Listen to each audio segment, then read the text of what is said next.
I lift my voice is lifted. Gifted, I foresaw the end, I ripped it. The whole enchilada with a side of avocado. I came down from my fences, desperados. My flow should be sold at low. Next to the 2x4s, an electric range stove. The bolts and screws, home and approved. Gentiles and Jews, penning on views. Broken for you, my moment approaching. The coaching, the ocean is waving. The money I'm saving, the arrest I'm baiting. The models I'm dating, this cup of mine keep cascading. God has engraved me into the palm of his hand. I'm in the best hands. I be washing Jeezy's dishes, pots and pans. I peep the law, the land. I speak because I can. Legalize blacks, legislate that. Hurry up, please, because a brother can't breathe. Kaepernick kneel, the world stood still. The level of hate was so unreal. I foresaw the end right before the hook. Hating is not a good look. I took from the good book. I feel like a tree planted by a river brook. Let me cook them surgically with this sword. Will put my vocal cord itching to release the source of my peace.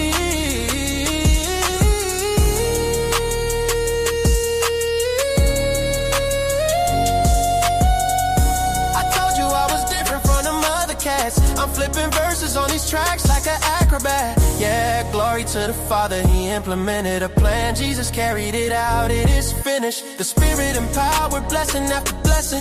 We win this, we win this. My spirit's mine. We win this, we win this, we win this. My spirit's mine.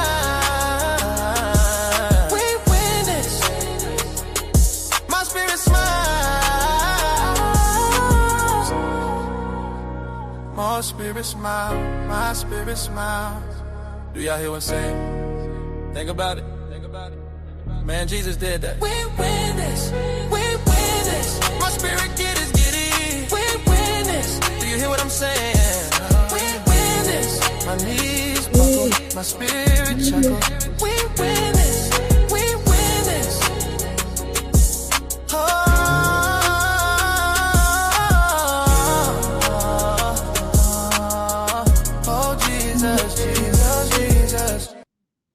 Shout out to everybody that done pull up on us tonight. Right now, who we are, we got to build a man. Listen, man, let me.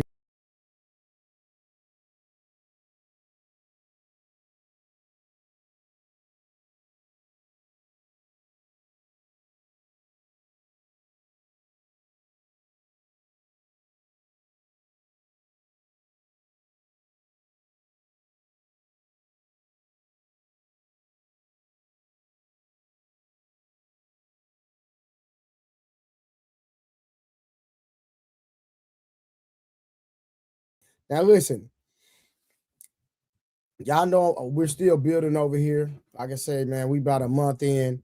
Appreciate everybody has been like they said that we remind people of the old Fight Club, right? I don't know too much about it, but you know I heard about it before, and you know we just trying to create great content, and we just gonna keep mobilizing, keep building. I believe when it comes to panels, when it comes to interactive, comedy, ratchetness, education, I don't think there's a panel out here that's on our level. Just being honest with y'all. Rodney, what it do? So I appreciate all the support. Like I say, man, y'all keep helping me reach these super chat goals that pushes me to create more content. It helps me get in my bag to keep grinding and bringing y'all these great shows at night. Y'all could easily be watching Netflix, anything, right? But guess what? Y'all are here with me. So while y'all here, I want to make sure we giving y'all quality product. Shout out to A-Dub that become our first channel member in history, man. Hold on, man. Oh, let me play a song, man. Hold up, man. We gonna give God a little glory. And listen, and if you don't like God, that's on you. But we finna. Shout out to A-Dub, man. The first channel member, man. The first. We did. Yes, God. Yes, God, yes. Oh, I'll be my chest. Oh, I fall prostrate. Lowest of the low, hide your face from my sin. Let your mercy show. Yes, God, yes. Oh, restore my soul. Oh, my spirit friend. Hey, I bring a song. Your mercy is show. Your mercy is show. Man, I just had, man, I had to get that vibe going, man. First channel member, man, that's going down in history. Listen, we got our memberships up. I'm still going to be adding. Y'all know I'm still learning this stuff, but I got it's pulling me this way, pulling me that way. But listen, we working. So listen, man, please become a channel member. If you cannot give super chats on a regular, then I would love for you to sign up for the membership. And the membership is just to support the show. Keep me grinding, okay? If you can't send a super chat and help us meet the super chat goal every show, just sign up and be a member. At least we know you support the show, right? So sign up and be a member, a channel member. P. Smurf, what's good?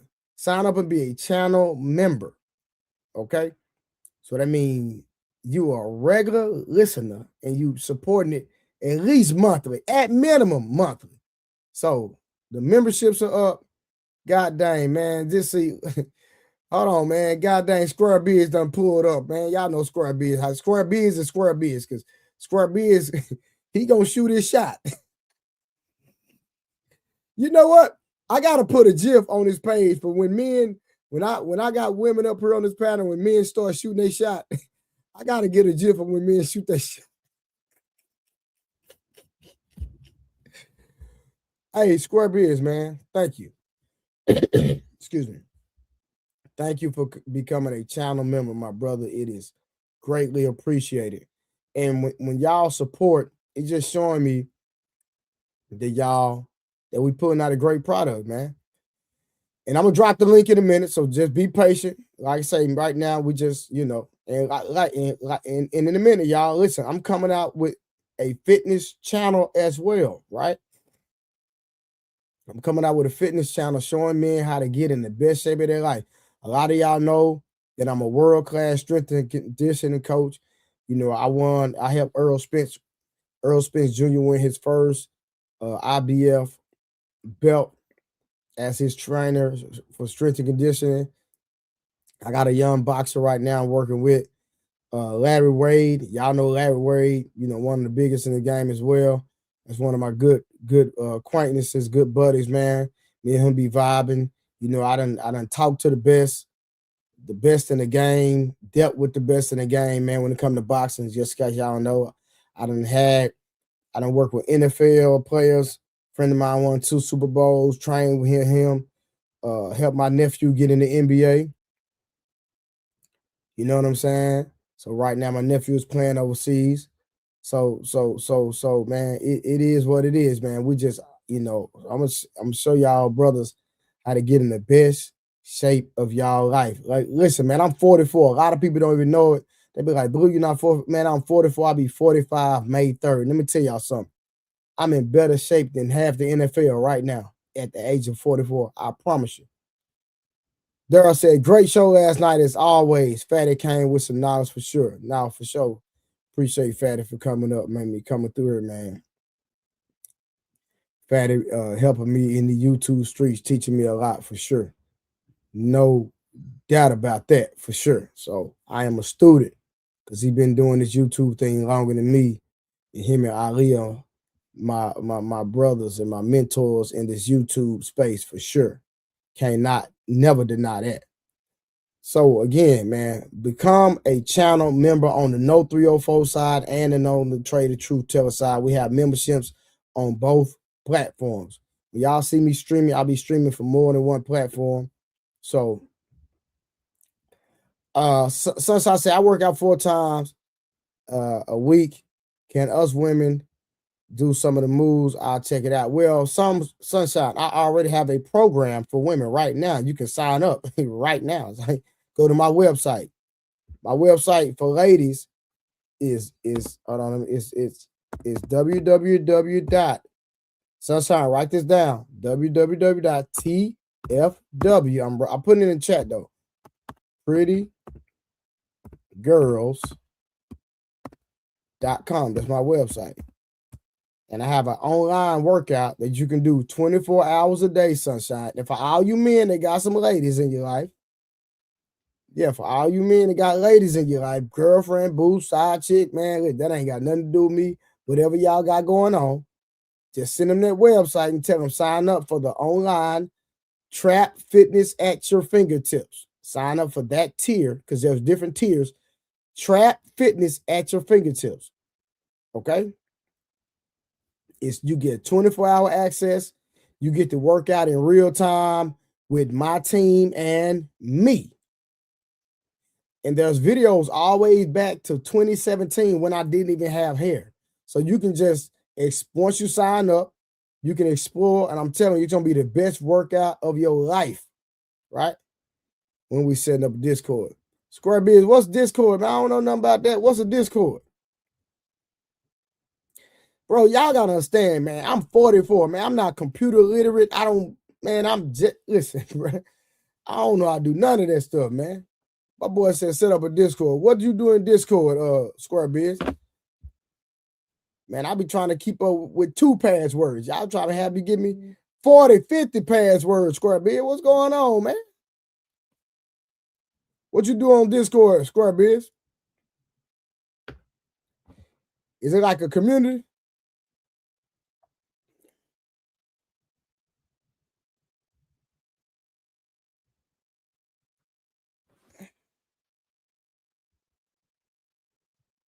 Hold on real quick.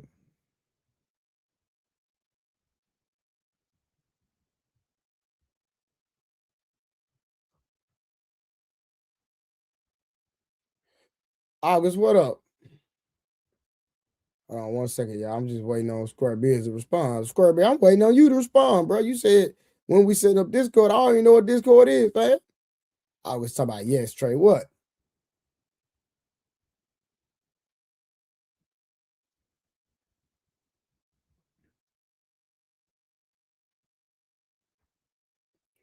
Hold on 1 second.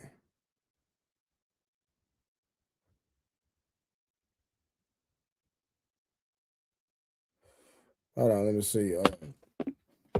Create the server, open Discord, click on the left side bar, select create my own, choose for me and my friends personally for a club, community best for organization. Okay. I'm gonna look into that, fam. I'm gonna look into that. Discord is an app when you can invite people to a chat room whenever you can join in and call, video call, text. It's just a chill vibe, watch movies, listen to music. Okay, cool. All right, I'm gonna check that out, man. You asked if I was a community, and I said yes. August, if you don't get your peanut butter brisket head, goddamn OG with the $5 super chat, pulling up saying, "Can my robot work out your website, my brother? She can do a lot of reps with a battery charger." Man, OG, what you on, man? OG, what you on, man? OG, what you on, man? Male State 50 said, yeah, Trey, you can set up different categories, rooms. It's a pretty much like a community. All right, I got you, man. I'm going to drop the link, man, for whoever want to pull up, man. Y'all know we're going to vibe right here, right now. We're going to vibe, and we're going to get to the subject at hand tonight. So the subject at hand tonight is why men leave relationships when the home feels like war. The truth nobody want to talk about. All right. Shout out to Trey. I enjoyed your show last night. Upside Down Matrix. Appreciate that. Remember, man, help us meet our super chat goals. OG already started out with the $5. That means we need $60 more in super chats, and we need 100 on the Cash App. And make sure you become a member. If you can't super chat and do Cash Apps every show and help us meet the goals, man, just become a goddamn member, man. The memberships are active. We already got 2 for the day.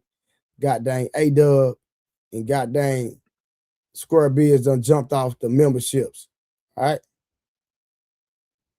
I thought y'all said men don't leave. August, like a man, let me tell you something, August. A man can still be in the house and still check out. Am I lying, fellas? August, your husband might then already checked out. You don't even know it. He in the house every day, still protecting, still providing, still doing everything, and still taking care of his responsibilities, but he can check out. Believe because juice ain't worth the squeeze once we get to that point. That boy on savage mode. Yeah, man, we can still be providing, still blessing our woman, still taking care of the kids, and be checked all the way out. So I'm just gonna be honest with you, August. It's a hard truth that you don't want to hear. Man,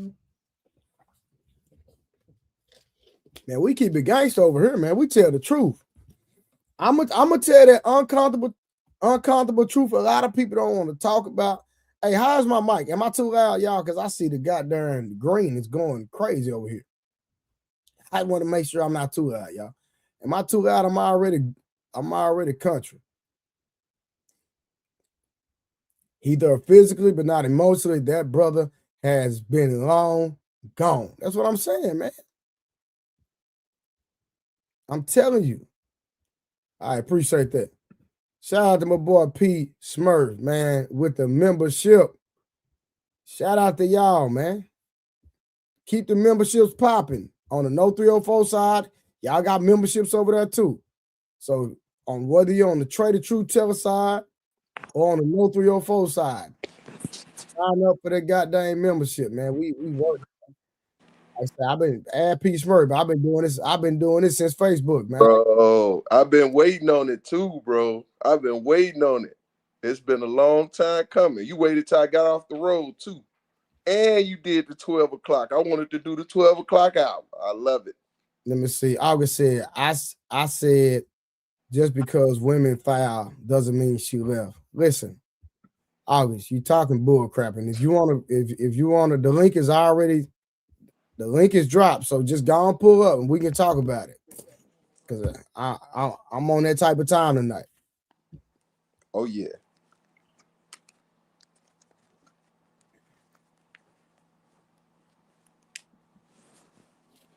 So the link is already dropped. We're talking about why men leave relationships when the home feels like war, the truth nobody talks about. And remember, we're talking about checking out emotionally. We're not talking about physically leaving the house. That's what you don't even realize. Square Biz, man. I don't know where they're at, brother. I have no idea. I'm not sure, man. But hey, just keep me in your prayers, man. And hopefully we'll see them soon. Hopefully we will see them soon. But shout out to Rose, shout out to Leosha, shout out to Karen. I'm pretty sure they doing their thug thizzles, doing their thing. It's the same thing. They boycotting Trey? Man, listen, bro. We working, man. That's what we do. We work. You know it. We got a party, gotta keep going, baby. So August. Come up now. Listen, that's not the same thing. A man checking out mentally is not the same thing as a woman filing for divorce. I understand where you're going with that. I can see how you try to make it the same, but it's not the same. Because once a woman files for divorce, I mean that, it's over. A man can check out and not want to file for divorce. So that's the difference.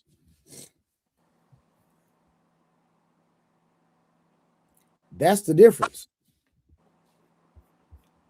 So let's just be real about that.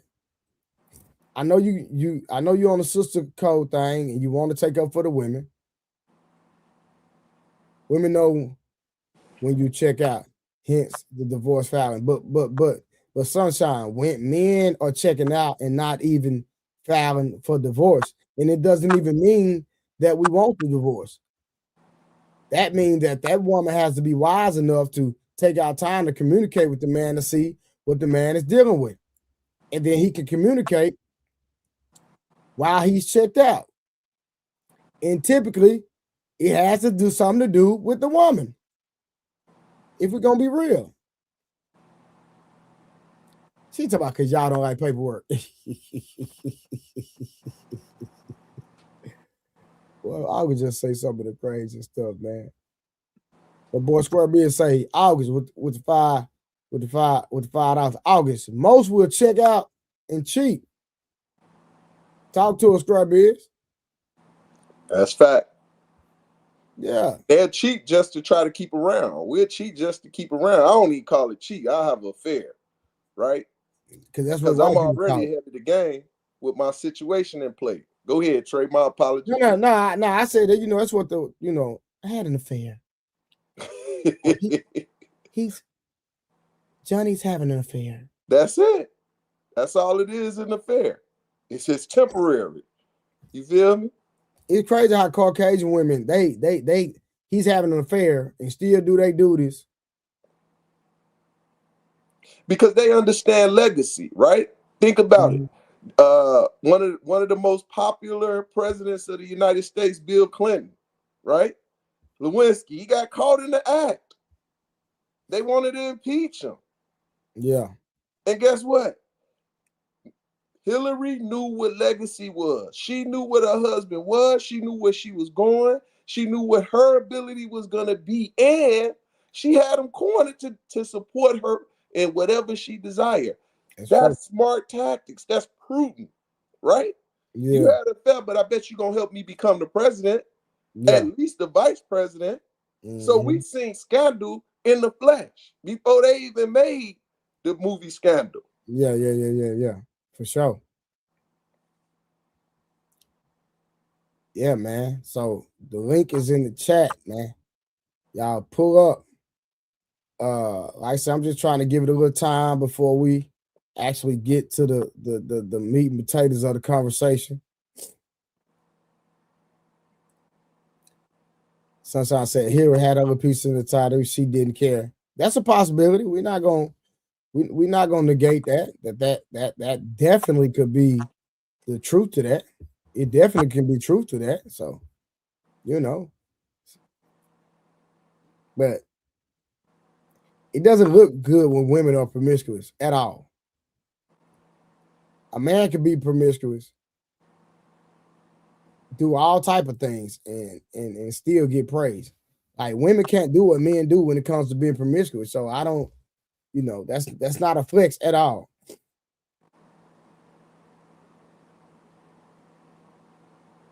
At all. And people got to realize that. Why? It's crazy.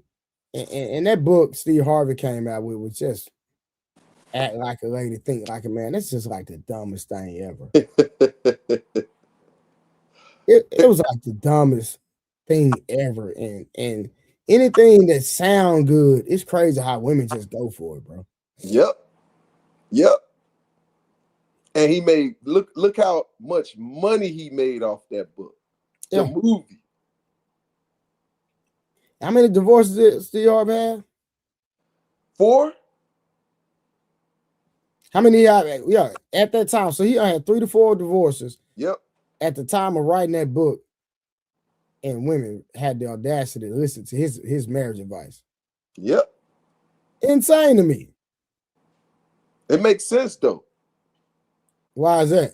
Because Eve listened to the devil, right? She listened to Satan. So they are hurt. You are your mother's child. Hey, Square Biz, there go Karen. She in the chat. Square Biz, you asked where Karen was. She right there. She in the chat. Oh, she coming? I don't know, brother. Oh, okay.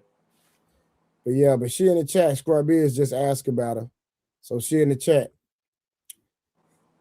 But remember, anybody want to come up, the link has already been dropped I'm just waiting. We just vibing right now, me and P Smurf. And about the hour mark, we're gonna quick freestyle and we're gonna get into the topic of conversation. I didn't say you couldn't get advice from divorced people. We're talking about people who make divorce a sport. It's a difference. Big There's a difference. difference between somebody getting a divorce and somebody having goddamn plaques on the wall. Like, how many divorces you done had? That's crazy work.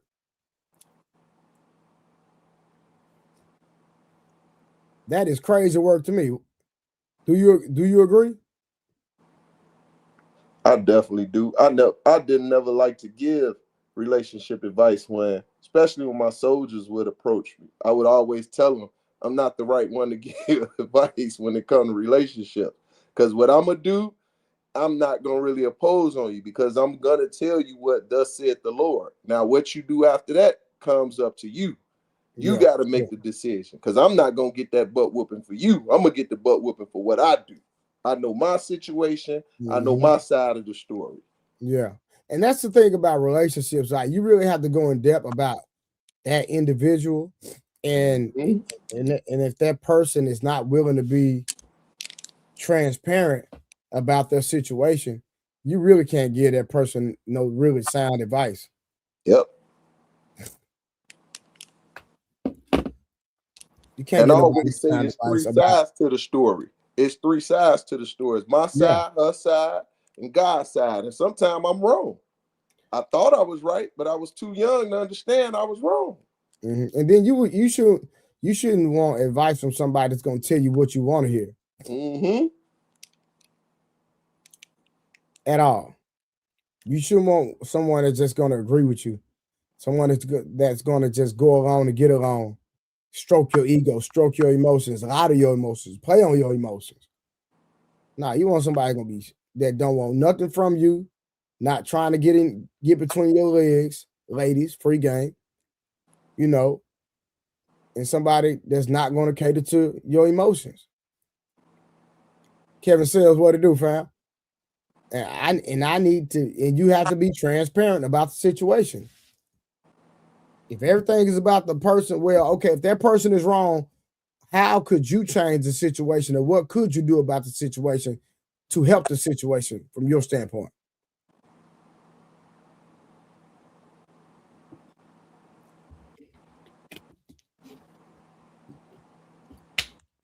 So that's just what it is, man.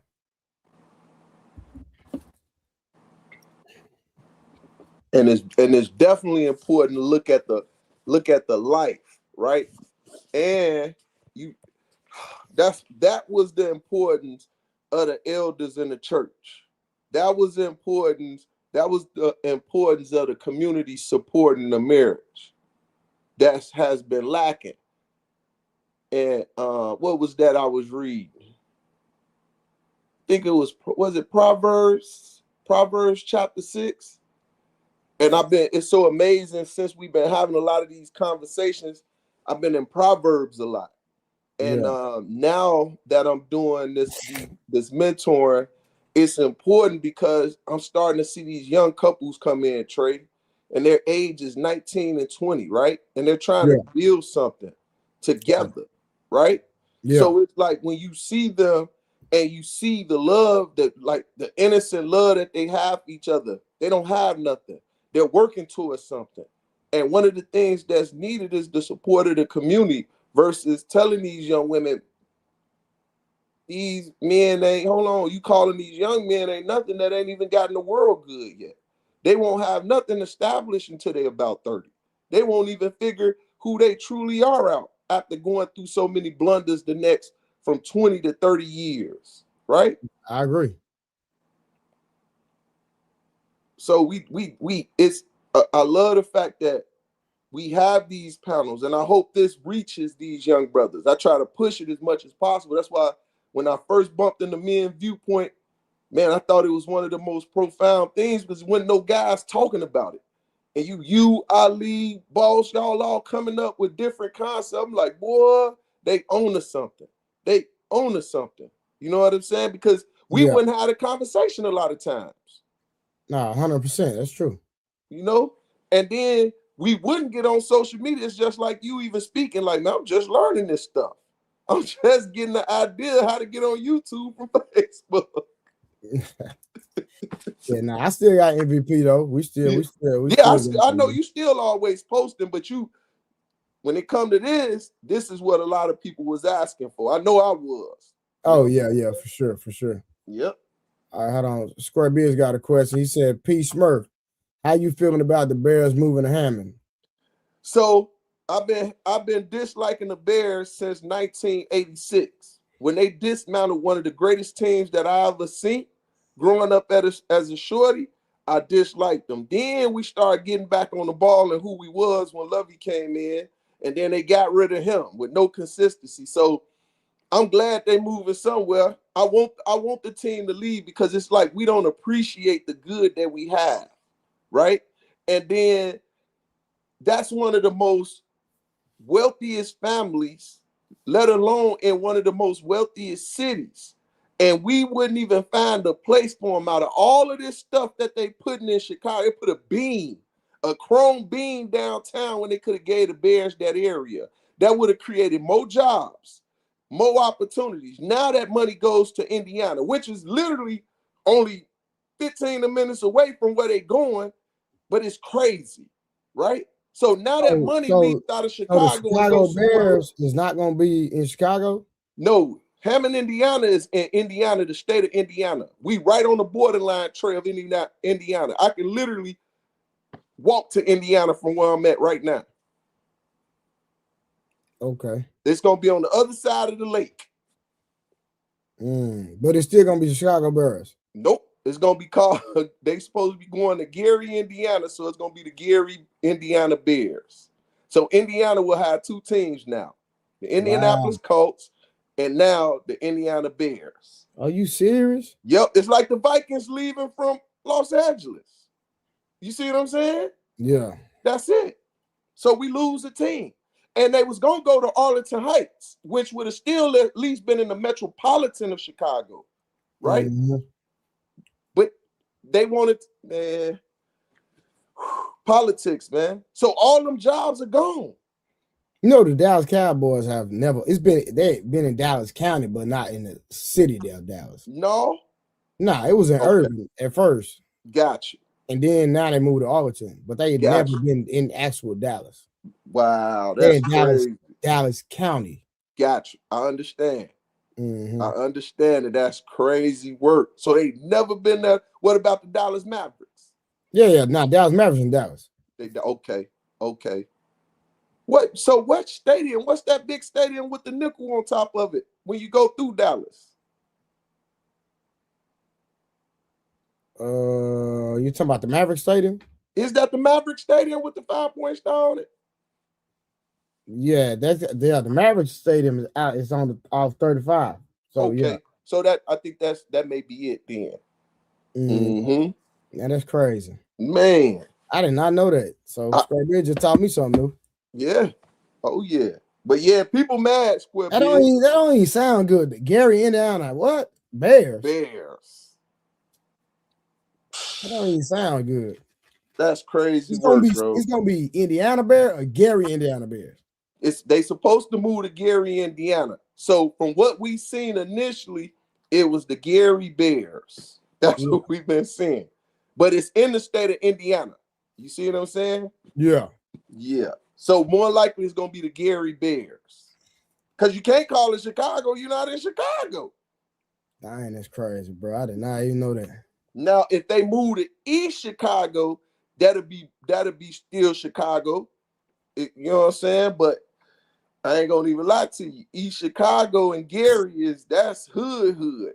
I'm trying to think of what the equivalent is in Dallas. Oh, but it's bro.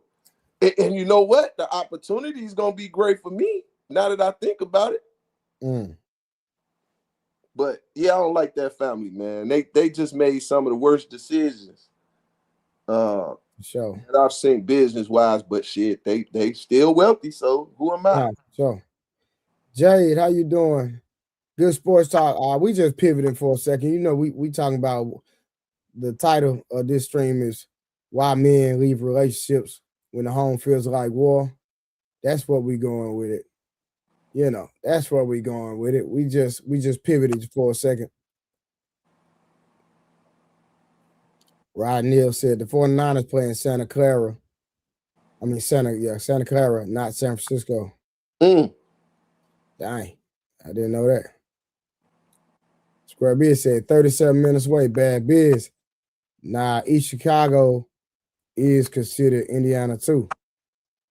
Yep, it's borderline for sure. Yep. Nah, that's what it's borderline. It's right up the street from me. So, like I say, maybe they'll do something better. But I invest in the area. The area, it ain't nothing but, you know, that's what Michael Jackson, if anybody know, that's the area Michael Jackson them grew up in. Yeah, or yeah. from. Yeah, I know, yeah. It's desolate. It's desolate. It's crazy desolate. But it's a great opportunity to bring some revenue towards their way. Chicago gonna miss it. Yeah, that's crazy, bro. But knowing our people, they gonna still support the hell out of them. They don't care. Long as they can you know what I'm saying, enjoy themselves at a good football game. That's all they care about. Keep them entertained. Yeah, man. I'm trying to give it time to see who I'm gonna pull up tonight, man. You know, it's a Friday night, so you know people probably moving around, things of that nature, man. But shoot, I'm surprised. The weather, how the weather is where y'all at, Trey? It was cold. Yeah, yesterday it was hot. I was outside working out with my shirt off. Yeah, outside, man. But then today, boy, it was cold. I'm like, it switched up on us. Crazy work. Man, they put that stuff in the air. Because it was like 70 degrees the last couple of days in Chicago. Yeah, the beginning of the week was, when I say wonderful, man, it was wonderful. People out in shorts. I'm like, oh, they knew what it is in Chicago, so they put that stuff out there real quick. I looked in the sky like, oh, they finna mess the weather up. Hey, but you know what, man?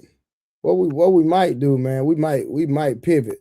Cause like I said, I got a subject we can rock on, but I did have a pit something that we might can cook on, man. Hey, you let me know. You know what I think too, Trey? Oh, Jay, you in Dallas? What'd you say, brother? No, I was gonna say, you know what I think too. When 7-8 came up, I thought it was the show. Because one day y'all came up early. I ain't know. We have different shows. Yeah. So it threw me off a minute because I'm like, man, they on already. Because I put the indicator on. So soon as I come to the crib, y'all on. I'm trying to check y'all out. You feel me? Yeah. I love the conversations. Okay, so Jade, she where I'm at in Dallas. All right, Trip, what's good, man? Let me see something real quick. Hold on. You know what? Let's cook on something real quick, bro. I'm gonna redo this video. But let's cook on something for a second. Let me share my screen, bro. Let's cook on this, man. I know you heard about it, right?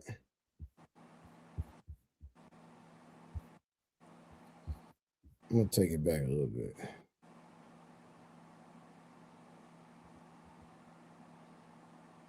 Let me see what the talking about. You seen this, right? No, I haven't seen it, but go ahead. Oh, you haven't heard about it? All right, hold on. Let me play with these screens real quick. Let me see something. Let me see which one I want to play with. Do I want to go there? Yeah, I'm gonna probably go that route right there.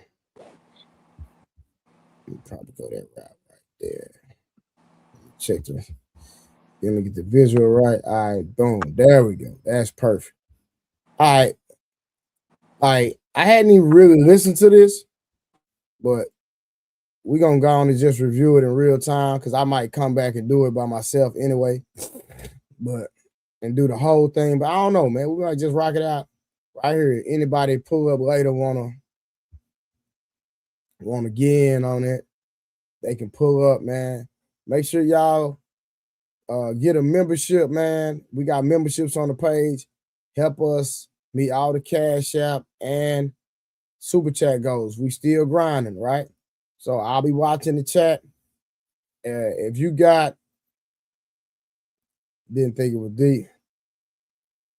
But if you got anything to say based on what you hear, just let me know when to stop and we're gonna cook, all right? Sound like a plan. And me as a Black gay man, for me, love shows up as different. There's no sex attached to my care for Black women. So I would say for me as a child, one of the strongest women that were within my life was my grandmother. She was someone who, she loved me with everything. She was someone who made sure that whenever I walk into a room, know that, you know, I'm not trying to sound cocky or nothing, but eyes will be on you. People will be listening to you. Whatever you want to be in your life, you can be, whether that be a president, a CEO, whether you own your own business, whether you be a millionaire, anything you want to do, you can do. And with that, my grandmother was someone, she was a banker. You know, she was someone who, she helped her community. All the people from Arkansas, Little Rock, Arkansas, North Little Rock, Arkansas, she knew all the millionaires. She knew all the business owners. She told people yes, no. She ran her bank. She ran her branch. She had people pull guns out on her and trying to rob her. That same woman who left work, she was someone who raised 2 strong sons. My father's a federal investigator. My uncle, my late uncle, he was a manager of the VA for the suicide unit. She was someone who raised strong Black men. And the same Black men that she supported, the same Black man that she fed that was also her husband, be also the same people that put their thumb on their motherfucking head. Mm-hmm. You know? Mm-hmm. So what I'm trying to say is someone who can be so strong. We also live where we're in a community where traditionally, once a white man took his thumb off of us, a lot of us put our thumb on the woman. Yes. Mm-hmm. So what you see where they going with this? You see where they going with this? So I got 2 issues already. Talk to me. He a strong Black man, huh? But he gay. Bruh, listen, you cannot be a strong Black man and you consider yourself not a straight Black man. Period. And then the concept of when the white man took his thumb off, we put our thumb on the Black man. That is insane. On. That is like how? If somebody explain to us how. Like, if there's any woman in the comments, please come explain to us how. Now, I'm pretty sure they're gonna give us the how. So we just gonna keep grinding and keep listening. So we'll stop it again, but I want to hear this how. One thing that you talked about as far as like your dad and how you treated your mother, I feel like one privilege it is to not be gay. Not gonna lie, I love being gay. Like, you know, like whether it's. Hey, look, man. Look at this comment, bro.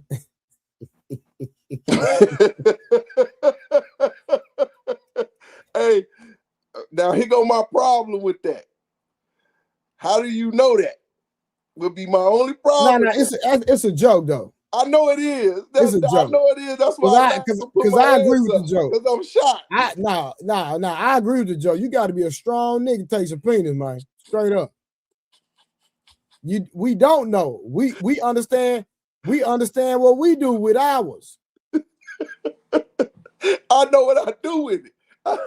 You know what I'm talking about? I've never thought about anything otherwise is my thing, right? Yeah, nah. So, and then watch this. Why do you go to the same thing that put their thumb on the woman's head that you speaking of? Yeah, I don't know. We're going to hear this nonsense. It's not a choice. It's not a choice. It's not a choice. But in my life, it is a choice. What I feel is, you know, it was karma for the straight men and also like to reject what. What? So is he the booty banger? Man, I don't care about it. Karma for the straight men. What? Did you hear that? That's what I'm. So was he created to punish the straight man? Oh, that's what he's trying to say. What? Bro, that's crazy work, bro. What you say he trying to say, bro? I don't know. I'm not even trying to figure it out, but just because we doing a review, Uncle Rick, what's up, fam? Bro, it's crazy work, bro. But we, I'm gonna try my best to. Patriarchy and masculinity look like, because I had to choose how I'm going to live my life. So you know how you were talking about how your dad, he was real good with his mom, he was real good with his sisters. And me as a child. Yes. A lot of men, they just live based off of the moral code. You don't even know what your own motherfucking morals are. Right. A lot of you just want to have children because that's what you're taught to. You didn't get no education. You're not saying you have to get education. You have no craft. You have no skill. So all you can do is really just have fun and have children. Nigga, fuck you. And then another thing that I want to say is too, a lot of people, when I said having accolades and things like this, a lot of my friends, and especially with moving to Houston, I have such a respect because like in Arkansas, a lot of people had kids by the time that they were my age, 26. Majority of my friends, like they're between 29 to 30 to 40, beautiful women, well into the careers, clocking 200,000 plus. My allyship to them is supporting them whenever we're out. Like I am a protector. There's a big kind of like conversation about like, oh, gay men don't want to be treated as like poodles or whatever. Realistically, I'm 6'2", I'm 200 pounds, 215. Like, it's like if a motherfucker step up to my friends, I'm going to defend them. I feel like my presence as a Black gay man is to use my masculinity, me being a man, as to not only allow myself, vertical, promotion within life. I don't know how to coin that the right way, but also bring up my sisters with me. Mm-hmm. And that can be whether it's education, go and get that education, whether it's in careers, because Black women are the smartest group in America. That's a lie. That's not even true. So I thought and let me say this, and I'm not saying it to talk down on my Black women because y'all already know I love my Black women. Let's not get that understood. But we're not talking about feelings right now. We are talking about things that we can substantiate and things that are just facts. So I thought the Asian women were the most educated. It's the Asian and Indian woman, bro. And that's then, what it is. And once again, in all nationality, women are the most educated because men go more into trades, into more of the structured jobs. Thank you. They are more administration. So it's the Asian, then it's the white, Indian. then it's the sisters. No. It's the Indian. Yeah. Always depict them with the Asians. My apology. Always. Yeah. Oh, and so listen, ladies, we're not bashing women. We only stating the facts. We just keeping it real, y'all. So let's not feel no type of way. I love my Black women, and me personally, I love an educated woman. So my thing would be this: you gay, which it sounds like he took on the analogy of his grandmother, right? Because you hear he say the same thing that most women these days, period. It don't even matter, Black, white, Asian, Mexican, whatever nationality of women. He sound like everything that they're saying, what they talk about, he got their same moral code or a sense of thinking. Yeah. But yet and still he deal with men. Why don't you deal with a woman and bring up a legacy of something better than what you've seen? Crazy work, huh? He will make you confused. I'm glad I ain't confused. I'm glad I'm mature enough to understand, but that's so confusing. A young man to hear that, bro, and be on the cusp of trying to figure himself out and become confused. Yeah. And from my understanding, one of these people at this table is somebody that has transitioned. Wait a minute. From my understanding, one of these individuals at this table has transitioned. So, in other words, let me be clear. Are they transitioning to become the XY, or are they transitioning? No, they transition. They transitioning into a man. They transition. Okay, that's what I was thinking. So they was a woman. They transitioned to a man. Yeah, somebody at this table. I don't know which one, hadn't figured it out. Don't honestly care, but it's interesting conversation though. That's my point. Oh, they said this one right here, the one that's on the screen right now. Ain't that crazy? That is crazy. What? Yes. Male State Fetus said the one that's on the screen right now, Trey. So that's a female. Yes. Bro, we're in a different time, twilight, my boy. Also the most underpaid. If you want that money, ask for it. You know, whenever you go to the interview, let them know what you want. And the same thing as far as like a job, how you can switch out a job is no different than a man. And you know how we're talking about like the moral basis of, I don't want to lose my track. The moral basis of people not knowing themselves and having babies. A lot of men don't got shit to contribute. If you can't even commit marriage to a motherfucking woman, what makes you think that she wants to commit to having a baby? That 9 to 10 months, that can fuck up. Sir, you can't even speak on it. Committed to what God made you. Go. So you confused. You are going off on black men, but you're not even happy. You're upset at God for making you something that you are, and you're confused about who you are as an individual, but you want to sit up here and bash black men and talk bad about black men, black men making babies, et cetera, spew all this rhetoric, and you not even pleased with what God did and made, brother. Make it make sense to me. The whole baby's life.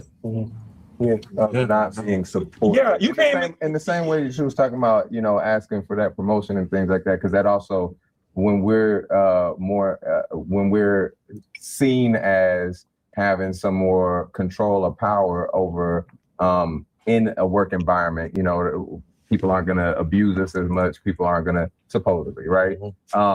Where are we advocating? You know what I'm saying? In the same way of like not being prepared for fatherhood. Where are we advocating for those black women in the job, in the workplace, and making sure that they are seen in the way that they should be and empowered in the way that they should, in the same way that in fatherhood and outside of fatherhood, when you know that your homie is going to have is thinking about having kids, when you know that your brother or whoever is thinking about having kids, how are you empowering the mother that or who could be the mother, and how are you holding your brother or your homie accountable? And so if my partner got somebody pregnant, I'm supposed to empower the woman that he got pregnant? How? Why? Somebody, bro, this is crazy work. You want me to empower the Peace Murray, you get a woman pregnant, but that's not my girlfriend, wife, nothing. Nothing. I'm supposed to empower your woman. Only if it's my sister. That's the only way. I mean, only if it's your sister. That's when you empower her. If she your sister, your daughter, that's the empowerment you give her. How you gonna work? But see, hey, fellas, y'all can hit the link, man. I done dropped the link. Anybody want to hit the link and pull up, man? Pull up. Come up, because I can't see I can't see none of the chats, but this is interesting work that these dudes will sit at this table and play. See, and this is the problem. And this is why I have an issue with this generation and that generation, especially the confused one in our generation. The ones that's older than us, they do as I say, not as I do. I don't even like them cats. Yeah. Now I feel you on that for sure. 100%. All right, let's keep going, man. This is hard to even get. What does that even mean? The same conversation I can say, like, hey, you need to ask for it 150, 200, 175. Be the same conversation, like, you know, like, what's he doing? Right. You know, like, and it's like, it might be a conversation. I think also with certain conversations, it doesn't matter if you're gay, straight, or whatever, you're still a man. Whenever a woman wants to open up and talk to you about certain things, that's when you want to talk about it. Like, you can't be overbearing, because with patriarchy, with masculinity, it's kind of like you trying to talk about something you want to talk about and shouldn't even want to talk about that. That's you exerting your masculinity over somebody. Yeah. So, like, whenever my friends talk about their dating, majority of my friends are introverts. They're real kind of like to themselves. They don't like to talk about their business. When they do open up, that's when I ask, like, hey, like, you know, you have X, Y, and Z. is he providing you what you need, or is he just a placeholder until that right man comes? So sometimes it will be different. It just depends. Yeah. Because you got to be the person to say it. Yeah, I would say too. You got to go ahead. No, I want to see what you're going to say. No, I'll go ahead. And placeholder might not be the right thing. It might not be the right thing to say, but You know, I was just talking.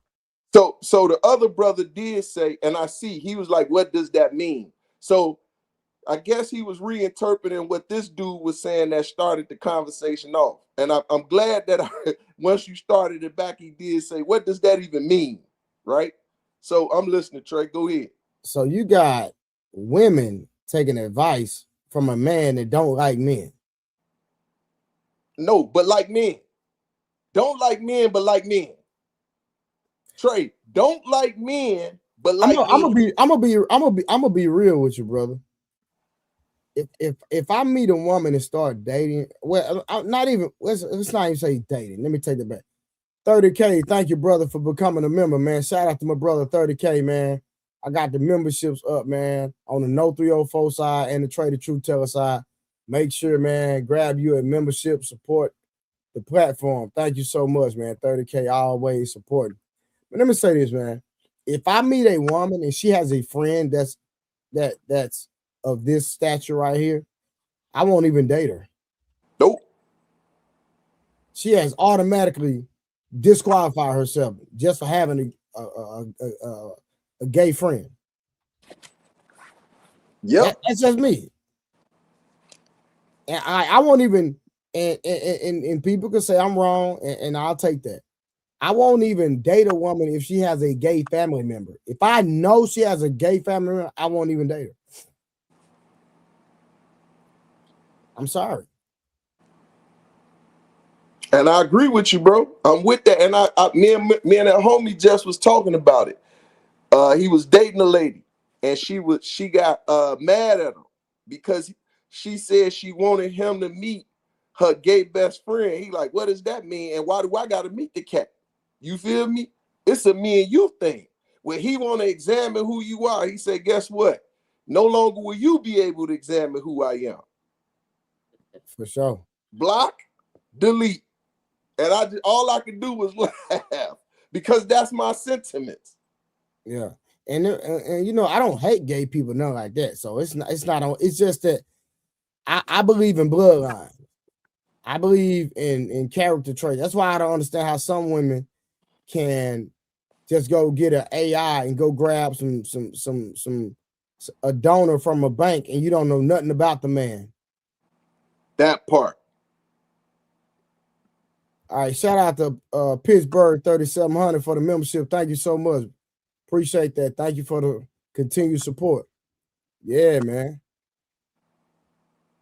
Straight up. Uncle Rick, what's up, man? We just vibing, man. What's good, bro? You know it's Friday. We ain't got to do nothing tomorrow. I know how it go. What's popping, my boy? What's up, Rick? What's the word? Hey, Papa Smart, everything's everything, man. Shit, if I had your hands, I'd cut mine off. You know what I'm saying? Hey, you do got my hands. You do got my hands, my brother. Shit, we one and the same. We brothers of the same mother. You feel me? Father. You feel me? The Most High. Yes, sir. Blessed every day. Man, for sure. What you think though? What's your thoughts? Why they got a woman at the table? 2 women per se. He shouldn't even be part of this discussion. No, for sure. It's crazy work, bro. This discussion does not involve him. Like you. How can you even try to fake and present? Like I tell people all the time, I don't listen to gay people. I just don't, especially when it comes to affairs between men and women, because they have no understanding. Mm-hmm. He has no understanding. His reality is maneuvering between men. So how can you tell any man about how to deal with a woman? It don't make sense. And what did he say? He said something in and he said you should empower them. If they strong and independent, what I got to empower them for? Especially if they more intelligent than I am. You see what I'm saying? Like it don't like if y'all power don't come from us, what we got to empower you for? What y'all looking to us to support you for when the power is within y'all? So what y'all saying? What he's saying is that, right? The reason why women have power is because men bestow it to them, right? Yeah. Interesting. Simon, what's up, man? Nah, I was listening because I love dude, right? But yeah, I'm like, yo, you are controlling, bro. Like, yo, I can't really understand how you're in a whole situation, you're married, and like you control a woman like that. You know, Who talking about somebody on the panel? Yeah, I'm talking about Uncle. What? Like, so you I thought you were talking about the people on the show. Oh, you talking about okay. So you wondering why I'm able to control my woman? Yeah.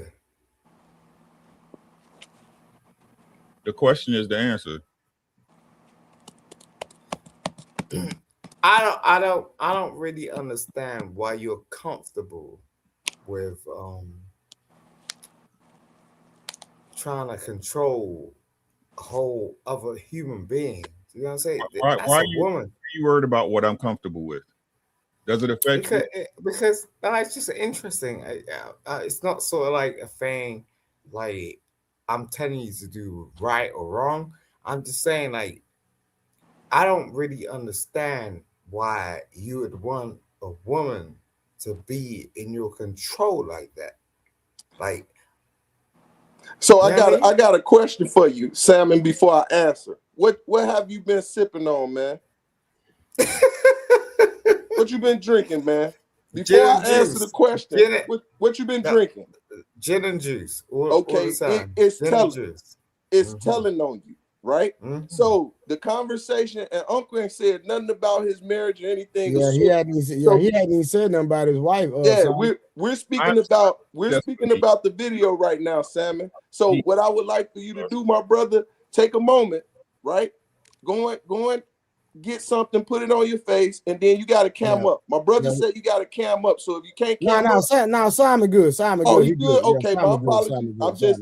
I'm just making sure. He good, but stick to the video, Simon. Yeah. I'm 70 years old, so I come from a whole nother era than any of you Negroes is talking about. And what I've learned, and I'm not saying I'm right, I think everybody is right, because there's so many levels to this. But most of this was laid on our parents. Yeah. My father was born in 1915, and his parents were slaves. Well, his grandparents were slaves. So what I've learned is it's not your mother's fault. It's not your father's fault. It's not your fault. We were born into 450 years of post-slavery PTSD. I am 69, be 70 in March. I've just learned how to love. All right, let's stay right there before we build on that. What do y'all think he means by that? That he's finna be 70 years old, he's just not learning how to love? I think he means exactly what he says. Right? He's finally figuring out the relationship between how him and a woman and how he should love probably not just her, but himself as well. And to piggyback on that, let's look at the fact that first he stated we're looking at something that has been passed down, right? And then it being passed down, now we get to the scope of some clear understanding. Now that we have a little bit more freedom, now I'm not even grown. I'm still an adult. But is love that complicated that it takes 70 years to just start learning how to love? For real? Man, he had to get all the hate out of him. He had to get all those things that was placed in him. Especially think about this, Trey. You're talking about a person that was so close to slavery in the sense of us. That's why I say that generation confused me. That baby boomer generation, they to do as I say, not as I do generation. Yo, I ain't trying to be funny, but I mean, like, you look like you don't even move. So, like, I don't know what you're talking about. You know what I'm saying? Simon, hey, just stick to the video. We trying to have a serious conversation right now. Now, if you want me to stop the video and you have a conversation with Uncle Rick and P. Smurf, if that's what you want, cash at me. I mean, super chat me $50. I'll let you. You can have all the fun you want. Y'all can have. You can have fun if you want. If you want to have a conversation with Uncle Rick and P. Smurf, cat super chat me $50. I'll take the video. Hold on, listen. Okay. I'll take the video down, and you can have a conversation with these men. What we doing?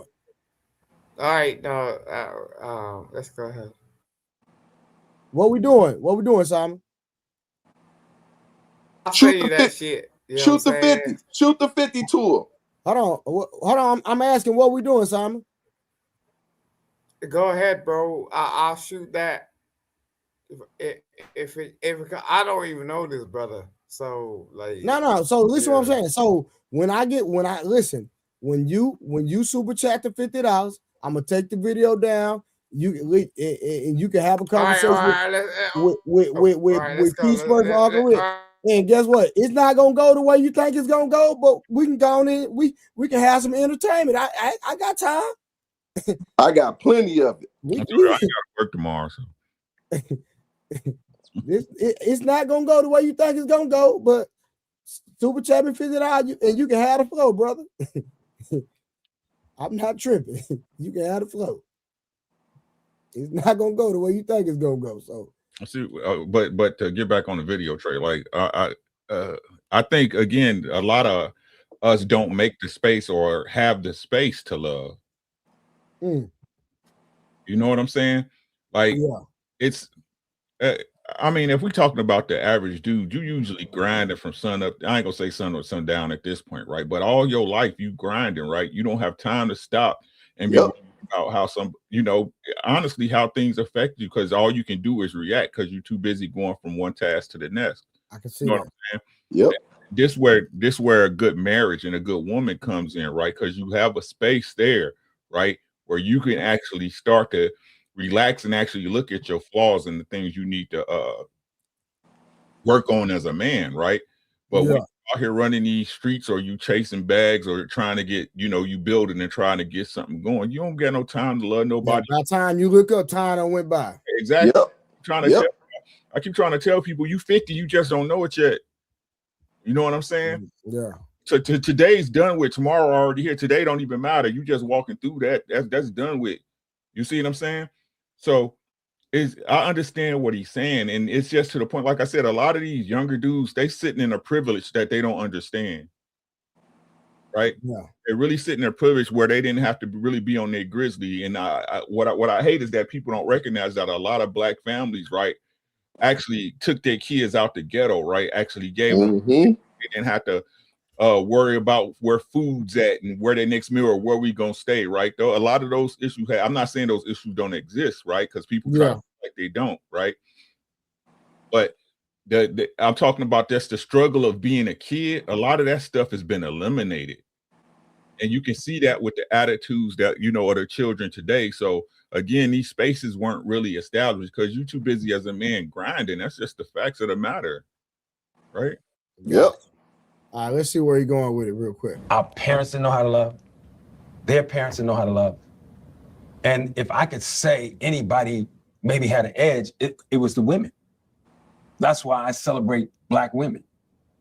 I live with a psychiatrist, forensics detective, gangster, loving Scorpio, Pisces, Cancer, who's just been patient with me to teach me how to love. But in closing on this, because I don't want to get too deep, I called my buddy, man. I said, I'm fucking up, bro, really bad.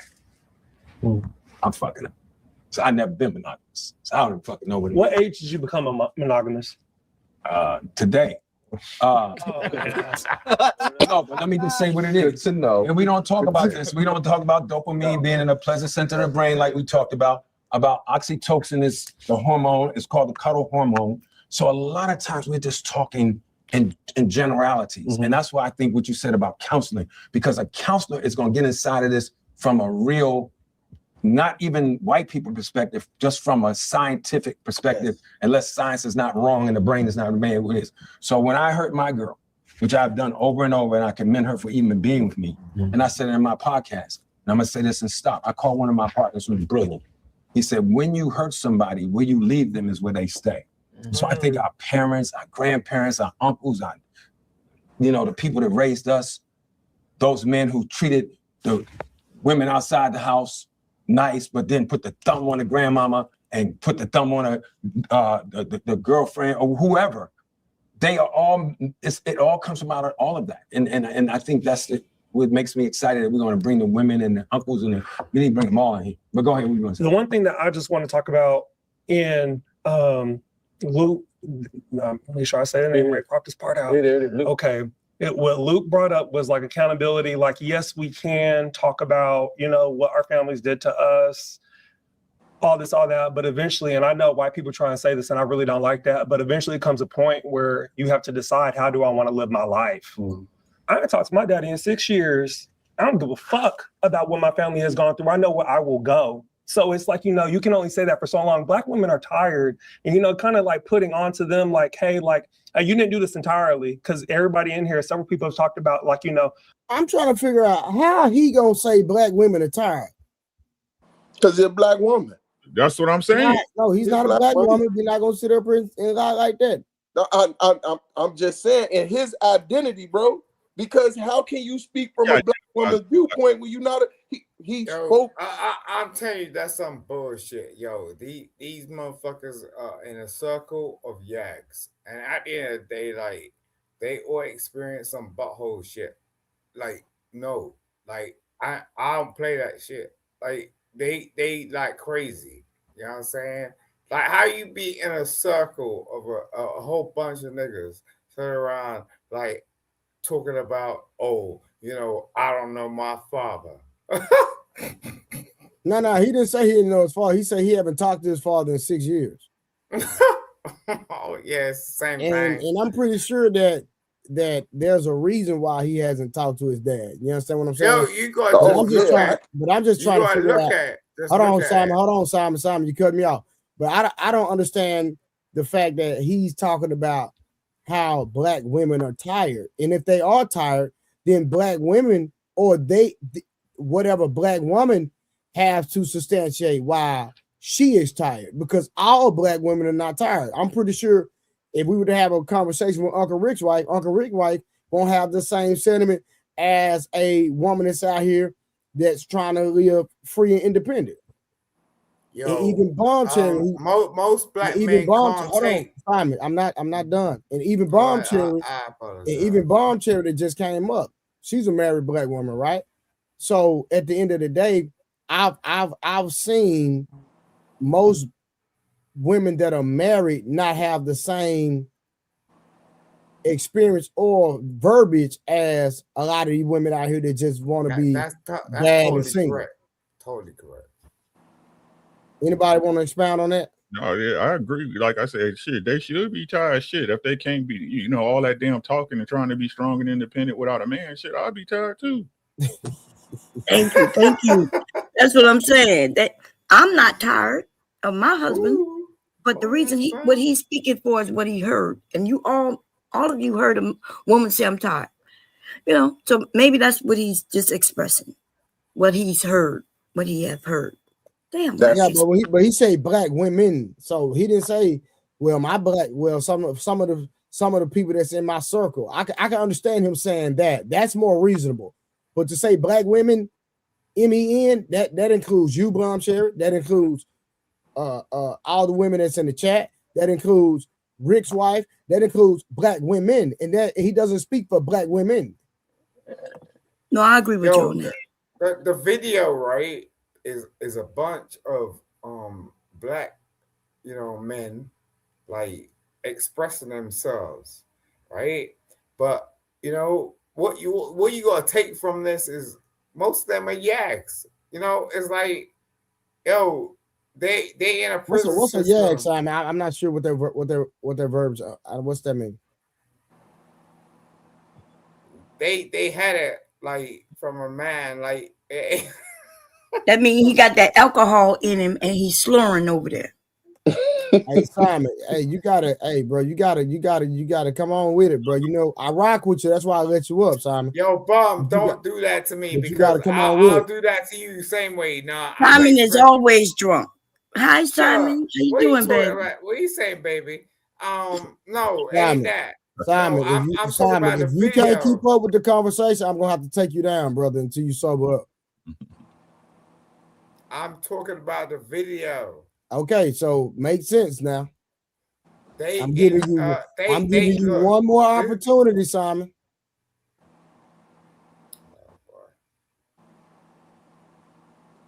All right, let me play the video. Let's keep going. Going to counseling, have that upon yourself. Stop waiting for a woman to tell you what you need to do. Take that upon yourself. Let me address that real quickly. For me, I didn't know fucking how to Can I say one more thing? No, I have to say this because another thing that happens is too, you live your life for so long, and I'm not meaning no disrespect by It's this. all right, just say it, bro. But when you hit your 60s and your 70s, I want to be right. Okay, but let me. I want to live my life right. I want someone to take care of me and protect me, and that's what a lot of women have issues with. I'm living it right the fuck now. As I said, I said 60s and 70s. Let me say this. Don't overtalk me. I'm gonna fucking overtalk you because I'm good, you're talking out but you're not gonna disrespect me. You don't know what the fuck you talking about. I do. Love it. I do. You don't know what the fuck you talking about. Oh, I do. You can't. I do. You don't know it, nigga. I do. I'm good. You don't know what the fuck you do. Fuck out of here. I'm living. You can't tell me what the fuck I'm living, nigga. I'm living it right now. You cannot fix no shit that you don't even know is happening. I think there's a misunderstanding. No, but he's generalized. You can't. Listen, bro. Let me stop. This is what it is. Let's get to the truth of this shit. You can't fix no shit unless you meet somebody who is on another level to help you elevate to understand. I'm not indicting anybody. I'm telling you what the shit is. You can't fix some shit that you don't know about, bro. Yeah. You can't. And then you get there at 69 or 70 and say, I thought I was being loved all this time. That's what our parents have gone through. And that's why we all so fucked up right now. You asked, how do we love Black women? Yeah. That's right here. Trust Black women and listen to Black women because they know more than we do what it is that they need. I don't think that's true either. There's a lot of Black women who don't know how to love. I'm not talking about what they know how to love. I'm saying what they need as far as I get that. We're talking about, that's what we're talking about right now. Also, if we're going to use our. Did y'all hold on? Hey, he cut him off. Did y'all see did y'all hear what what that was what they was? I don't know. I'm trying. I can't call that a man. I'm sorry. I can't do it. No, yeah, he just. I'm gonna use like they. I'm gonna use they. Real. Did you understand what they was about to say? Oh. They was about to say women need reproductive rights. That's what they was about to say. Y'all didn't catch that? I'm lost. Sorry. I ain't catch that part, Trey. I ain't gonna leave a lie to you. I was listening to the elder brother because he was finna teach me something to do interrupting. Dude just had this whole conversation, and I heard all the brothers listening. The only person responded was this dude that they say maybe, you know what I'm talking about? So when the brother finna kick knowledge and explain some things that put it in perspective, now the lady want to interrupt them. God damn. Yeah, I'm gonna just use she. I want to see what this thing finished saying. Okay, let's do it. Privilege and power as men in society. How do we show up and be accountable? Like you said, the way to be accountable is to dismantle patriarchy, because patriarchy makes it so that men have the power and women do not. But you can't get there unless you listen to him. We got to go, and you may not agree. We got to go to therapy. I should be in therapy. All right, there. So she said, I'm just gonna call it, that's a goddamn she. She said that they need to get rid of dismantle the patriarchy. So what's everybody's viewpoint on that? What is a patriarchy? What is it? Not no catchphrase or cliche shit. What is it for real? Well, I think they're trying to say that men what's the word I'm looking for? men not wanting to see women thrive, not wanting to see women in leadership, women being submissive to men, and women not being able to own homes, have a lot of different rights at the end of the day. Do that, right? Of course they can. Okay. So in my understanding, right, if you want to say patriarchy, that means the man is responsible for the bulk of the work, correct? 100%. Right. So in y'all's experience, what woman y'all know want to be responsible for the bulk of the work? Cherry, you know any? Not take credit for it. Be responsible. Right. Be responsible for what comes out of it. I don't know anything like that. No. So what y'all saying is that what they saying is this, and people that had this argument, right? Give them the power to make bad decisions and excuse them for it. Which society has done. Exactly. So which society has done. Y'all blame women for things that men have done. Like what? And the laws that are in place, men put in place. I don't for that. What? I don't blame people for that. Men put those in action to help y'all out. No, yeah, well, no. You claim that. That's true. That's true, well, no, that's not true. Why is not? The laws that are in place, a lot of these laws that y'all disagree with, we disagree with as well. Which ones? But, like, for example, having, like, putting strict rules on men as far as in the workplace dealing with a woman. Okay, now women didn't put that in place, and they didn't put that in place particularly to protect the woman, but it was in place to protect money. Could you please? Like a woman might be able to sue a company because of what's going on, and the insurance company. Like, what is so funny about that? Like, men, like, you do know we have children, right? And they sons and daughters. And we're not trying to have anything hurt our sons, just like we don't want nothing to hurt our daughters. I was listening to what you're saying. Oh Lord, it goes on. But look. At the end of the day, like you're trying to state like women didn't have no place in the law, right? Not women did, okay? Women didn't have place in what? Women had a place in the law, like they had a place, right? You're trying to say they didn't, like in the law. You talking about the law? Yeah, he said the law. Yeah. Oh, okay. Well, we know that's not true, right? We know that at one point, the men who was in control were men. They were all men. Yes. No. Okay. Well, he's not saying that. No. Uncle Rick said that a lot of the things were put into place to protect y'all, and that's true, Bomb. Yep. Yeah, so, I mean, just because like you sit down with your sewing machine and you. Like if they wanted to protect women, like, if they wanted to protect women, they would have taught their sons that some of the things that they're doing shouldn't be done. They wouldn't go and make laws to protect their money. No, I appreciate you, girl, but you're not so here go the only thing with that. One of the things that they put into place is they say no fraternization. That's why they separated men and women in the workplace, because it was about going to work, but they start fraternizing. Then they put in the sexual harassment laws for those that had power and would try to use those powers in order to conquer over women. So at the end of the day, I hear what you're saying as far as what the cause and effect is now, but there are laws that protect you. So there shouldn't be no fraternization in the workplace, because the workplace is not there to date. It's there to create capitalization in order for everybody to be taken care of. That's where you go to take care of your family from. But right. Be smart. Go ahead. For the simple fact is, again, somebody in the laws, right, capitulated women wanted to work.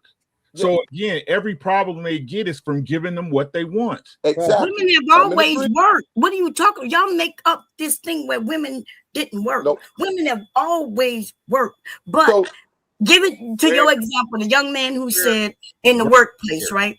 They there? Did they work? Listen, so, and this is the thing, right? So in the workplace, what was happening if a man used his power to start dating, and then a woman come about and she sued the company, right? So they start putting laws in place and things in place to protect the company interests. They don't. If you want to protect women from these fraternization, you would teach men not to mess with women they work with. All right, hold on. So hold on, Simon. First of all, as a business owner, you have to protect the business at the end of the day. So that's not even a given, right? That don't even count. So that's right, though. That's the laws. Hold on, but on the flip side, you do realize that women fraternize just as much as men, correct? Right. Women fraternize just as much as men. Listen. The first time I got it in at a job, it was a woman that brought me into her office. Okay, but that doesn't mean it happened just as much as men, right? You do know that. Right? No. I'm not trying to see who got the biggest pickle. No diddy, right?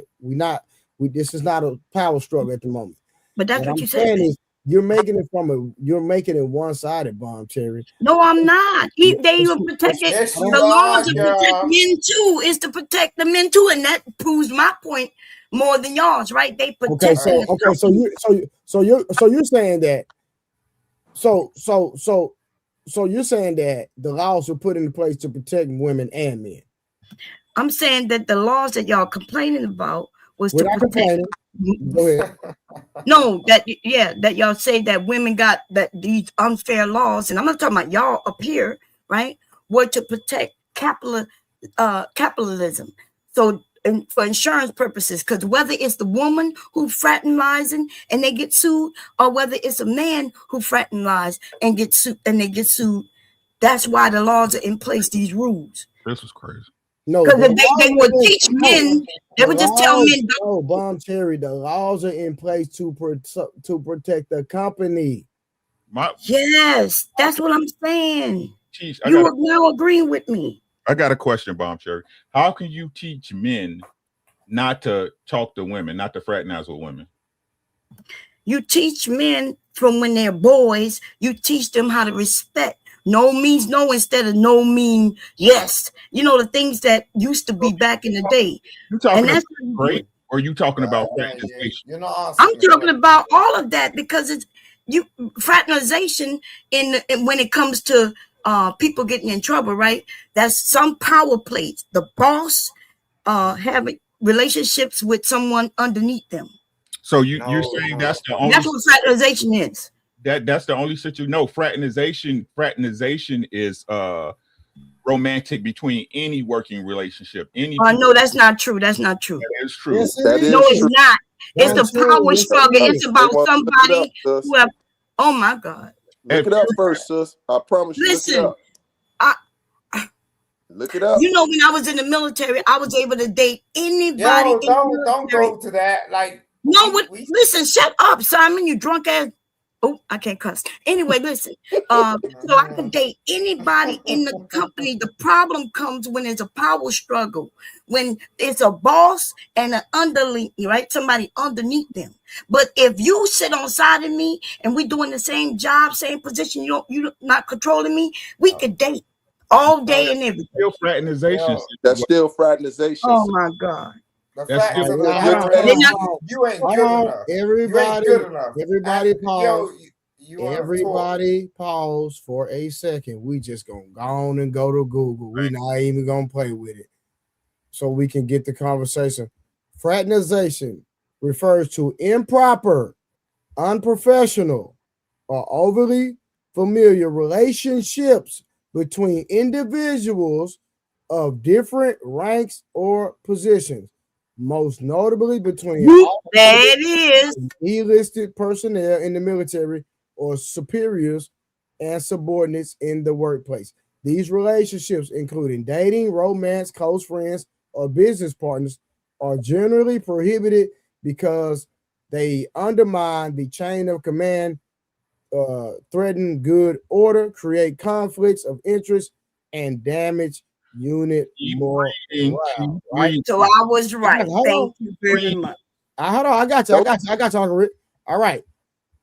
Key aspects of fraternization. Military definition is in the U.S. military. It is specifically defined as a relationship that violates the customary professional or ethical bounds between senior and junior personnel, often regardless of gender. Workplace definition. In civilian workplaces, it refers to romantic, social, or personal relationships between managers and direct reports or other relationships that violate professional boundaries. Thank you.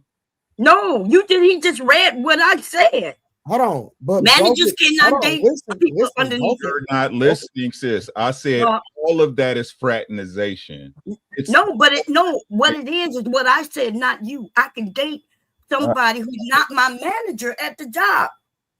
But Bomb Cherry, let me ask you this. But did it also define what Uncle Ricky said? Yes or no? I want yes or no. No. Yes, it did. No. Yes, it did. Well, I'm telling they you, said junior, senior. They never said equal.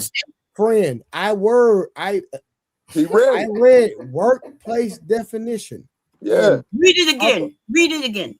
Go ahead. I'm about to go. No, don't read it again. No, Simon. No, I'm going to read it again. No. When they say junior and senior, no work. No, hold on. This is what Uncle Ricky talking about. Workplace definition. In civilian workplaces, it refers to romantic, social, or personal relationships between managers and direct reports. Right? That's it. Or yes. No. This is what Uncle Ricky said. Or other relationships that violate professional boundaries. There you go. Right there. It's right there. The professional boundaries is the manager. Oh my God. You see, they may have other rules. It's what a woman does. A woman can turn around. It's important to know how to read. And try to tell you, son, that go and sober up. Say what you want. Look. A woman will turn around and get in your head and try to make you feel like you're double dutching. You know what I'm saying? Like, you don't need to listen to this shit. Like, at the end of the day, we're having a damn good conversation. I've always been in position. A woman will double dutch you and like make you think, oh, like I gotta think secondary. I dated men. We damn well knew in the first place. All right, hold on real quick. Let me get to these super chats. Shout out to Marcel. Marcel said, "Is this dude drunk?" Simon, he talking about you. Shout out to Square Biz with the $5. He said, "I lived in the UK for 4.5 years. Simon is not from the UK. He's a pretender." I'm just reading what they said. I don't know. Yeah. That's not my life. All right, real quick, y'all. Shout out to my boy, Urban T. What's good, man? How you doing? Hey, what's up, man? Salute. Welcome, everybody. Good evening. Love, bro. Love and respect. I mean, my bad. Good morning to you. Good morning, my brother. I'm messing up my goddamn screens. I'm over here trying to get this thing back. All right, there we go. I got it back right now. All right, you got any perspective on this before we proceed? Nah, I'm just trying to catch what y'all was talking about. Because when I left the chat, y'all was talking about something different, and now y'all talking about fraternization. No, well, it came into play with, and just to bring you up to point, it stemmed from the sister they were speaking more of the power over women, right? Patriarchy. That's what it was. Mm-hmm. And Rick said, "What is patriarchy?" Right? And then that's when Bombshell came in to express the example utilizing, and it went to fraternization. So really, we still should be on the prompt in the sense of the video. You know what I'm saying? Which that's what I was gonna bring it back to, but we here now. Hey, y'all covered the definition of patriarchy? Well, what it means? No, in matriarchy? We have not. Well, I'll say this through my research with patriarchy, right? A lot of things that they're saying in the video, it is valid, but it's not valid for the modern day time. Now, back in the day, in the original system in this country, yes, patriarchy was very, very toxic because the men back in the day were doing things that was very toxic and very disrespectful towards women and also towards the slaves. Therefore, that's when feminism was created, the first and second wave. Now, however, what is happening right now, ladies and gentlemen, is that in this modern day age, they're pushing the fourth and fifth wave feminism movement, which is matriarchy. Matriarchy is actually the averse of patriarchy, meaning that they want to switch power and control to the woman, period. That's what it's about. So when you hear gentlemen like this on here stating that they wanted to have a matriarchal system, that's what they're talking about. They want to relinquish their power as men and give the power to women. And another reason why they're saying this is because they felt like women been suffering enough through the patriarchal system through men. So it's now time for men to suffer within the matriarchal system. All right, and hold on. And shout out to Black Hawk in the Cash App with the $5. And he sent the message and said, for patriarchy is what put black people in slavery. Yeah, true. All right, so let's get back to the video real quick. Let me shut this down right here. There we go. Right now, my girl should be in therapy. We all come from generations and generations, and you can't motherfucker sit here and tell me when I'm going through at 70, I just realized, but listen what I'm saying. No, let's be good, bro. It's not gonna get out of control. This is real shit. Bro, this is real shit. I'm telling you, you can't love a queen. Some of these girls out here ain't queens because their daddies wasn't there.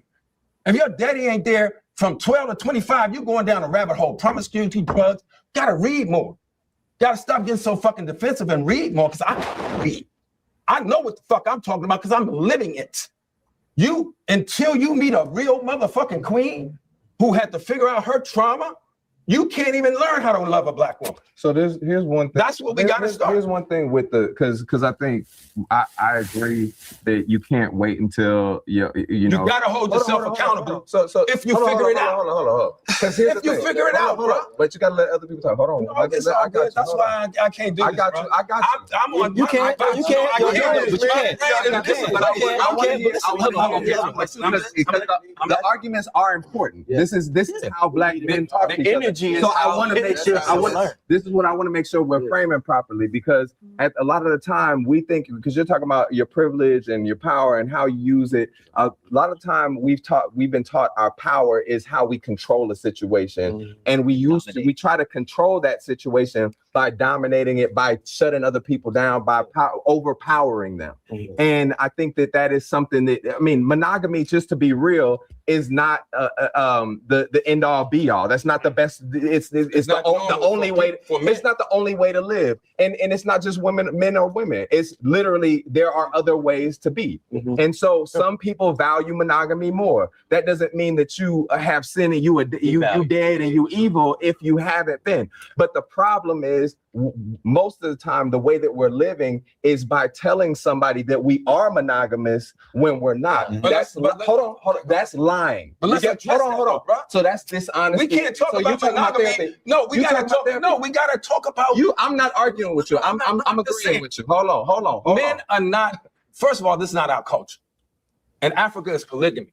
No. It's not monogamous biologics, is it? Some people do believe that monogamy is the most healthy. 97% of married men cheat, bro. Yeah, well, I mean, that's 85% of married men cheat. Nobody is being monogamous. We've also been taught to lie, and we've also been taught to dominate and control. So I think there are other perspectives here that are valuable in holding that stuff accountable, because we were talking about how to hold each other accountable in this, Can right? I add something to that? In talking about trusting black women and loving black women, how do we hold each other accountable in that? How do we make promises that we can keep? How do we say that, make sure that we're surrounding each other with people who are going to check us when we're wrong, right? And how do we know? But this is my thing, right? Black women don't hold black women accountable. But then I know. Let me just say, take Uncle Rick, right? I know Uncle Rick ain't just letting no men do no. Now I know he probably don't get in just some of his friends' business, but I'm pretty sure there's a certain boundary or certain threshold. He'd be like, hey, bro, we're not going there. Even if that's not my wife. But if me and you connected, you my friend, you my partner, bro, we just certain things we not allowing, or you can't do it in my presence or do it around me, or you can't even let me know about that as a man and as a husband. Am I right or wrong, Uncle Rick? I keep my circle small because, like I said, because people don't move like I move. Yep. And I don't sit on my tongue. If I got a problem with you and I see something, I'm gonna let you know I got a problem with you. That's it. And when you get to a certain point like that, you protect that. And that's how you protect your household. So me being a man in a relationship, I ain't got my single guys around. Matter of fact, I just give them advice most of the time, check up on them, but we not kicking it. We not chilling. We ain't doing certain things because I don't want to have those conversations. I don't want to be in those presence because it's uncomfortable for me. So in other words, y'all not holding men accountable, but y'all want women to hold women accountable. You just dip in and dip out like we should, right? No, we held them accountable. That's why we don't have them in our presence. So if we're telling them, hey, bro, you keep doing that, I'm not messing with you. You lose out on me if I'm valuable to you.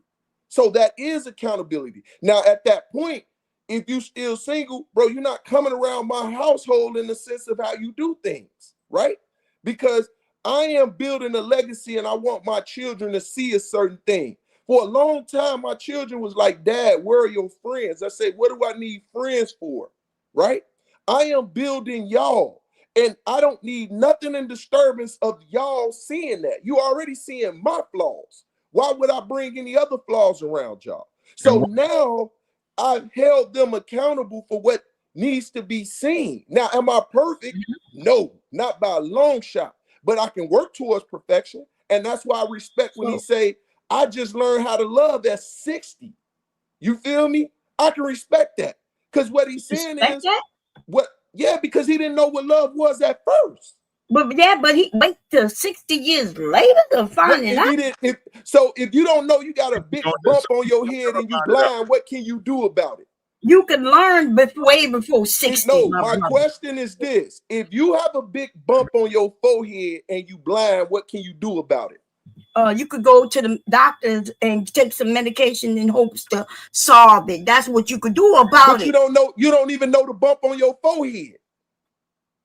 What you mean you don't know you got a bump on your forehead? What, you can't see? You can't feel? That's what I said. Y'all, listen, this is ignorance. Listen, my brother. You saying that holding them accountable is staying away from them. Then many women don't have women friends, or they don't even have friends at all. They got a lot of people. So if you saying holding them accountable is just staying away, then okay, that's some whack. How do you hold somebody accountable?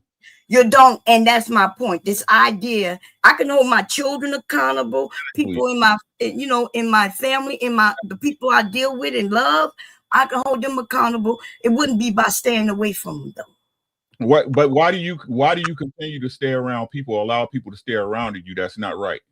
I didn't say that. I'm just saying it's not called. Yes, you did. What I said is just not called holding them accountable. That's all I said. Let me finish, please. Right. That's what it is, right? If you just said, if I love you, which if I'm guessing right, you love them and you continue to associate and let them be around you, right? Even though when I come up to you, be like, hey, that's bogus. You like F you, right? I'm gonna do what I want to do, right? Or I tell you as a man, hey, you know what? That's not cool. You shouldn't do that, right? So me being there for the next time you do some goofy shit, that's me holding you accountable, or do I kill your access to me? You don't help them. Yeah, those are people you love, right? But y'all was talking about women holding women accountable, women out in the world. But women don't. That's the problem, right? And men don't neither. Yes, they do. I'm proving. Yes, no, they don't. He said they just stay away from them. No. He said men will lose. Men that's close to him will lose access to him. How do you hold a woman accountable that don't listen? That's disrespectful. That don't do what you ask. It's a man. How you hold her accountable?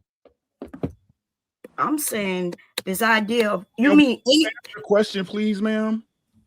I don't hold women accountable. They have to hold themselves accountable. But I can stay away from them. But that's not called holding them accountable. About Because again, help requires somebody respecting the information you've given them. And if I'm giving you information and you don't respect it, the only option I have is not to deal with you. I agree with that, but I'm saying that's not called holding them accountable, though. Because a lot of women, we got friends who don't listen. They're grown, and we might just say, okay, whatever your consequences is what it is, and that's what it is. I told you so, right? And you still allow them to do that, and then they come and do it again, and you tell them da, and then you say, I told you so, right? Yes. That's holding somebody accountable. No, it's not. Exactly. So what are we talking about? What? I said, no, it's not. You say exactly, and y'all can. Hey, I can't follow your own conversation. No, you do can't. Do you realize that nature itself holds men accountable? That nature holds men, or you mean humanity? Or are you talking about just men? I'm just saying, just us just living every day, just us being a man, we're just held accountable by default. Okay. Nature, yeah, I believe in balance. I believe in nature most definitely. But it's not the same for women. A form that don't work. What do you mean it's not the same for women? Women are not nature hold us accountable too. Hold on, watch this. If a man is a single father, you'll never know he's struggling. He gonna make we it see happen. him struggling all the time. Hold on. He just gonna get it done and make it happen. If a woman is struggling, guess what? She's gonna have 50,000 people coming to her aid. You mean like the men? See, but y'all listen. I could point to men on this internet where we see how they live. Hold on. Let's not move. Let's not move. But I'm talking about men. All my life, I've seen a single man and some women helping him do his daughter's hair. When she get old enough, taking her to the teaching her about our body. Okay, the men so hold on. What about and that might be true. What about when they got sons though? Yeah, when they got sons too, helping them get back and forth to daycare, school, helping them when he working and somebody need to watch the kids. Women have always been there. While I'm watching this, it's you men. So I guess y'all be able to go to work and pick them up on time, bring them to school. You ain't got no problem, no help. But that's wrong. But that's wrong. Yeah. Okay. I ran a business at the same time. I literally got rid of my car and would take my baby them to school every day in the tow truck, pick them up in the tow truck, and wait until their mother get home. Make sure they bathe that night. You had a woman. You just said until their mother got home. I think it's important to understand. You're not a single man if you're waiting for the mother get home. You say what again? If you said you waited until the mother got home, that means you weren't the single dad. Wait, what are you talking about? Single? I ain't never said nothing about. But he did. That was the example that you're speaking on. You can't even follow your own conversation. This is ridiculous. It's important to listen, and then at that point, if you're quick to listen and slow to speak, you'll catch what being said, right? Because listen, you're the one who are mistaking the conversation. No, I'm not mistaking anything. I know exactly what's Trey said that single fathers, that's what he said, single fathers versus single mothers. You threw in yours when you're not a single father, and then you want to say that I'm wrong. Hold on. First and foremost, I got levels to this thing with me. It's levels to this thing. If I said, once again, it's okay. Let's separate. This didn't mean you was wrong. That's what's wrong with you men. Let me clarify. Let's say you was misspoken. I am a single parent. Okay, so there is a difference between a single parent and a single father. I believe Trey is a single parent. Now, if the woman wasn't in the life at all, that would make him a single father. But he's a single parent. Smurf, I think you made that up. You think I did? Go and look it up, man. Go and look it up. Hey, can I come talk to me? I'll stand by. I'll wait. Can I offer a perspective on this? And I'm gonna offer it on. Yeah, I'm gonna offer it on both perspectives. First of all, I'm gonna deal with Bomb Cherry, what she said, right? So let's say this, gentlemen. Y'all don't know me, correct? Let's say in a situation where I just come out of the blue and try to hold you accountable for a certain type of situation that you're doing, more than likely, what would be your response? You don't know me. Exactly. I don't know you at all to even hold you accountable. So that's the point that Cherry is making, is that when it comes to the accountability part, men necessarily don't do that because they know the end result is that when you deal with a man who don't know you, then in reality, they're not going to accept it. Now, on the flip side, right, Cherry, what they're saying is this. They say that women don't even attempt to hold other women accountable. Just like I gave you an example earlier where I said that I walk up to them and I just hold them accountable, and the end result is that they don't accept that, right? But women don't even remotely attempt to do that. The reason why women don't attempt to do that is simply because women are in competition with each other. That's why they don't do it. And also it's based on their emotions. So however way they're emotionally feeling, they're more likely they're not going to attempt to do it because they don't want to get their feelings hurt. I would say we don't attempt to do it because we're smart enough to know that a woman who do not know us walking up to her and telling her her slip is showing might end up in some fight of some sort. So, but y'all know that too. That's why y'all don't do it neither. You can't walk up to a strange man. But that's the difference, is that even though they don't know me, I still attempted to do it. Now, regardless of the end result, it's the whole point that I attempted to do it. You know what I'm saying? That's the point that I'm trying to get you to understand. However, when it comes to women, when it comes to women don't do it because of their emotions. They're afraid of the end result instead of attempting to do it. If that makes any sense. No, I see what you're saying. Yeah.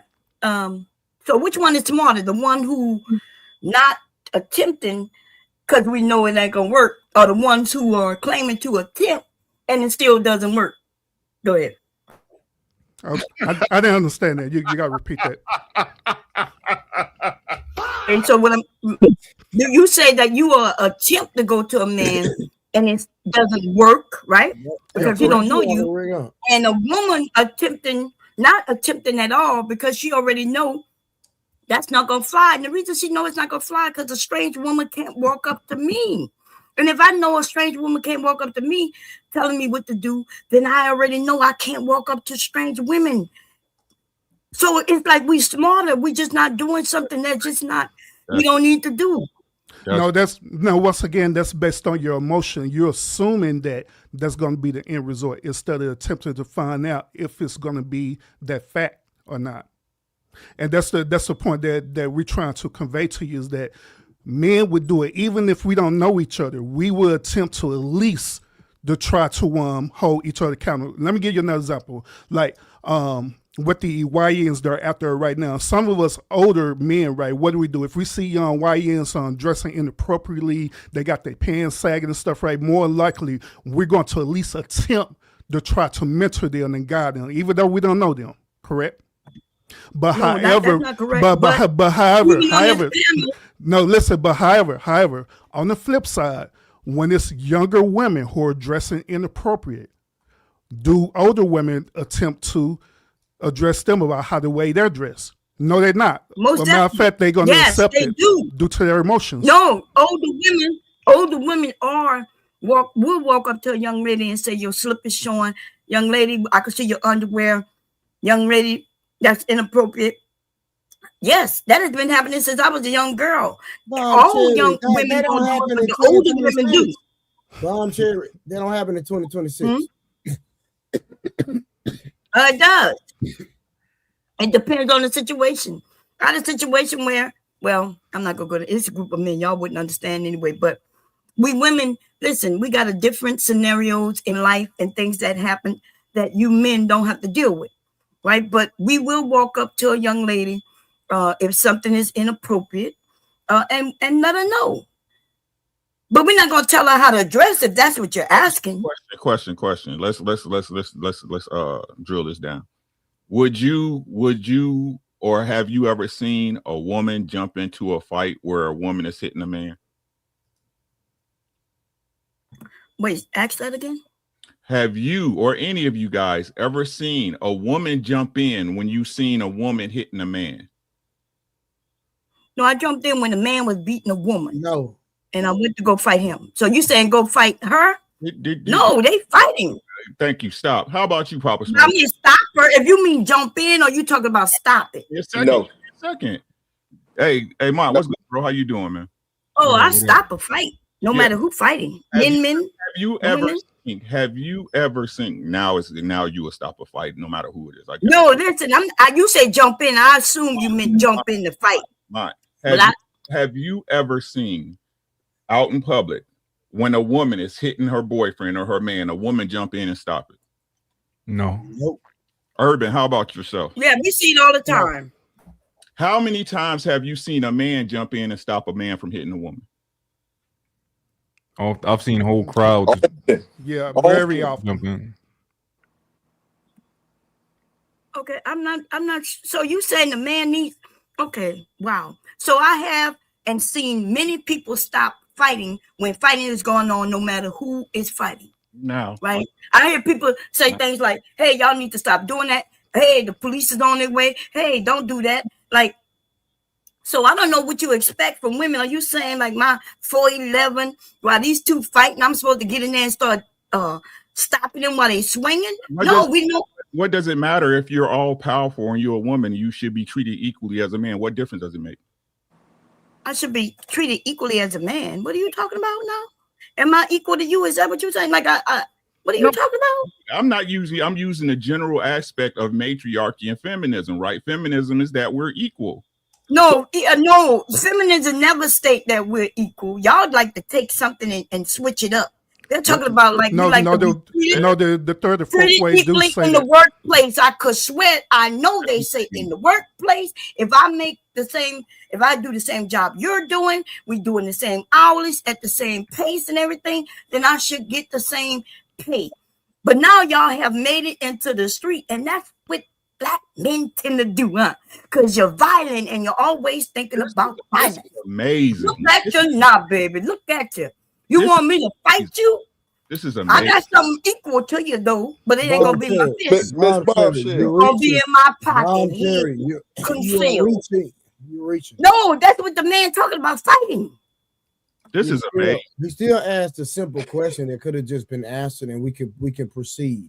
Okay, we can proceed, baby. But even on that panel, you don't see the conflict on that panel of age differences and things. Shout out to your husband. Trey. Shout out to my husband. That's right. I put him to sleep about 3-4 hours ago, baby. Now I'm in the kitchen about to make some fresh homemade biscuits and bread. Shout out to my husband. Where your wife at, baby? That's none of your business. Put her to sleep? That's none of your business. Okay, well, you shouldn't have mentioned my husband. See, I took that as an attack. But I can see that you wet. Me saying shout out to your husband. Step back before I give you that flat. Shout out to your husband. Oh, now look at him acting like a pussy. Shout out to your husband is an attack. Shout out to your husband is an attack. Yes, we know what you meant. Now look at him. This is what women do. What he is doing is what black women do. But go ahead, baby. Go ahead. So can I show something? I'm more of a man than you. My dick bigger than yours. You got it. I want to play something, and I want to say this before I go on to play. Give me just a couple of minutes. So earlier, I do a mentor with a non-for-profit called You Can, and in this class I teach automotive technology, and I want to show what my intro was today. And this is a group of more than 10 young black men. We enslaved, right? And who was it that enslaved us? And what was the purpose of it? So once you know who you were before you were enslaved, now you know who you're going to be in the future. So the reason why I do automotive is because my daddy did automotive. His daddy did automotive, right? But if I didn't know that, guess what would happen? I would have been searching for things out there and wondering why I keep failing in these things, but I'm good at this.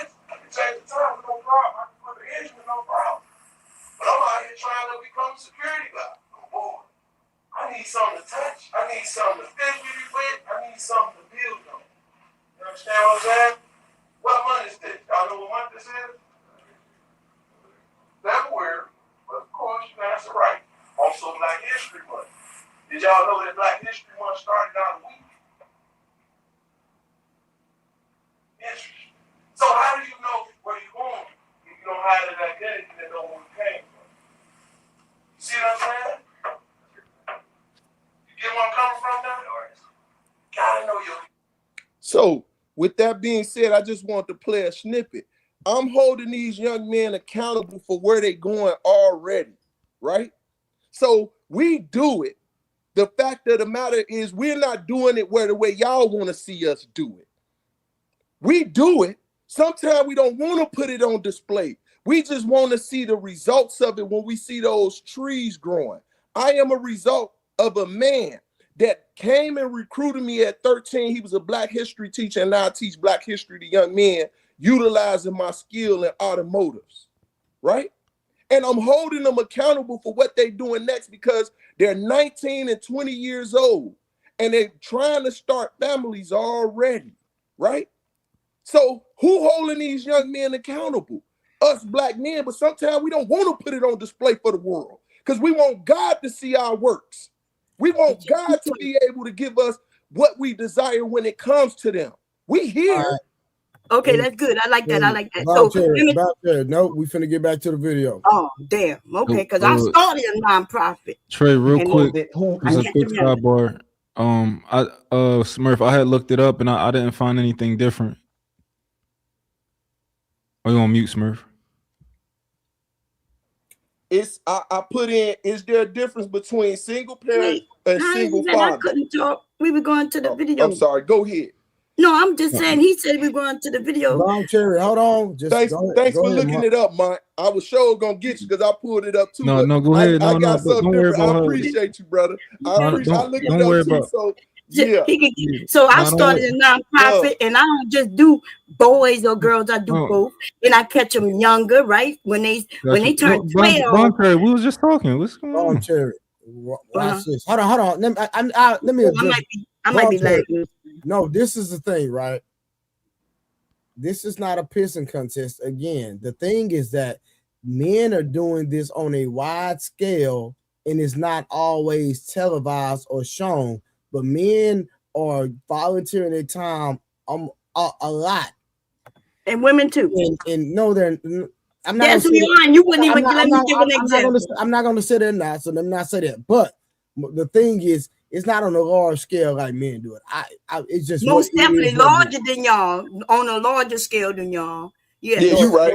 She right. Let's go to the video. Listen, we start the nonprofit that volunteering. Watch this. I was in the school district for 11 years. I've never been. Let me see. You know what? Nah, let me take that back. Just put it like this. Every school I went to, there was a program of men mentoring boys. There was not always a program where the volunteer parents came in and mentored the young girls, but there was always where men came in and mentored the young boys in every school that I've ever taught in. And I'm gonna leave that right there. I can agree with that. I can agree with that. You're mentoring the boys and somebody's mentoring the girls, but the women are the ones who created the Child Inc., the Boys and Girls Club, and all that shit was in every school I went to. They had boys being mentored. It wasn't always, they didn't always have a girls program. You're missing my point. Well, go ahead, Urban T. No, I was going to follow up on that. Me and Trey, we served helping young boys too. At one point in time, we was doing the mentorship as well too. 100%. Yes, and so this is crazy.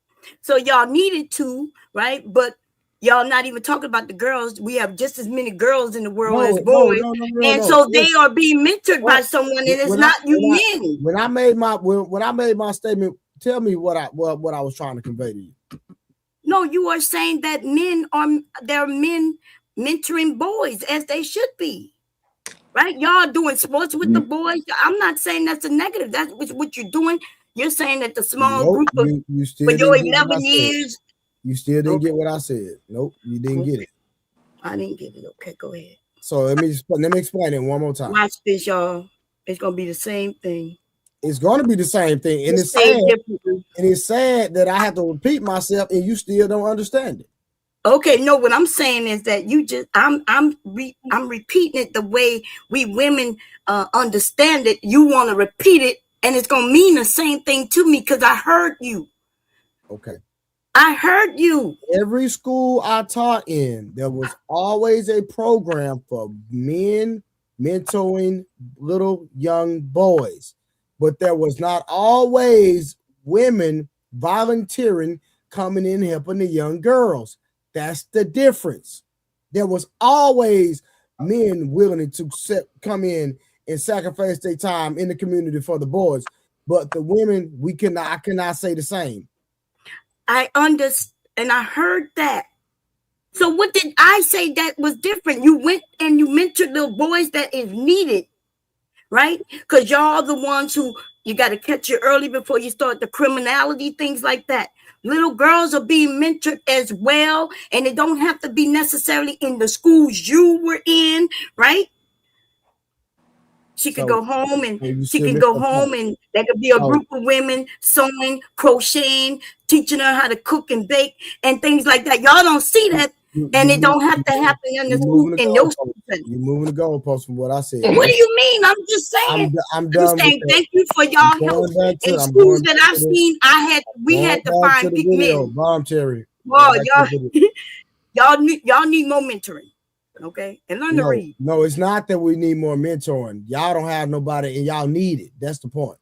No, we know how to read. What's wrong in that, right? I think it's even what I read. A lot of the time, what we read is wrong. Yeah. A lot of the time, the books because you don't know how to comprehend what you read. Wrong. Yeah, So I. Who don't know how to comprehend what they're reading, Cherry? I mean, even on this panel, y'all have shown that y'all didn't know how to comprehend what you was reading. No, you the one that don't know how to comprehend. And let me tell you something. And if you go back, hold on, because you know you got to go back on your channel and lie. If you go back on your channel and lie, I will rip you apart. I'm telling you right now. Okay, well, you because I don't see you. I don't have to lie. No. You lied on me. I never lied on you. Bomb Cherry, I went and seen your review where you lied on me in my panel. What did I say on you? Hold on. What did I say about you? Listen. Matter of fact, I need to get your email so I can get your information. So when you do a review, bring me over there so I can sit up there and review. Just tell me what I lied about you, except that you allow people. There was one you were doing where Rose was on there, and you were saying that we were jumping on her, and we were not jumping on her. We were having a discussion. Hold on. Let me land. We were having a discussion. That's not jumping on somebody when you're having a discussion. If somebody has an opposing viewpoint from the rest of the panel, of course it's going to seem like it, but that's not what's going on. You have a different stance, and everybody else has this stance. So you the eyeball when it comes to numbers, and it's just the way that it lands. But nobody's jumping on you, and I'm talking about that specific time. Go ahead. Okay, so. When you said we, because just now you said I lied on you. Now I never said a nigga. My platform. That's why I said me. Your platform. But yeah, I'm gonna speak about whoever I want to on a platform, whether it's yours, whether I'm up here or not. Like you doing reviewing them, I can review you. So I never said not one bad thing about you. But this is my thing, right? Me and you have built a rapport and relationship, correct? A relationship? I'm talking about where we communicate with each other. Yeah, it's a relationship. No. I get on panels and we chat it up. I don't consider it a relationship, but okay. He said everybody and everything has a relationship. Everybody and everything don't have a relationship, but good thing. What is my relationship to socks? Right, I have a relationship with socks. I put them on. Right, I believe you got. What is your relationship? What is your relationship to cars? You probably have one. What is your relationship to oxygen? We all have a relationship to something. It's just a relationship is just describing how you interact with something else. It doesn't mean that whatever you're about to say that it means. It's just it describes how you interact with something. And it's context to everything. Everything has its own context, and that's the problem. You taking a word and trying to put it in the same context, and that's a different context. There's levels to it. That's why the brother says level to this. Yes. But there's levels to it. And if I feel like just saying hi to people walking in the street isn't considered a relationship, then that's the level that I put it at. So I can have my relationship, what I consider a relationship. But if this nigga gonna say we got a relationship because he exists in the world, then yes, we all got relationships. Safe to say that we have a rapport? Yes, we have a rapport. Did I not say that? Did you not say what? Did I not it's say freezing up on me, babe? Before I said we have a relationship, I said we have built a rapport and a relationship. That's what I said. Yes. You've been on this platform, I would say at least about 4 times, and we've had conversations. So that means we are cool in a sense. Would that be fair to say? Yes, we were cool in a sense, yes. So that's why I said we have a relationship, Bum Cherry. It's no more than that. It's okay, well, to me, okay, that's your definition, and I accept it. It's not my definition of relationship. Cool. But what I'm saying is this, right? I didn't say nothing negative about you because I do like you, right? And I didn't say you said anything negative about me. I did not say that. You said that I lied on you. So what I'm saying is you was lying about the things that was going on my platform. That's what I'm saying. Okay. So I showed you. I stand corrected when I say you lied on me. Let me I apologize. That's not a factual statement. All right. Okay. Thank you. Because I was like, it was the thing you were saying about the conversation that we're having and so I don't like what you were saying about the platform at the time that I was on as well. Let me just say that, okay? Okay, and that's fair. It was not factual what you were saying on your platform when I was listening to your review because I was in the comments and I wanted you to bring me up because I was going to address it right then and there. What you mean? My link is always pinned. You don't pin yours, but mine is always pinned. Everybody. It was a Zoom link. It was a Zoom link. Yeah, that's what I use. Zoom. I don't use StreamYard. Okay, gotcha.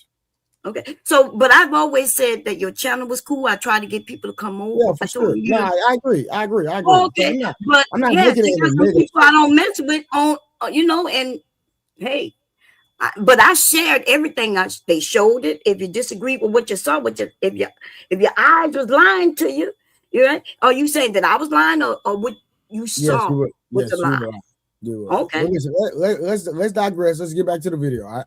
Okay. Cool. I do want to hear more perspectives on literally how to hold ourselves accountable in that.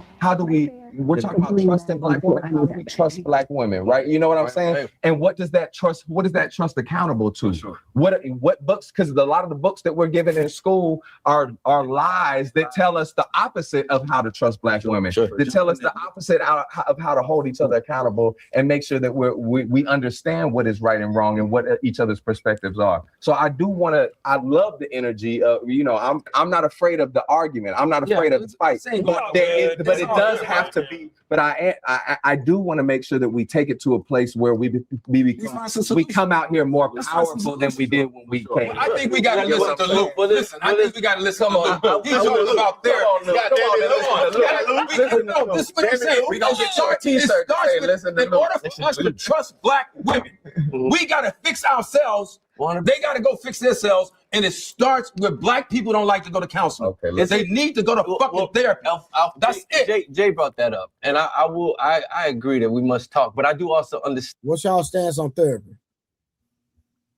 I think so. I did years of therapy coming out of the military, and I think that was one of the most exceptional things that I did. And before I even went through my divorcement, we did couples therapy through the military and outside of it. And when I say, for me, it uncovered so many issues. Like, that's why I love what the brother said, and I can respect, because it taught me the anger that I had, not only for my dad, but also for my mother. And it taught me how to be able to address those and look at, if I did want to be in a future marriage, what I needed to change within myself. And from that point forward, it held me accountable for all of my actions. And even in the sense of my reaction to something that transpired from the significant other, right? So I think that's one of the greatest things that anyone can do, because it can tap into, they ask questions that really make you think. And if you're a listener and one that truly want to learn, it's going to teach you a lot about yourself, a lot about the things that you don't even think about. Anybody else? I think therapy is beneficial, but it should be temporary. The only exception to that rule, if you have some type of psychological issue or mental issues that's going on with you, then that's different. I'm assuming that you're asking me about like therapy from a clinician. Yeah. Well, because he was just saying, Clifton Powell was just saying that for the black man to trust the black woman and the black woman to trust the black man, we need to go to counseling, we need to go to therapy. So I just wanted to see how do y'all feel about what he said? Yeah. First, I think therapy can be so many different things. But in the context that I know that we're talking about, like with a clinician, I think that most people would benefit from therapy. I think almost all people would benefit from therapy, but to different degrees. Like for me personally, I would have marginal benefits from therapy because I'm already so introspective. I already process thoughts all day, but a lot of people have issues processing thoughts. A lot of people have issues kind of speaking to themselves and actually digging deep and coming out with solutions and things like that. So therapy actually gives a lot of people the tools to help themselves do that. That's one of the biggest things that therapy is going to do, is give you tools. Even couples therapy is going to give you all tools to communicate to each other. And it's going to kind of give you a roadmap of how you can kind of better do that. So I do think that therapy, in general, I think most people will benefit from therapy, and most people will benefit from just talking with somebody who's level-headed. So yeah. Anybody else? Do you think non-clinical therapy would be beneficial too? I'm sorry? Do you believe that non-clinical therapy would be beneficial? Because I know you said I'm gonna be real. Right? I'm gonna be real with y'all. I think the best therapy is non-clinical therapy, and when I say that, I'm talking about like I can have like if I had a choice to get therapy, somebody like Uncle Rick, because Uncle Rick gonna tell me the goddamn truth. He's not gonna be political. He's not gonna let me monologue. He's not gonna let me make excuses and all this. So you know what I mean? Like, because I think that a lot of times when you go to therapy, you need to go to therapy with somebody that really know you. Because I can go to a clinical therapist and get through that and lie to he or she all day long.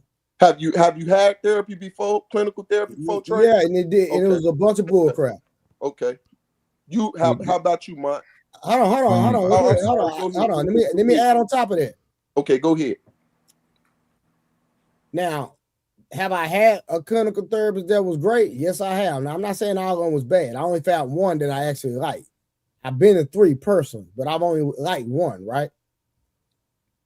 But I went in 2 different relationships, like 2 different relationships that I've had. And every time I did a couple therapy with a woman that I was dealing with, when they held the woman accountable, that was the end of therapy. I swear to God. No cap. I mean, as long as we was just going through the ropes and going, whatever their little program is they had, and we just sitting there listening, everything is fine. But as soon as, now if they held me accountable, thing apply to me, cool. But I'm talking about, and these 2 different women from 2 different neighborhoods, 2 different ages that I went to therapy with, and as soon as they held the woman to the cross, try to present any type of accountability, we never went back to therapy after that. So clinical therapy, it have its limitations on it. You know what I'm saying? They got to follow by, wherever on textbook that they have to go by it. But however, non-clinical, they're not going by no textbook. They're going by, anecdotal experiences, hence what Trey was saying about, Uncle Rick. Even I have family members that'll give me really good advice that'll help me cope, way better than the actual clinical therapist. Mm-hmm. I think the important distinction is that all clinical therapists are not made the same, just like any other profession. I think a lot of people who are clinical therapists are not necessarily supposed to be in that field. I think people are born to do certain things. I think, people who have certain type of brains are born to be scientists or born to be, make rockets and things like that. And other people are born to do therapy. And a lot of people who actually do it are just doing it because it was easy to go to college for psychology or something like that, right? But one of the important things that I think clinical therapy does is they do have their methods that they come up with, which I think are really good. If you take that and you give it to somebody, like for example, right? I went to couples therapy with my girl, and the best conversation that we had, the best thing that happened to us was having a conversation with my homie, right? And my homie actually went to therapy before for a long time. So my homie was actually able to take his skills and the things that he learned in therapy, but he did something different with it than what the therapist that I went to did. And that was one of the, because my girl, she was thinking that like, all right, when we go to the therapist, like she think that I need to talk to people who I trust and people who, other men who I essentially look up to, and I think like, oh, this guy has status or this guy's intelligent, he has wisdom, right? So she like, how about you call one of your homies who you actually got respect for, and let's have a conversation with him, because she thought that it would be different.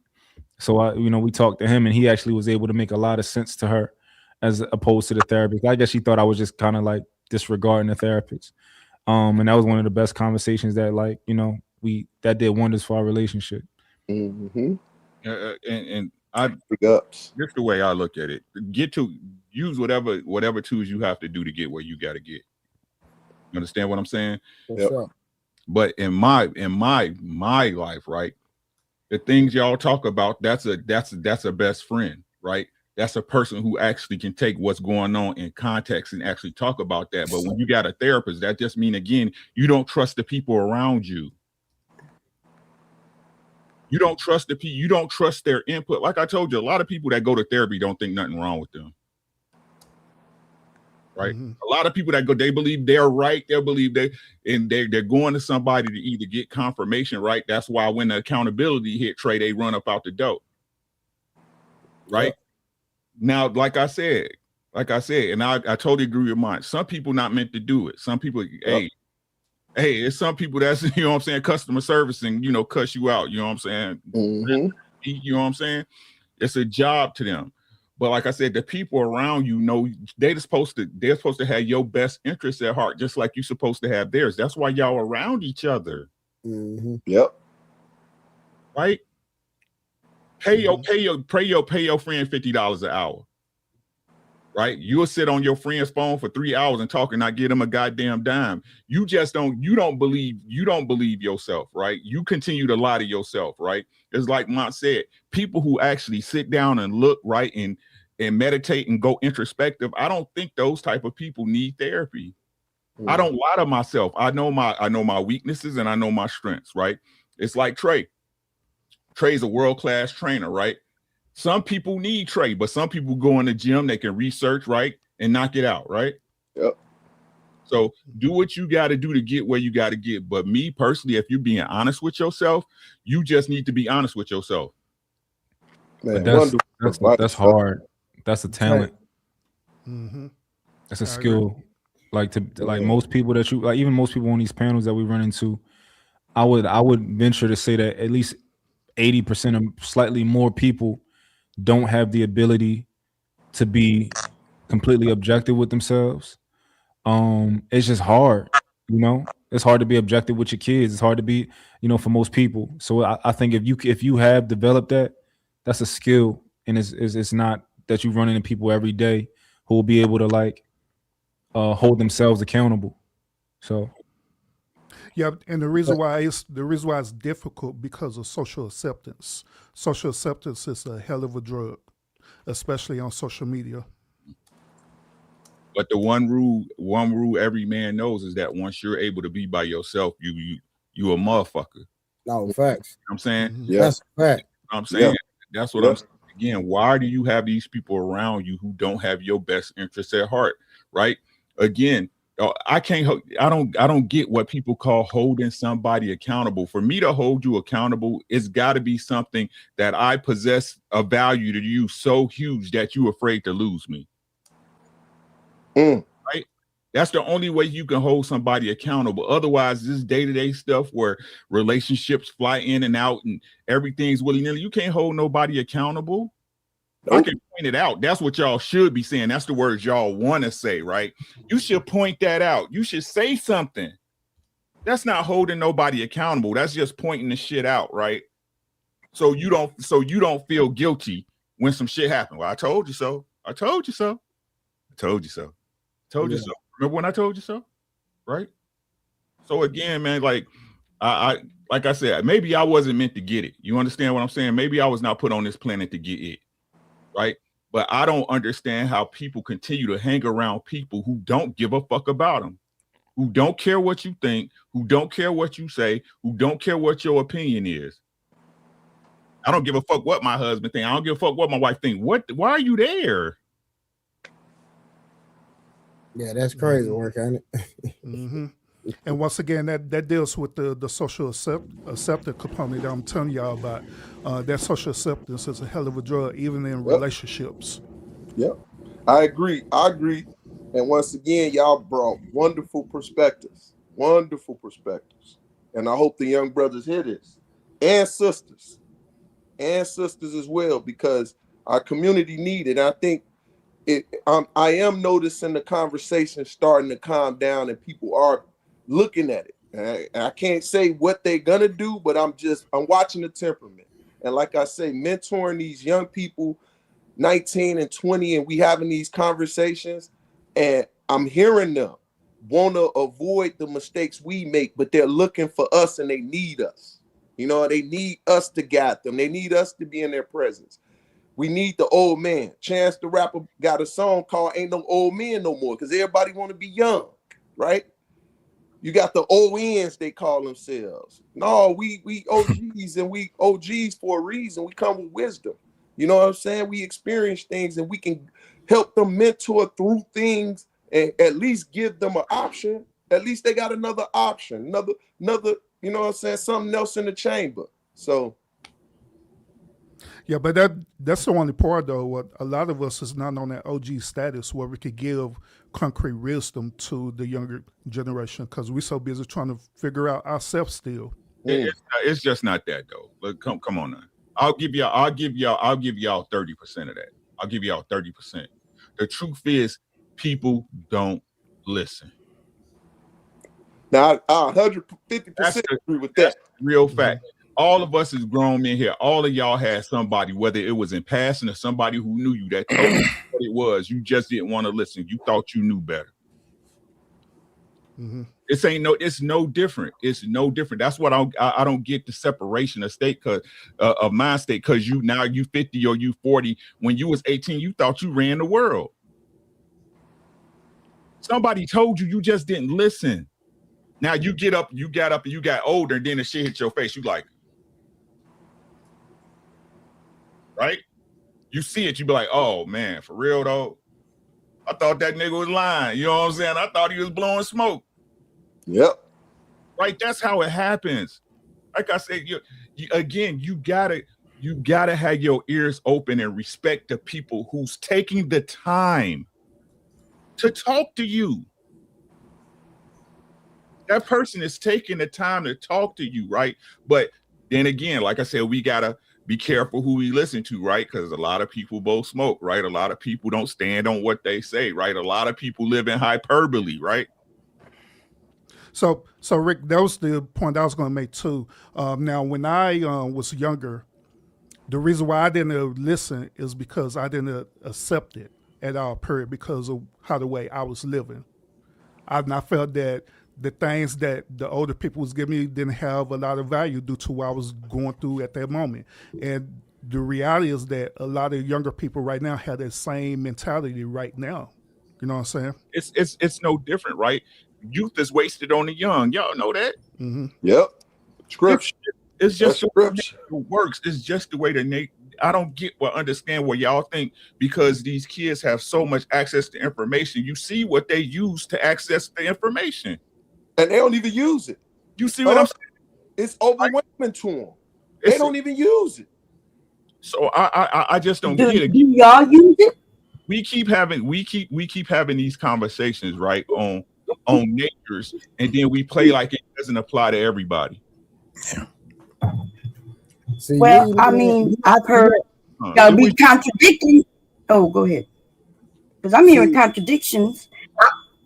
What contradiction did you hear, Bomb Chair? Well, when I heard somebody say, hey, like, you know, you should be taking information from people who come up and just want to give you some. But then they also said, well, you can't take information from everybody. So I agree with the latter part. You can't take information from just anybody who just want to come talk to you. And so that's where discernment come, or where you got to go learn. So I agree with that. I also agree with the young man who said that, hey, when we were younger, we too was doing the same thing these younger people are doing, right? I think for the most part, that's all of us. And why was we not listening? Because we were young and we wanted to go and figure it out ourselves, or we thought we was right. When we got a little mature, we understood we was wrong and that they were right. But that's called learning, right? They have to learn. So we can't be complaining that those who don't want to mature, instead of complaining about that, let them be over there. Like the young man who said, hey, stay away from them. They don't want to learn. They're not a part of our tribe. And that's how it got to be, because there's always been hard-headed people. There's always been people who never learn anything. And we're not going to be able to change that. So I kind of agree with everybody had a valid point. Okay, everybody had a valid point. I heard you said the word contradict. I think you contradicted yourself. What you mean? So when I stated earlier, if I have a friend that cares and knows his use of me and my use of him, and I say I'm in a relationship, and this is what, once again, I can't control what you do, but I don't want this coming around my household, and I'm holding him accountable for how he moving specifically around my family, right? And if I tell him after this point, you can't respect that, bro, I don't want to be around you. You said, why you get away from him? No, I didn't say that. I agreed with you. I just said that's not called holding them accountable. And I wasn't even talking about your friends. Remember, originally, it was like women aren't holding women accountable. And then I said, well, we can hold our friends and family accountable, but not strangers. And then you gave your example. I wasn't disagreeing with what keeping them away. That you should do whatever you want to do with your family. But what I was saying is that that's not necessarily holding people accountable by staying away from them. That might be that's best for your family, but they still out there doing what they do. But okay, I agree with you. I was just talking about, man, y'all don't know how to have a conversation. Y'all lose yourselves within the conversation because I just disagreed with what you called it, not what you were doing. Okay, you can. Right, so I think that's great. So shout out to Mr. Blue for the membership. Listen, y'all know my memberships are live. Make sure you support the channel with the memberships. And I think Uncle Rick got a $5 super chat on his side. And it says, you should listen. Why bump your head when you don't have to? JT, what's good, brother? What's popping, bro? What's popping with you, man? Love your channel, man. First time coming up, bro. Great conversation. What up, Uncle Rick? Rick, what's going on, boy? What's popping with you, man? What's good with you, bro? What's new with you, man? You know, still out here doing it. It's good to see you, bro. Yeah, good to see you also, brother. So yeah, the question was about the counseling, right? Yes, sir. Therapy. Yes, sir. Yes, sir. So it's based off of who the person is, really. It's really based off of how locked in you is with your counselor. When that therapist and you talk, I've been in counseling, many types of counseling. And I'm telling you right now, there's some awful therapists. They don't know, I don't know who said it, but they were right on point when they said it. Some people ain't meant to do it. They're just getting a paycheck. And that's a bad hustle to be in right there, because you ain't making no money when you're not good. But you also have counselors that actually know how to get you to lock in. I know when I was in those sessions, man, I was doing all the talking, working it out, and they were working it out with me. They challenged me. It was some ugly times. It was like some days I didn't even want to even talk, but I had to go there, right? I had to go there. I had to talk to him. And it was things that I didn't want to bring up, but he said, look, we said we was going to talk about it right here, and we got to talk. And I didn't want to talk about it, but he knew how to get me to lock in. You know what I'm saying? So, and it was therapy for me for what I needed at that time. What he was trying to do was not make me be perpetual in going to therapy. So when I hear people talk now, they be like, well, I went to therapy and I'm healed now. No, that's not how this shit works. Facts. Everybody think that because they went to counseling, they had a couple of sessions. Nah, you're not healed. That's crazy. As a matter of fact, there's certain things that we need to be broken about. Our habits need to be broken to be able to move. That's why when we see cats that's in their 50s and 60s and they still moving like they in their 30s and their 20s, because they haven't been broken yet. Those habits haven't been broken. And one of the reasons is because they scared.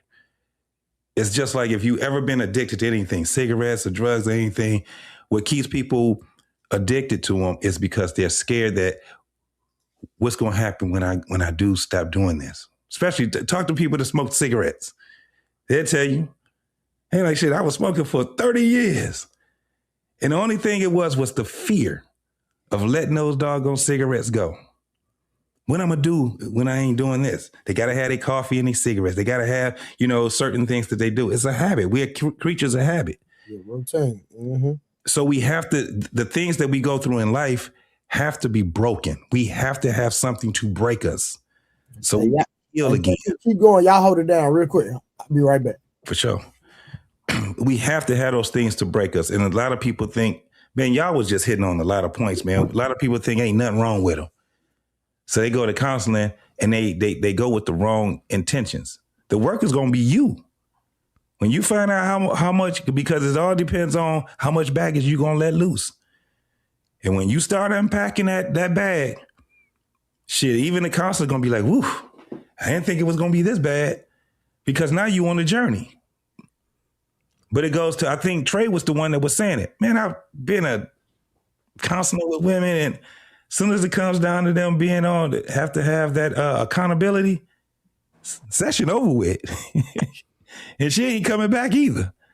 It's a wrap, because she thought she was going there to the session to heal you. Yep. To heal you, to fix you. Hey, Jimmy. Hey, let me ask y'all this question. Do y'all believe that therapy should be gender specific, meaning that you're a man, you should see a man therapist, and a woman should see a woman therapist? Yes. The only reason why I'm asking this is because through my personal experience, my worst experience with therapists was with women, and my best experience was with men. What would y'all say? Yes.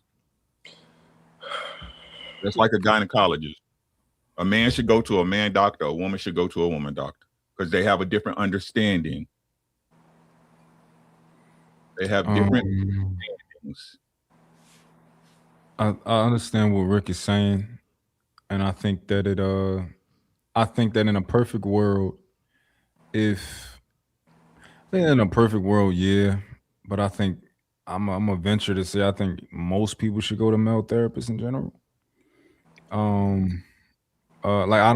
guess I'm trying to weigh how good do I think, like the ability for female therapists to be compromised I think that I think that typically women are easily, I'm not gonna say manipulate. I don't know if that's what I want to say, but I think that they're easy to sell things to. So I think it's easy for a female therapist to impart her worldview instead of doing her job. And I could be completely wrong, you know. I call it transparent. I always say transparent. You know what I'm saying? In that sense, they real transparent. One feel this way, the other one, oh, you're right, and never even went through it. You know what I'm saying? So, but once like again, the man, that's the word I use. Like the male therapist that me and hubby went to, right? Who took his feelings of whatever was going on with him and his wife in the past and tried to push that on my husband. Is that what you mean? Because men, like this idea that men are stoic all the time and they're not emotional, so they won't transfer that. It's crazy work. But yes, and the idea that, wow, there's all kinds of therapy, by the way. There's talk therapy. There's where you can go in and hook yourself up to some electrons and electrodes and things like that. There's actual therapy where you could go out and be with animals and in nature. So yes, there's all kinds of therapy. And then there's the ones at the church for those of you who are religious, and you go and let your minister know all your family business just so he could tell it. And then they got what some of y'all say, talk to your friends, and then your friends know all you. John, that's not therapy. If the pastor did that, that's not therapy. That's counseling. Well, they got therapy in churches too, and then they got counseling as well. But somebody, my issue, remember? I'm sure my issue is that you just went to the negative when it came to the church, and every church is not like that. So some people believe, some people don't, but all churches are not negative. So the fact that you just made a negative connotation. Well, no, all churches are negative to you, but maybe all churches are negative to me, though. Maybe you have to be responsible, though. That's exactly what you did, though. I gotta be responsible. I thought everybody was up here giving their example of what they believe. I've heard that. But I'm not gonna let you just sit up here and just make the church look bad. I'm not gonna allow that. I'm sorry. I mean, I ain't gotta make the church look bad. They make themselves look bad. You just attempted it. No, they make themselves look bad. Okay. And that's fine. But my point is, there's some good ones, there's some bad ones. It's good and bad. And no, I agree with that. Good and bad and everything. Yes, I agree with that. But you making it seem like I'm making all the church look bad. Everything I was making look bad. Did you? Look, I was making it. Do you not understand that everything I was talking about, the therapy I made, look bad? No, she's not right. You just focus on the church. Let me tell you why she's not right, Brother Mills. Because at the end of the day, she made a one-sided statement. She wasn't fair across the board. That's not being right. No, I did that with everything though. Remember when I said, oh my God, never mind. When I mentioned the man therapist that we went to, I made that look bad. So based on what you're saying, Brother Nim, that's not what I did. It's not what I did. I'm fair across the board. If you're gonna, you're really not. When you're on a platform, when you see that's the difference between me and a lot of the other platforms. You just can't come up here and just say what you want. And it's just like Uncle Rick has said numerous of times he's not a religious person. But at the end of the day, guess what? If he makes a statement that I deem to be an issue, I'm going to challenge his as well. But guess what? He hasn't never made one-side statement. And if he is going to make a statement, it's going to be in context. What she did was she said, hey, some of y'all go to church and tell your pastor all the family business, and all he does is go preach about it over the pulpit. Guess what? There are some churches that don't do that as well. So that's my point. If you're going to call it across the board. That's all I'm saying. Okay. Well, wow, never mind. Listen, I don't care about no church, no religion, but we have seen it. We've seen these men on the internet be ministers and do exactly what I said. So I'm not lying, but okay.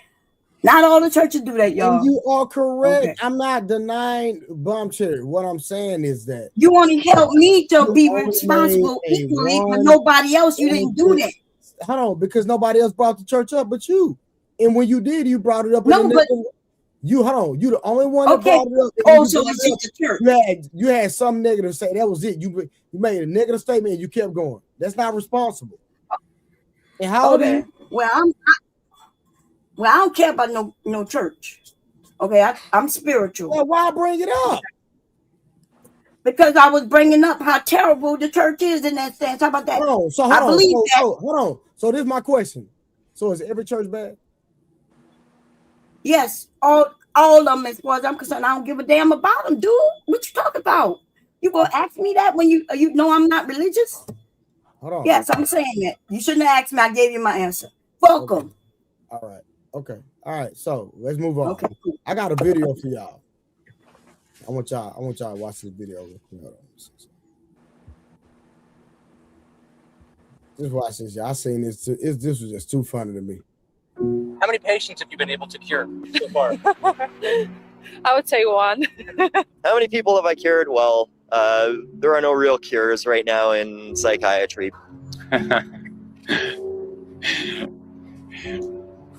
Yeah. Idea of any? You asked me about the issue about how many people I've cured. I don't know that any of us are ever completely cured of anything. I have not been able to cure many patients. I have cured none of my patients. I just want to play that snippet of that, man. Y'all see that, man? Yeah. Yeah, because in reality, it's not their job to cure. Nah, I agree. I agree 100%. Yeah.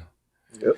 That's why, yeah, they were being I guess facetious in their answer, because it's not. That's why when we were talking about people talk about they're healed and all these different things, if you actually been to counseling, you know that it's some work that you got to do, man. I worked out of books, bro. I'm talking about some real work where it got to the point where I didn't see the counselor for probably 2 weeks because I had to do all the work in my workshop. Mm-hmm. And before I saw him, I had to complete everything that I did. And that had to bring out honesty in me. But I was locked in because I'm like, okay, I'm just trying to work things out. It just because you go to counseling don't mean that you know what I'm saying, or therapy does not mean that you are just all screwed up. You're just trying to navigate through life. And there's some things that, you know, we just be missing shit. And we just need somebody to be able to help us navigate through that shit. So that's why when people say, no, some people just need the therapy of talking to they homeboys or, you know, people in a family. It's therapeutic when you can do things like that. A lot of stuff we need to just get off our chest, man. We need to be able to sit down with somebody, even if it's like the people that we have up here, be able to work things out, listen to other people talking, and you be like, damn. But we can't expect to be going to therapists and being cured and healed and all these. That's not what it's about. It's to keep you in a sane process while you're going through this world. It's some stuff, bro. Like, I'm one of them ones, PTSD. You know, I had to deal with that. I had to go through a divorce after 10 years. You know what I'm saying? It took me 15 years just for me to recover. I didn't even know I was fucked up until when I look back at it, I was like, oh shit. You know what I'm saying? It was that was the things that I was just looking like, oh yeah, I can see better now. I can talk to people and I can articulate things a lot better now because I ended up having someone to help me just navigate through things. And sometimes it wasn't even a damn therapist. It was my father. It was my mom. You know what I'm saying? It was a cousin that I was talking to. Yeah. It was probably the nigga I went to the cigar bar with. You know what I'm saying? I was just like, damn, this it right here. That's all I needed right there for us to, you know, work some things out. And for you to also know that you ain't the only one going through shit. That's what it's really about. So that cure shit, yeah, that shit's a myth. And going back, JT, to piggyback, that's what the brother was saying on the panel. When he said, I didn't learn how to love until I was 60. You feel me? Mm-hmm. I didn't know what what my thoughts of it wasn't what it truly was until he bumped into his queen. And it was his queen that unfolded that to him, not a counselor, when she said people should go to counseling, but he was like, it was that woman. And that's why I give her and I value her even further. You see what I'm saying? So all of y'all making wonderful points, man. And I'm glad we able to talk about this as men, because a lot of men don't talk about this, right? Yeah. And you know, it was also his homeboy. His homeboy was the one that told him, hey, you screwing up, homie. You screwing up. And he had to look at himself. Now think about that. He's a baby boomer? Yep. Yeah, he's a baby boomer. Yep. I looked at it before myself, and what I said was that he was on the wrong table, for one. He needed to be on a table of brothers to edify him, right? Because there were some things that, you know, we would disagree with him on, but we'd be able to talk to him about it and be able to edify him on his thoughts on things. For instance, when he was sitting back talking about that patriarchy shit, if he had some brothers that actually understood what it was, we'd have been able to say, okay, take this walk with me, homie.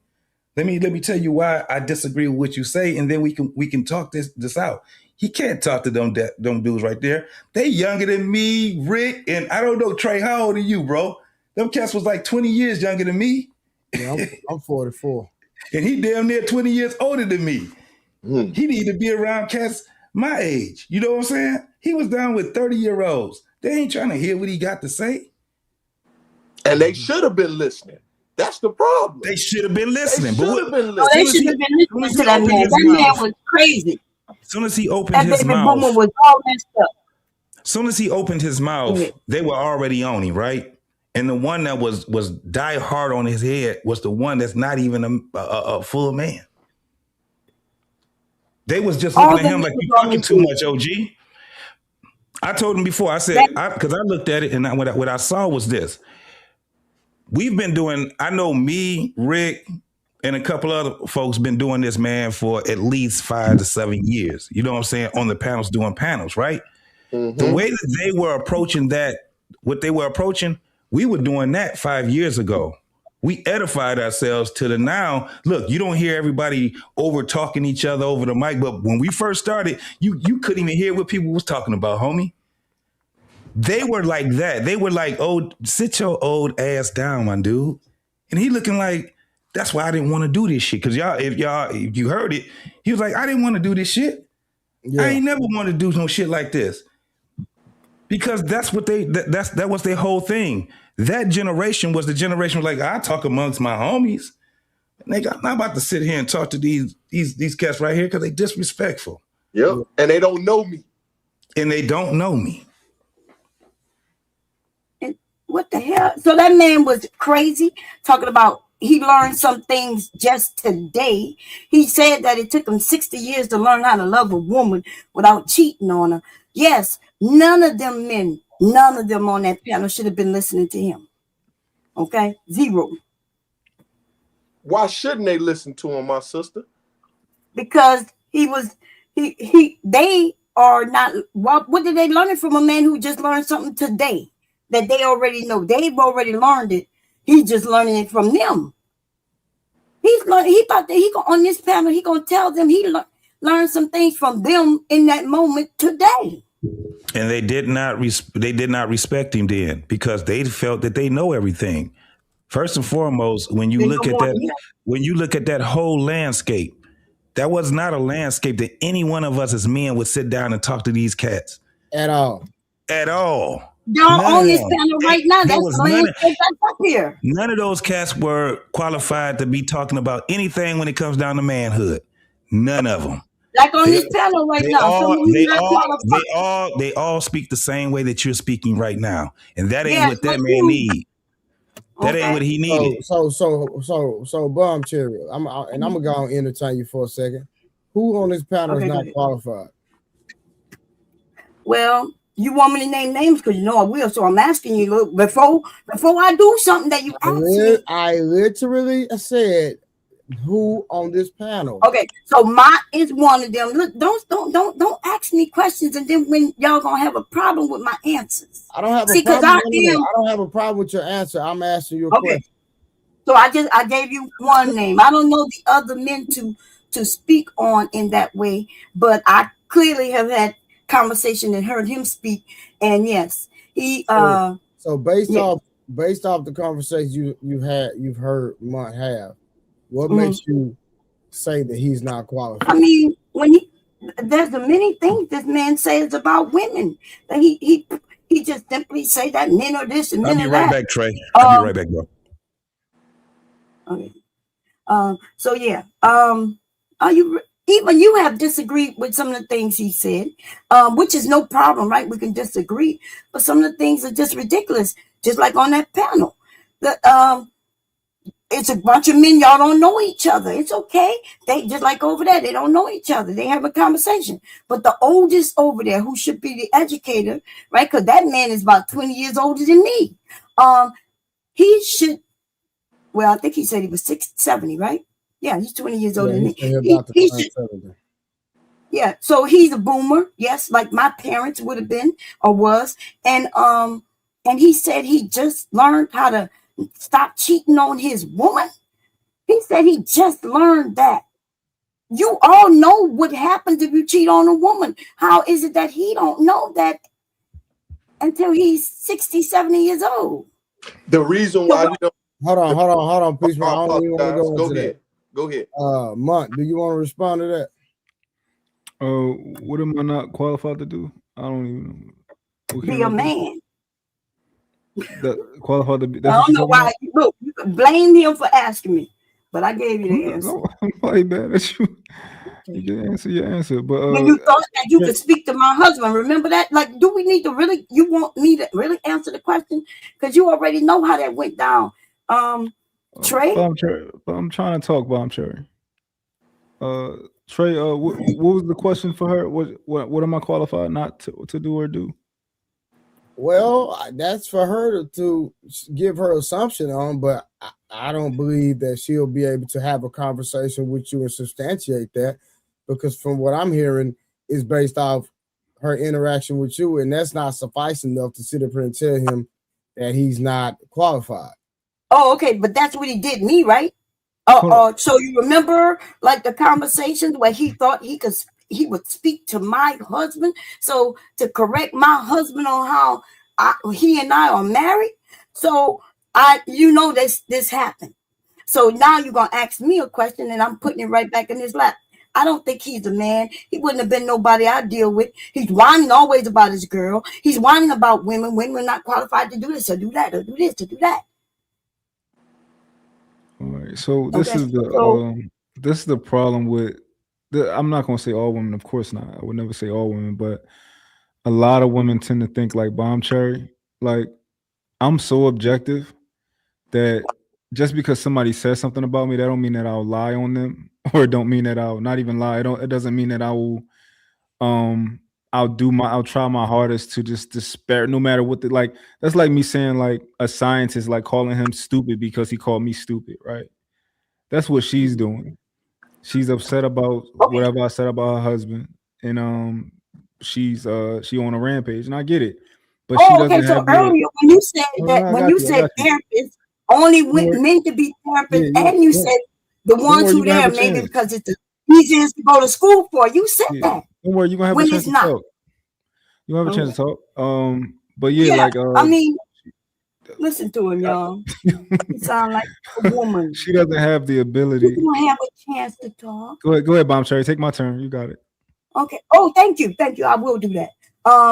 Because I'm more manly than you. I'm masculine. So that's what happens when we women, right? When we can speak up for ourselves, take up for ourselves, and when we know we're smarter, then we become masculine. So you then put us in that realm that you aren't, right?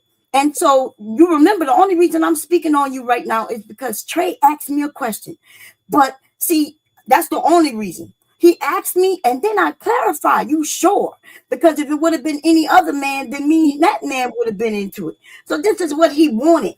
This is what he set up. So don't make it seem like I did this. Well, he's not even offended. But at the end of the day, I just wanted you to have the conversation. He Did you ask her a question? I'm making pizza though, baby. I didn't want to have the conversation with him. I don't mess with him. Okay, so I you just said want a to let lot it of be things, and known. I She decided mad at not me. to I'm not answer. mad at her. I'm not mad at you, baby. No, I live rent free in that head. I don't even be Rent thinking about free bomb trash. in She my be thinking head. about me though. I was asked a question and then I pulled you out. That's You got a all. lot I to just say pulled your about name me. out. I do. Like you had my you love husband. You talking had my about me. husband in your head. You had my husband all running through your brain. Huh? You love talking about me, don't you? All right, so we're gonna get How back many to the videos you got of conversation. me? I think Trey like when I talk about you. Ask him about it. I was trying to see where y'all gonna have the conversation for you substantiate the fact that he's not a man, but you didn't do it. So Well, I didn't say his name. Remember, that's until a you dead asked. conversation. It's all good. It's all bomb shit. It's your opinion. Understand the value in us talking, our perspective. We got that part, but how do we find solutions? But the only thing is we're not gonna get to a solution because there is still something on the table. There's still something on the table, and we gotta. What's on the table? Your point of view, his point of view, What's on the table to me is how do we as black men? You said listen and lose. No, but I'm just interjecting, bro. Y'all said interject. Well, interject. Listen, I'm saying, how do we help black women? I'm telling you. Well, first we gotta help ourselves. Right. But I'm saying is if we can't figure out and we I'm can't saying figure out what what love really means, what earlier, love looks like to us, what love has been to us, what have we been taught about We come love? from generations of no love. Right. But does patriarchy come with accountability? No, I think the definition of patriarchy is when we have systems of domination for men. Right now, I think we're not doing a good job of naming the system that literally incentivizes us to be on some fuck shit, or it incentivizes us to always want to be dominated. But I think in our conversation right now, as black people, a lot of times when you hear the word patriarchy, you think about the word patriarchy, you think about how we're taught in Christianity to be patriarchs. So a lot of us have a hard time thinking about leadership and thinking about how that leadership comes out in fucked up ways. I.e., I want to be a patriarch like Father Abraham, therefore patriarchy is good. Patriarchy is not good. The system of domination for women is not good. But a lot of us buy into that. So I got a question I want to ask you. What's your How question? do we unlearn that? I think we unlearn that by listening to what he's saying. About what specifically? It's therapy. So we can go understand all of it. But listen, I want to be clear. Right now, we're talking about a system of power. Right. If you think interpersonally going to therapy is going to deconstruct the system of power, no. I don't say. I'm not saying that. But this is what we get at. Right now, we're talking about trusted black women.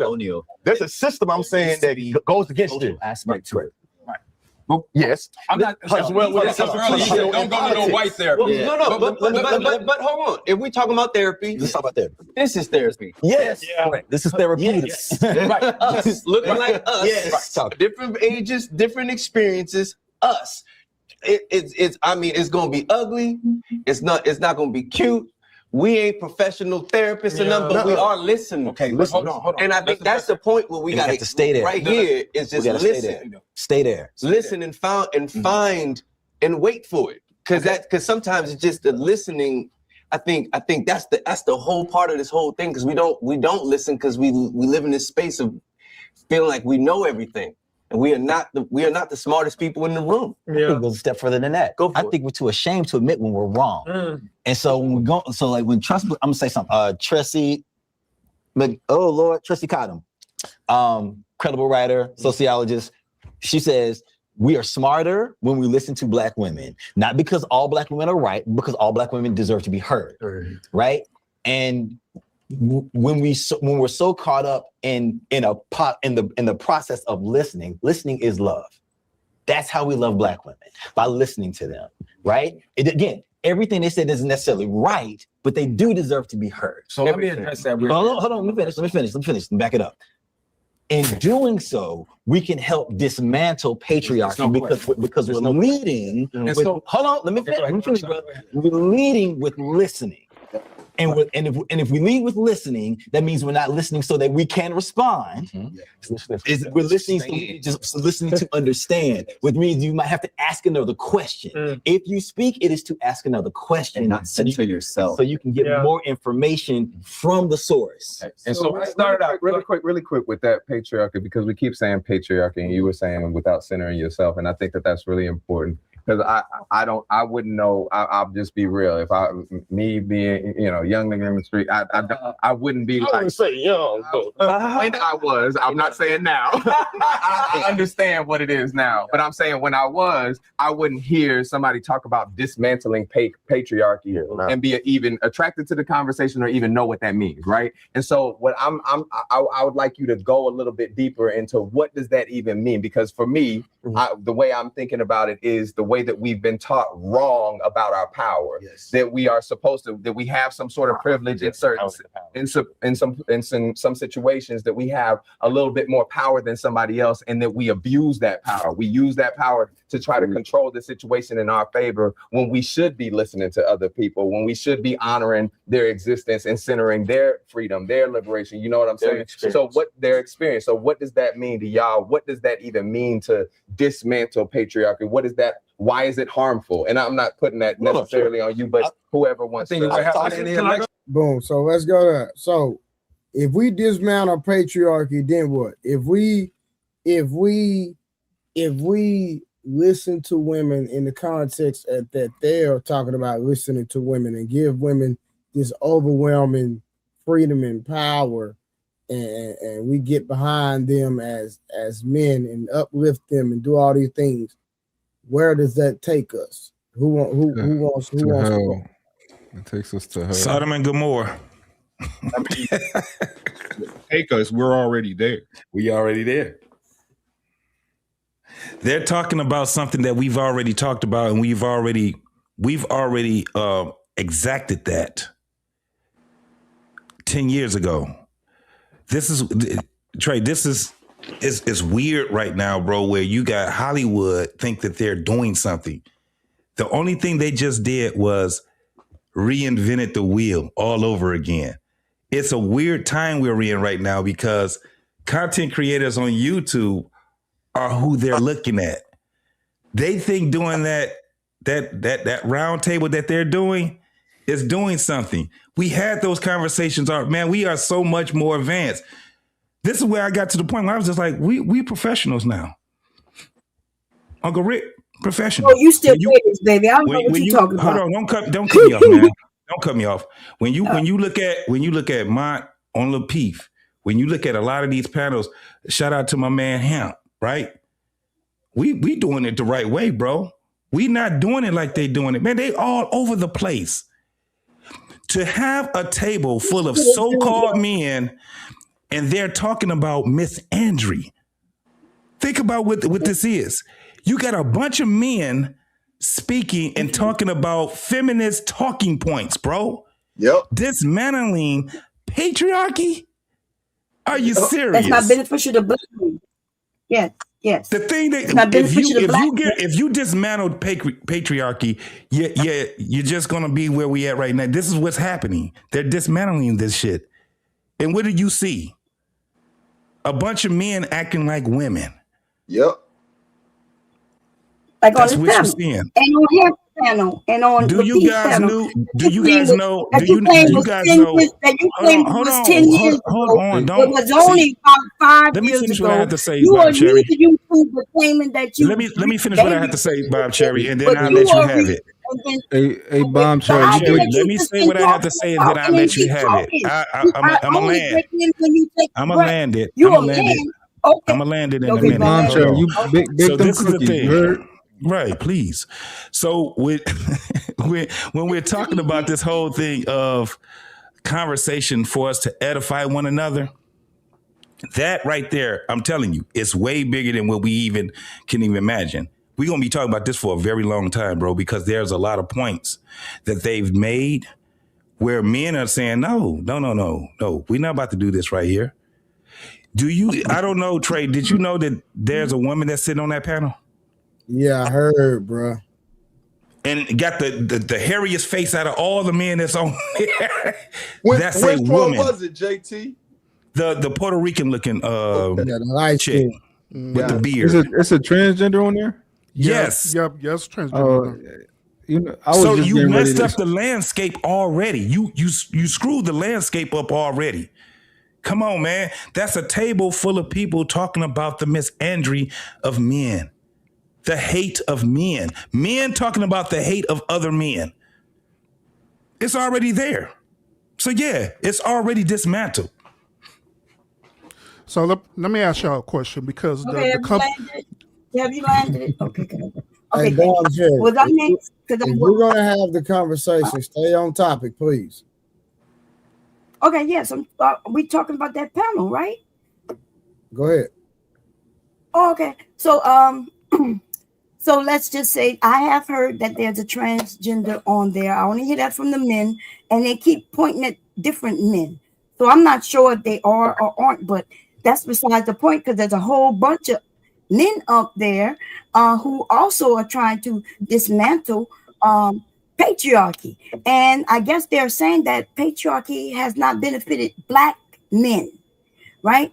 It hasn't benefited Black men. Now, I'm not for dismantling or keeping it. I don't care, right? Because Black men, you still at the bottom, and you're not even benefiting from it, except for when you want to control your own women. And you're not even doing that well, because like y'all say, you do know, Bomb Cherry, you do know statistically Black men are not at the bottom. You do know that. No, that's exactly where you are, especially when it comes to our community. Hold on, let's just go look at money being made, right? Black men make more money than Hispanic men. You collectively, you do know that, right? I'm sure got her own stats. Yes. Yeah. Okay. If you want to say collectively, no, there's more of us than them. No, okay. It's more of us than them. So yes, $52,000 a year. That's not how that worked, Bomb Cherry. That's exactly how he said. He said overall, and that is what he's speaking on. Okay, cool. We know that a lot of them are here and they don't work the jobs that we do, right? Okay, cool. Yeah, you had to go there. But anyway, listen. So hold on, real quick. I want to know how a Black man at the bottom. You got to substantiate that talking point. Well, y'all not educated, right? Y'all are not working the job. Remember, we talking about our community.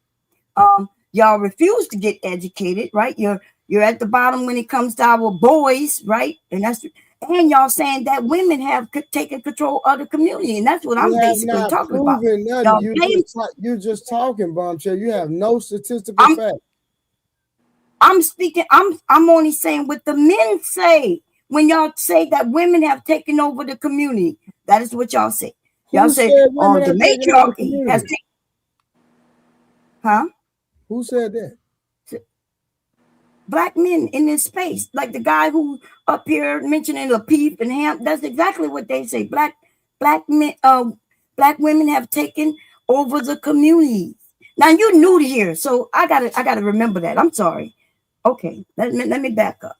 Okay, you're new here in the space, and you don't know what these men have been saying for almost 20 years now. Okay, shout out to the dude who claimed he was here for 10 years. But he mentioned channels that's only been here for about 5. Anyway, but I've been here, right? In this manosphere space, red pill talking space. So I just wanted to know that. So the men have been, see, the thing that we're talking about right now, patriarchy and matriarchy, Black men are the ones who started pointing out that our communities are matriarchal. Do you agree That's with what that? they said. They said the men. Do you agree? I'm sorry? Do you agree with that? No.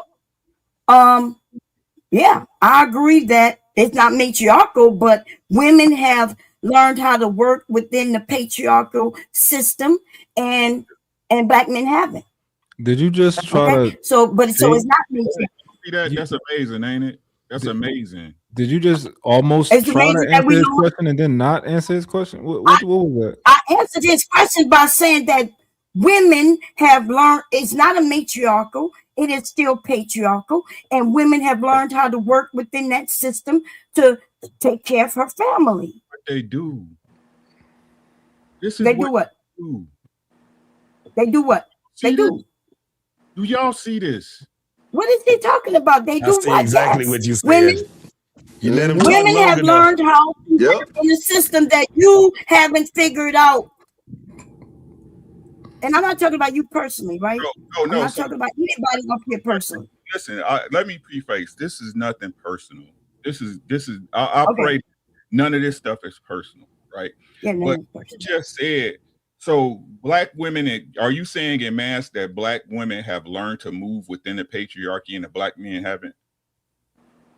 Yes, that's what you, that's not what I'm saying. That's what the men are saying. And then remember I said that, and then somebody said, do you He's agree? asking you what you think. Yeah, what you saying? Oh, what I'm saying? Well, to be honest, I'm not in everybody's community looking and seeing what y'all doing. I'm looking at what my family do. So I'm only listening to what black men, because I'm gonna be honest. Can I be honest? Until I came to YouTube and started listening to my brothers, I had no idea that y'all was bitches. Why not? Oops, I can't say that word. Why not?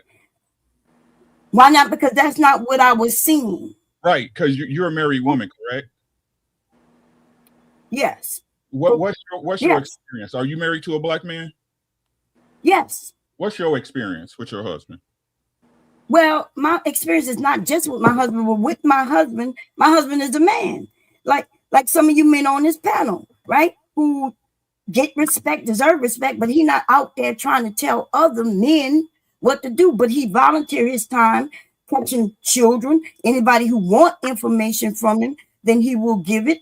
But trying to force people with his information is not what he does. But even in the communities that I lived in, that black communities, I've seen the men, all types of men, right? And I respected those men, and they respected me. They wasn't crying and whining about women and what they're doing and not doing. Here on the internet, though, it's a different experience for me. You So think in real life, though, go ahead. You think your husband should be coaching young men? My husband do coach young men You think he should? or young boys. Yes, I think he should. If that's yes. We've been not my whole entire family have been giving to communities in my area. Why do you think that he should be coaching young men? Because that's something he wants to do and something he's qualified to do. He's teaching in the areas and the arenas that he know of. He's not trying to teach anything that he isn't aware of. Okay, so I guess he's teaching like maybe like his profession or something like that. Medical field things, fishing, right? My husband is a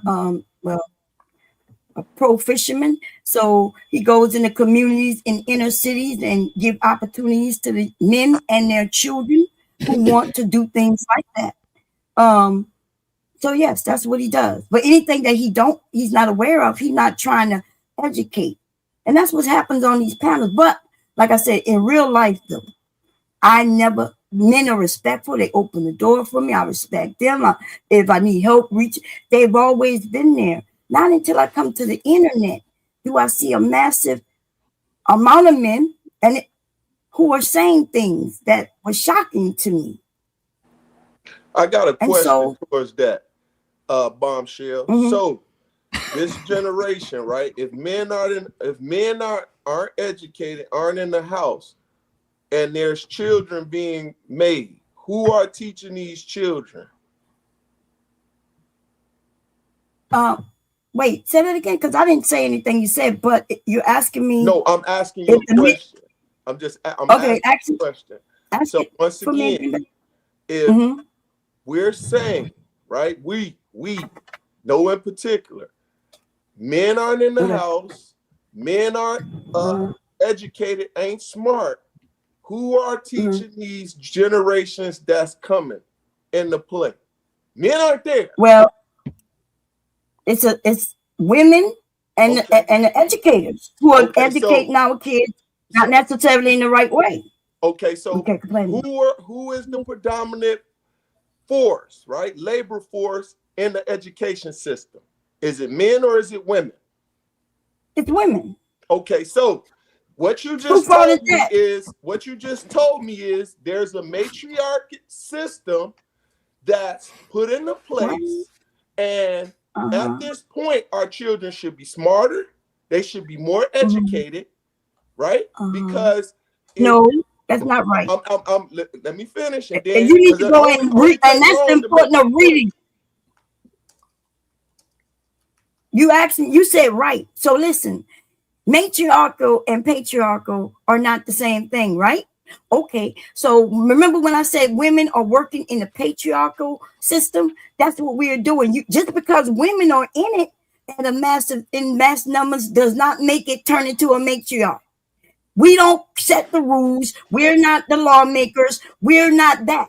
That's white men. So it's still men, and that means it's patriarchal. And like I said before, you just proved my point.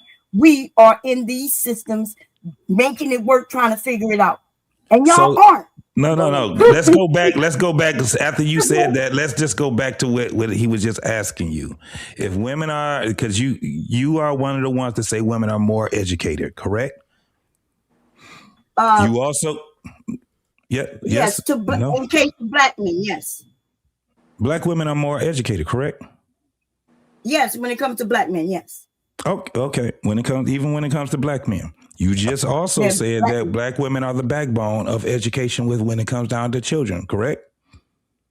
No, I didn't say that. Yes, you did. When did I even say? I said that women are the backbones or something. Yes, because you said that when he asked you who was the ones that's dominating the education field. He said, "Is it women?" He said, "Is it women?" You said. And he said, "Is it women?" You said, "Yes." You agreed that women are the ones that are overwhelmingly the teachers, but that doesn't make it the backbone. Do you not understand that there's power structure that tells the teachers what they can and cannot teach? And that's because you're not educated, and that's why I gotta say what I. I'm agreeing with you. So we're gonna agree with you that we're not the educated ones. Absolutely, that's what we're saying. Okay. The thing is that the women are the ones that are doing it, right? They're the ones that's doing it. No, the white men. You keep wanting to miss the white men, the power structure, the ones who are telling the teachers that they can't teach this and they need to teach this. So then you're saying that black women don't have the power, right? And educating their own children. I'm saying we don't have the power. Yes, that is what I'm saying. All right. So you can't blame that on black men then, right? I'm saying, what you mean black men? What you mean I can't blame it on black men? You the patriarchal. You should be out. No, you said that you said we ain't got shit to do with none of this shit. The women are the ones that are the backbone, right? Correct? The women are the ones that are doing it. No, you the one who keep saying that women are the backbone. I keep saying that women have learned how to work within the patriarchal system. Right. They know how to navigate, and we don't. And it just so happens that white men are the ones who control it, which is why these men are saying it needs to be dismantled. Right. And you're saying that black men don't have any power in it at all. Black women have more power than the black men because they know how to navigate through the patriarchal system, correct? And black men don't. Because you did say we don't. Well, I'm not sure if you don't know how or you just don't want to. But you said we don't. You already said it. Are you going to I'm recant saying with your statement? You're not. Listen, you're not out there. You admitted that too. Why aren't you? No, I ain't admitted none of that. I have not admitted any of that. You're the one doing all the talking. Men used to be teachers. Why aren't you teachers anymore? Men used to do all kinds of things. You used to be in the business. I know over 30. I know over 30 men right now that are not only teachers but they're professors. So that's not true. What you just said. I just said me anecdotally. When it comes to when it's thousands of them, and you're going to no. I said me anecdotally knows educators that are men. Me. So that means that I know other men that know other men that are educators also. We ain't talking about that because we're going off of your premise. But listen, Bomb Sherry, let's just go for your premise. Does not mean that you have the power. We ain't going that route. We ain't going that route. No. You ain't about to get out this corner right here. You already ain't got me in no corner, baby.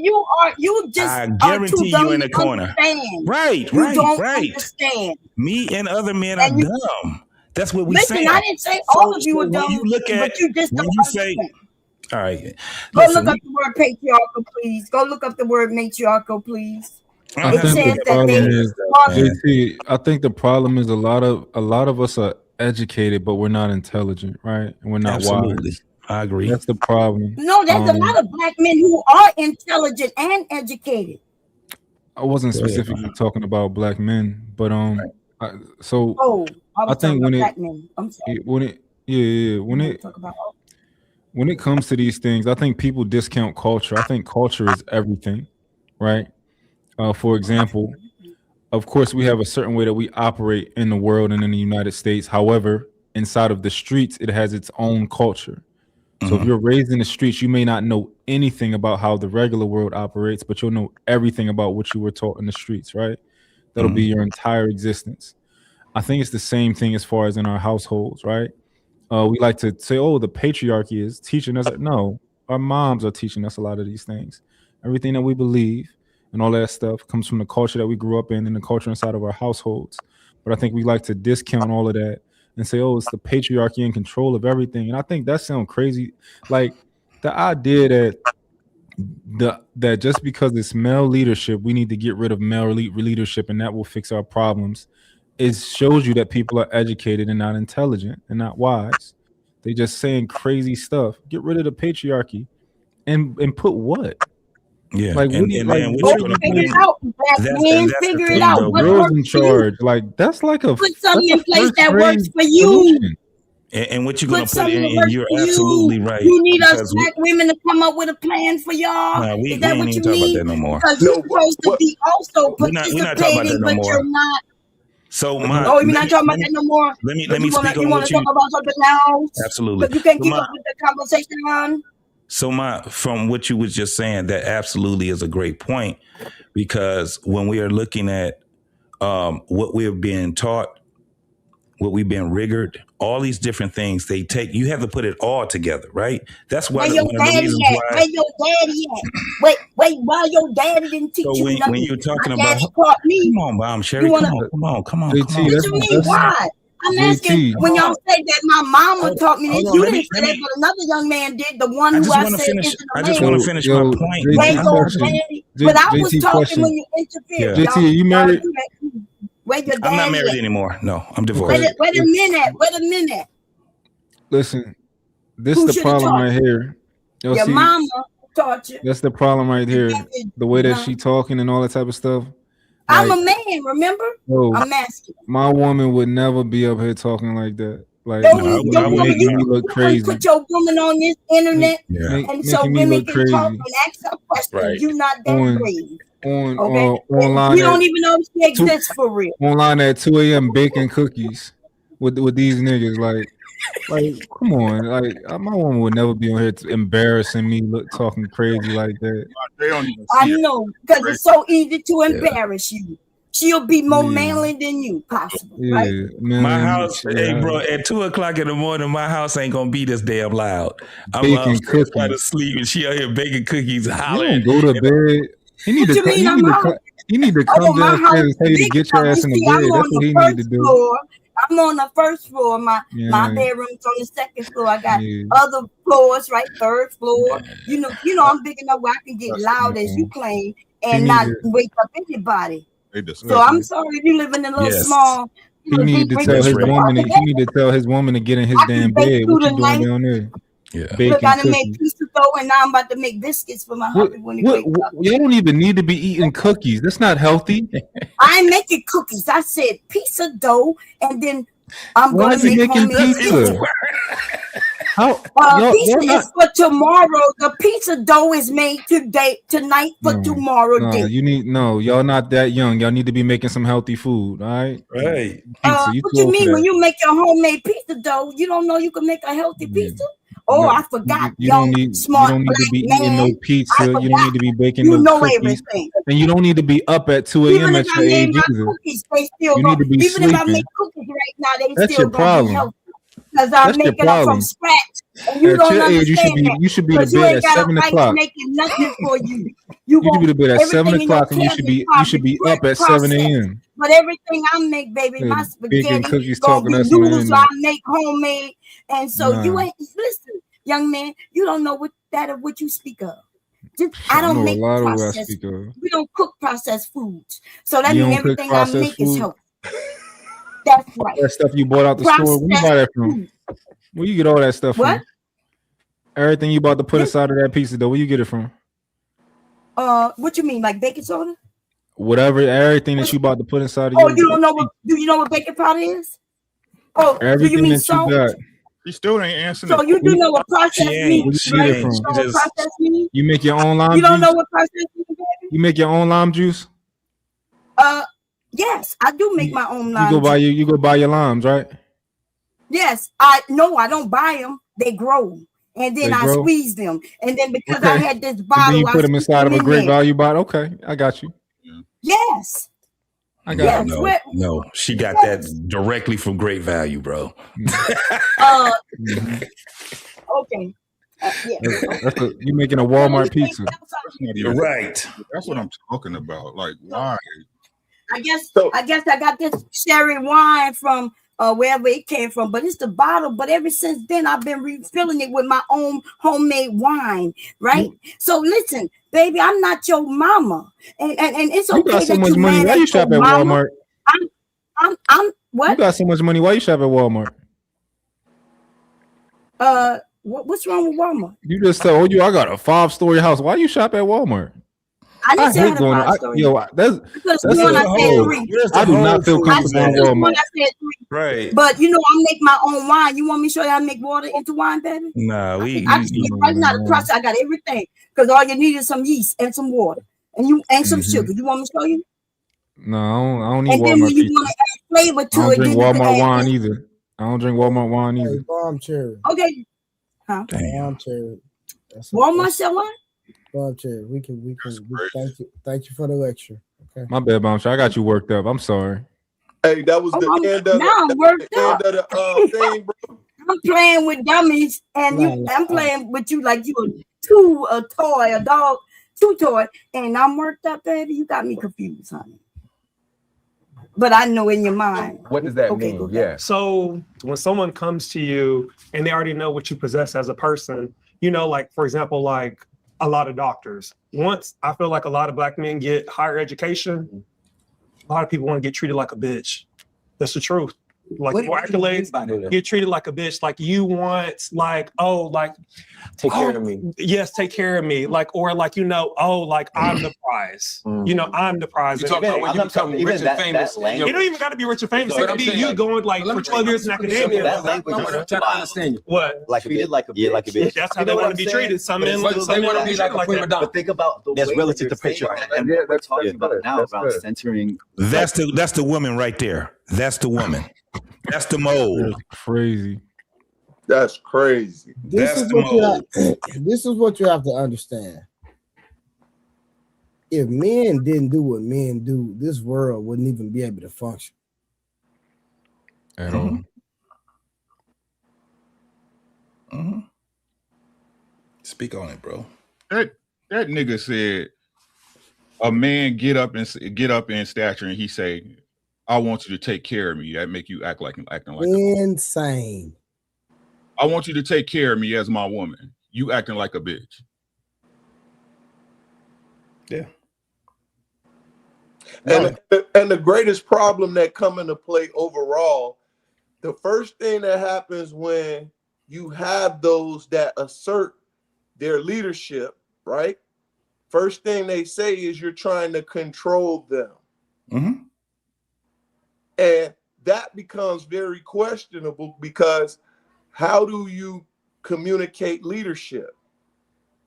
It requires a certain assertion when it comes to your understanding. Bro, the only problem is that you're a Black man and not a white man. Because if you was a white man, they'd do everything you tell them to do. But here go the problem. Uncle Rick, the white man saying the same thing. It's a Western civilization thing. They're saying the same thing we're saying. Listen to what I'm saying. I hear you. Go ahead. White man tell them to do it, they do it. Yeah. I can hear you on that one. I can agree on that one. I can agree on that one. Name a scenario that you heard about. These lashes, this hair. Who telling them to do that? It ain't the black man. We don't like that shit. These BBLs, we don't like that shit. Y'all definitely like them BBLs. Of course we do. Yeah, we do. See? Hell yeah. You see, when we say we don't like it, that's exactly the response. Let me finish. Yeah, we do. Finish. Let me But finish. you're not the only one. You're not the only black man, right? Let A him lot of them finish. say Let him finish, Bomb Cherry. Thank you. Finish. Okay. Control your mouth, woman. Right. So come make me. And this has been going on, right? We can take it back to the bullshit, right? Hey, your man ain't working. You want to pay? Hey, get him out the house. They do it. Yep. They do it. It ain't the problem that what you tell them is right. It's the problem is that you a black man telling them what's right. They sit up here and tell you, hey, they said y'all don't run a system, nothing, woo woo. That's who they man is. That's who they want to get dick from. Dick? Yes. You could just give dick, but you can't take care of your family, though. Listen, see. So you the dick man. Well, we're not there anyway. You the So one who ain't needs no your family. We're not there anyway. You the one. I know there ain't no family because you ain't around. So therefore, that's a conversation we need not have. We can move on. Go ahead, finish, Trey. No, I want to finish before. I think all of us making sure. All of us doing a good job. We making sure our women get 9 hours of sleep. That's what we doing. I think we doing a good job. You ain't shit, boy. You ain't shit. My baby get 9 hours of sleep. You acting like 9 hours of sleep. Oh, you mean like I was Black asleep women all and day their and now experiences I'm and working even the at night? saying treated like I'm not making that back on, connection. Bomb Bitch Cherry. to me is subservient. Men can be bitches, women can, you know, like I shouldn't say that. But you're a man. Yeah, but so you being called a bitch is not the same as a woman being called a bitch, especially a black woman being called a bitch. I feel like the black women that listen to this, they're gonna know what I'm talking about. They're gonna know what I'm talking about. As long as we put, because I think it's important. I hear what you're saying. I see what you're saying. Yeah, I get it. What I think that it's important that we talk about all of it. Yes, this is what I'm saying. So like we're speaking in this way. This is how the dismantling happens. Because the language and how we say things is very important. Sure. And that's what I'm saying. Okay.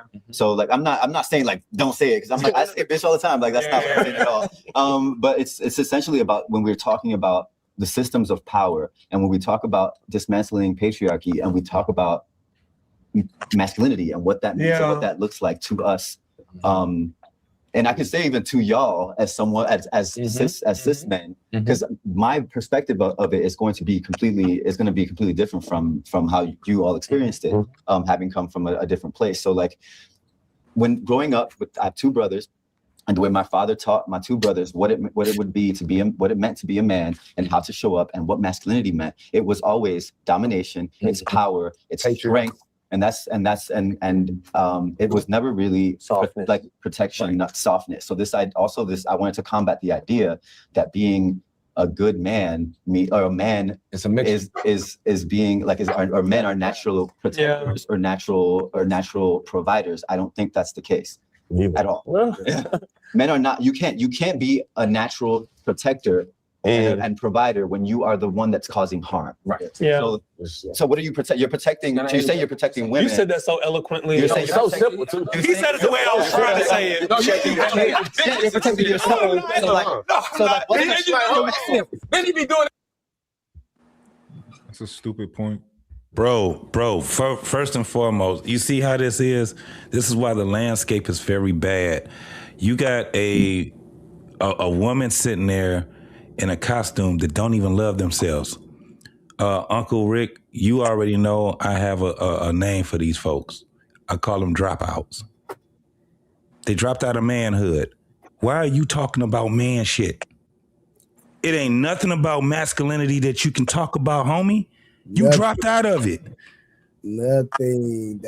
I stopped it because the fact that she sitting up there talking about, I watched my dad teach my two brothers how to be a man. And here you are. Why do you understand then? And here you are trying to be a man. This is trying to be a man. I couldn't, bro. I could not just overlook that statement. I'm like, let me stop this, Rick. I'm like, did they hear what I heard? Bro, it's not a bad thing because some of y'all didn't have daddies. That's why I hurt y'all to hear that. It's a terrible thing. Bob Cherry, we not for to derail the conversation. Thank you. Right. I'm talking about the same thing y'all talking about. You just don't like how you talking about some nonsense. No, I'm talking about I watch my dad teach my brother how to be a man too. And you so a I don't woman. You a woman. Are you a woman with a beard trying to be a man? No, listen, it doesn't matter who. No, listen what I just you said, Bob Cherry. You can watch is what I'm saying. Bob Cherry, answer my question. Okay. Are you a woman with a beard? The statement is good when I say it, but the statement is bad when somebody else says it. This is very pertinent. Are you a woman with a beard trying to be a man? Then you are so then you are disqualified in this conversation. I'm gonna just tell you. Just like that damn woman with that beard was disqualified talking about men, that was a dropout of womanhood. The craziest part is that goddamn woman don't even want to be a woman. Yeah, but she might be a better man than most of y'all. She's a eunuch. No, she's a eunuch. Not even possible. It's not even possible. She dropped out of being a woman and then she fell in at being a man. She's a eunuch. Everything's a better man than you. Right? Everything's a better man than the man. No, not all the men, but some of you, yes. Mm-hmm. But if you lump yourself, because I didn't mention you, I didn't name you. Of course, right? Like we didn't have our daddies, but y'all had y'all mamas, and look how y'all act. Ooh, damn. And that's I'm in the kitchen preparing dinner for tomorrow and breakfast for tomorrow. Exactly. Mm-hmm. That's hard. I don't know about that, Bob Cherry.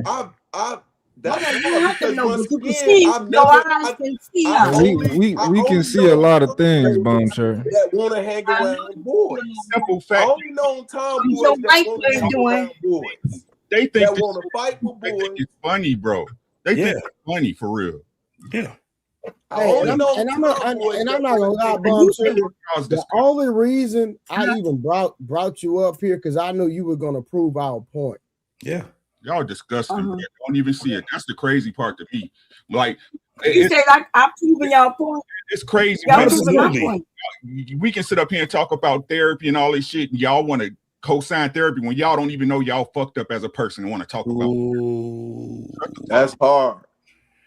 And then some fucked up as a person. The only person who can say whether somebody fucked up is the people they rock with. Like my husband will be able to say I'm fucked up as a person. My children will be able, but you're not gonna find nobody who ever known me for real say some shit like that. Nobody said that, and that's why I was being true when I said shout out to your husband. Shout out to him. He taking care of you. Shout out to your husband. He don't take care of her. They 50-50. We 50-50. He say we 50-50, baby. What I'm 50% doing? You're 50-50. What we 50-50 doing? You do whatever you want. Y'all try to do put whatever he want. But that don't sound like 50-50. If I do whatever I want, that don't sound like 50-50. See, and there you go. That's the black man for you right there, y'all. 50-50 mean I do whatever I want. And listen, she get to do whatever she want, and her black man is the only great black man. That's right. Well, no, I never said nothing like that. I know you heard me earlier say in the communities in which I live. You heard me too. I didn't say I saw great men from based on what I saw. You don't know what a great man is, Bob Cherry.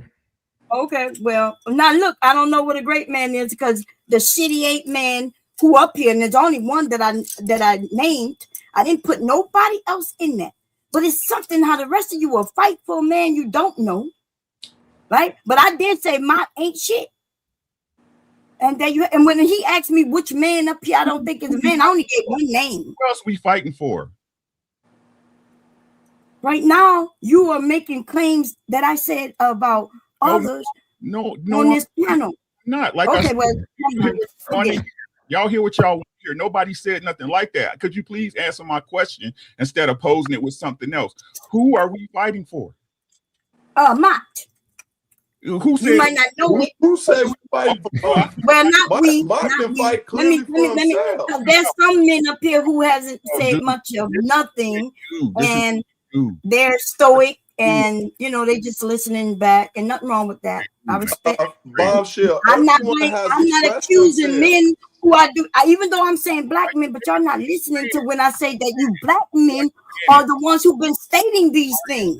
So why are you saying it? I'm repeating after y'all.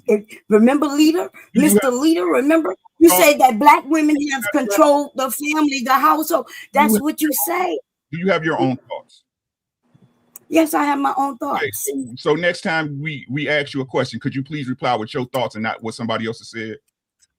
Well, I can't do that if I feel like it. Could you please do if it? I want to? How about that? Everything if I want, you feel about something, right? Say it again. Because everything relies on how you feel about something, right? Everything don't rely on how I feel about it. But if you ask me a question and I give you my answer, it may be based on how I feel about it, and it may not be. It doesn't rely to. I'm not the center of the universe. Remember? Okay, who told you that? I know that to be a fact, but I mean, if you say that women think they're the center of the universe, they're all emotional. Did I say that?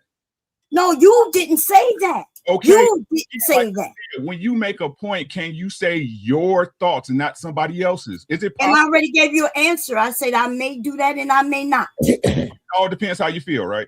It depends on how I feel. Yes. How about that? All right, real quick. Shout out to Brother Numbs with the $5 super sticker. Thank you, Brother Numbs. And then Wolf Stacks came through. He said, these cats sound soft and wild men need to be led, y'all. Like I said, we're gonna do a little bit more of this, man. Actually, what I'm gonna do is, I go live every Can I day. ask one question? I'm gonna finish. Can I ask the question first? I might finish this tomorrow night. I might finish the rest of the video tomorrow night. Go ahead. I just want to ask, and have you men ever heard of the sprinkle men? Like that was a big thing going on, movement of black, not just black men, but we saw the black men talking about sprinkle, and the white man, to be honest. Let's be honest, it was across the board. And that's why these are the men who did say they want to dress nice, they want to have good things. And if the woman is educated enough to go make the money, that he's okay with being the father, the stay-at-home father. And if what happens, are y'all against that? Are y'all against the men who might say, hey, I don't want all that on my shoulder, and if she want to do it and she good at it, then we're gonna make our family work? I think what Bomb Cherry is referring to is the drizzle parody, where a lot of guys were just being funny on social media and just kind of making fun of the girls by doing the drizzle thing. Yeah, I don't know nothing about that, bro. Yeah, it was just. See how he making it like it was a joke, but no. There's always been what they call those men who dress nice, and some of y'all will call them gay just because they dress nice. Metrosexual. Yes, thank you. Metrosexual men who also like to look good. Whenever you can't think of a word or anything, I'm here for you. Just let me know. Okay, thank you. Are you okay? With and the thing I do say about you, is you do tell the truth. There's some things where people ask you a question and you honestly said what you heard, and I've said that about you.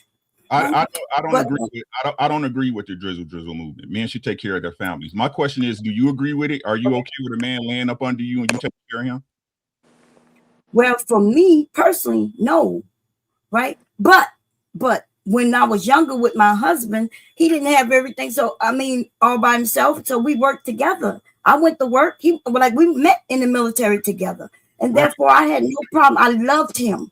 I loved him even with his holes in his drawers, and y'all don't care about love no more. You just want to be the man and control it. About love, let's talk about love. That means all the ad hominems got to stop then, right?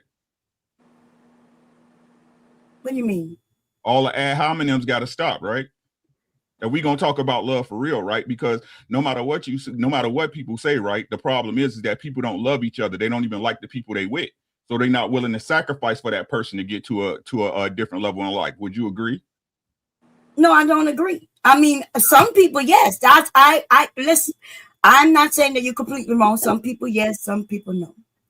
And wait, I do want you to know some people like those. You know, there's some relationships where they like calling each other names and that type of situation.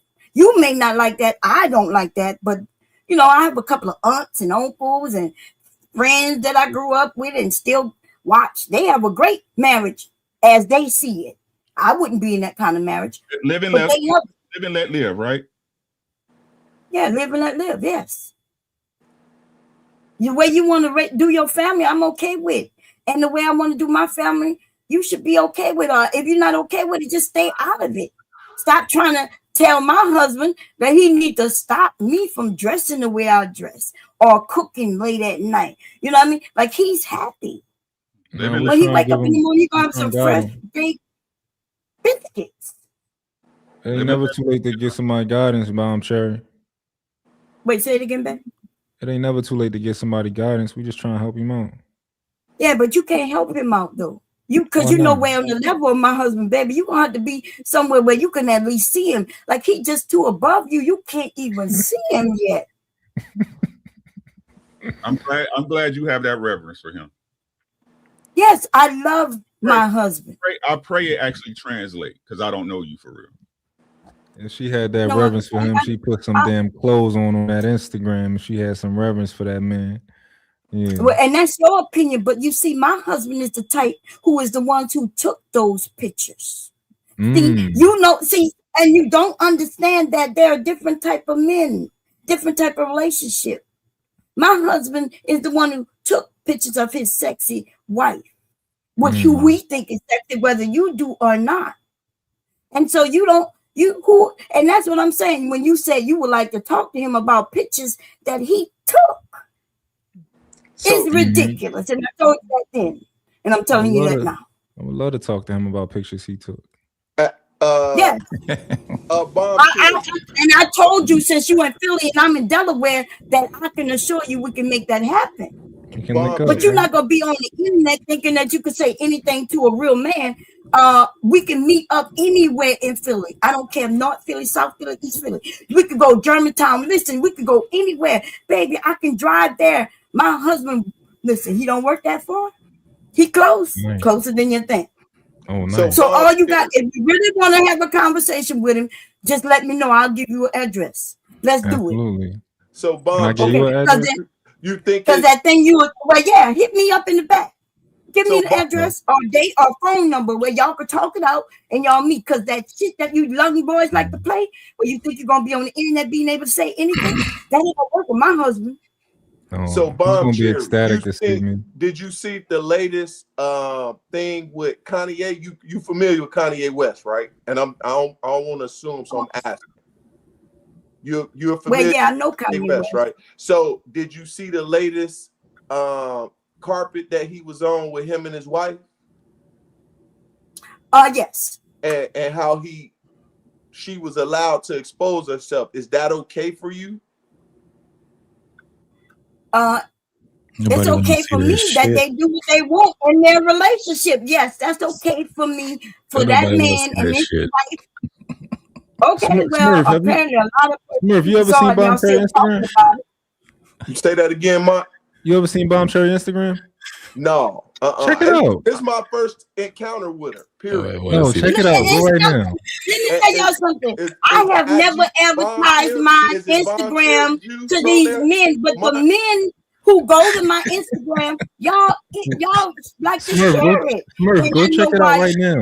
Got you. Is her name Bomb Cherry on there? Yeah, it's like Bomb. Okay, give me a sec. Bomb Cherry Juice. Yeah, go check it out. Let me know when you're done. And look, when they check it out, they ain't got nothing negative to say.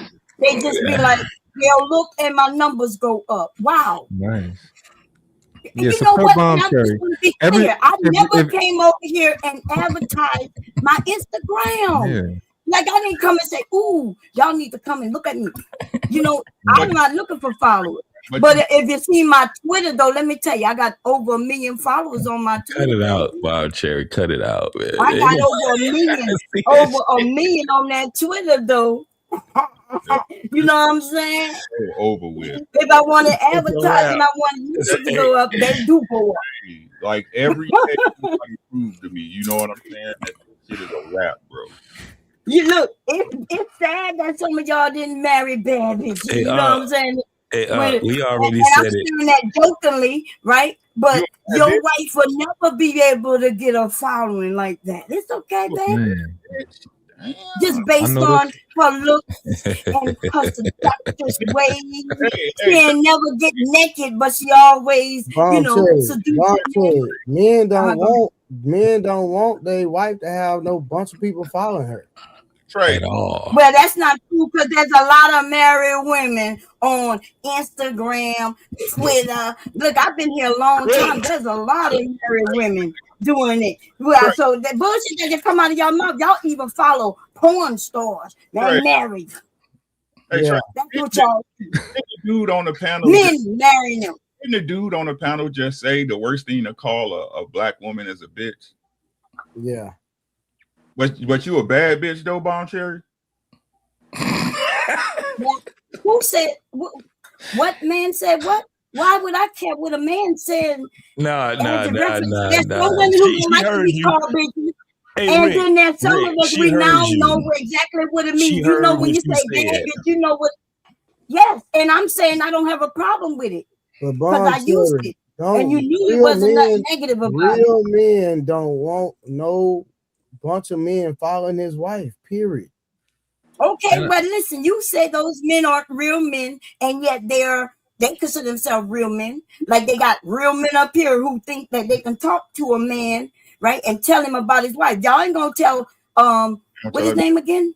The guy, the rapper. Y'all not gonna tell Kanye not a goddamn thing. In fact, you followed all his wives is what you did. Y'all hear what I'm saying? I'm not gonna tell your husband. You followed both of his wives. You're his wife. You're his wife. Yes, I'm his Bomb wife. Cherry, you belong to your husband? I'm my husband's wife. They don't even. Yes, that's the crazy part. They don't. My heart and soul and my body belongs to my husband. Yes. There we go. That's a good girl. Yeah. Okay. She coming along. No, she ain't. Until something go wrong. Remember when I said if something go wrong, so then I will take possession back to my body. Cherry, go ahead. Are you? I don't want to bring this out in a sense. You heard of the term swinger? I heard of the term swinger. Yes. Okay. Is that something y'all practice? No, my husband and I have never practiced swinging.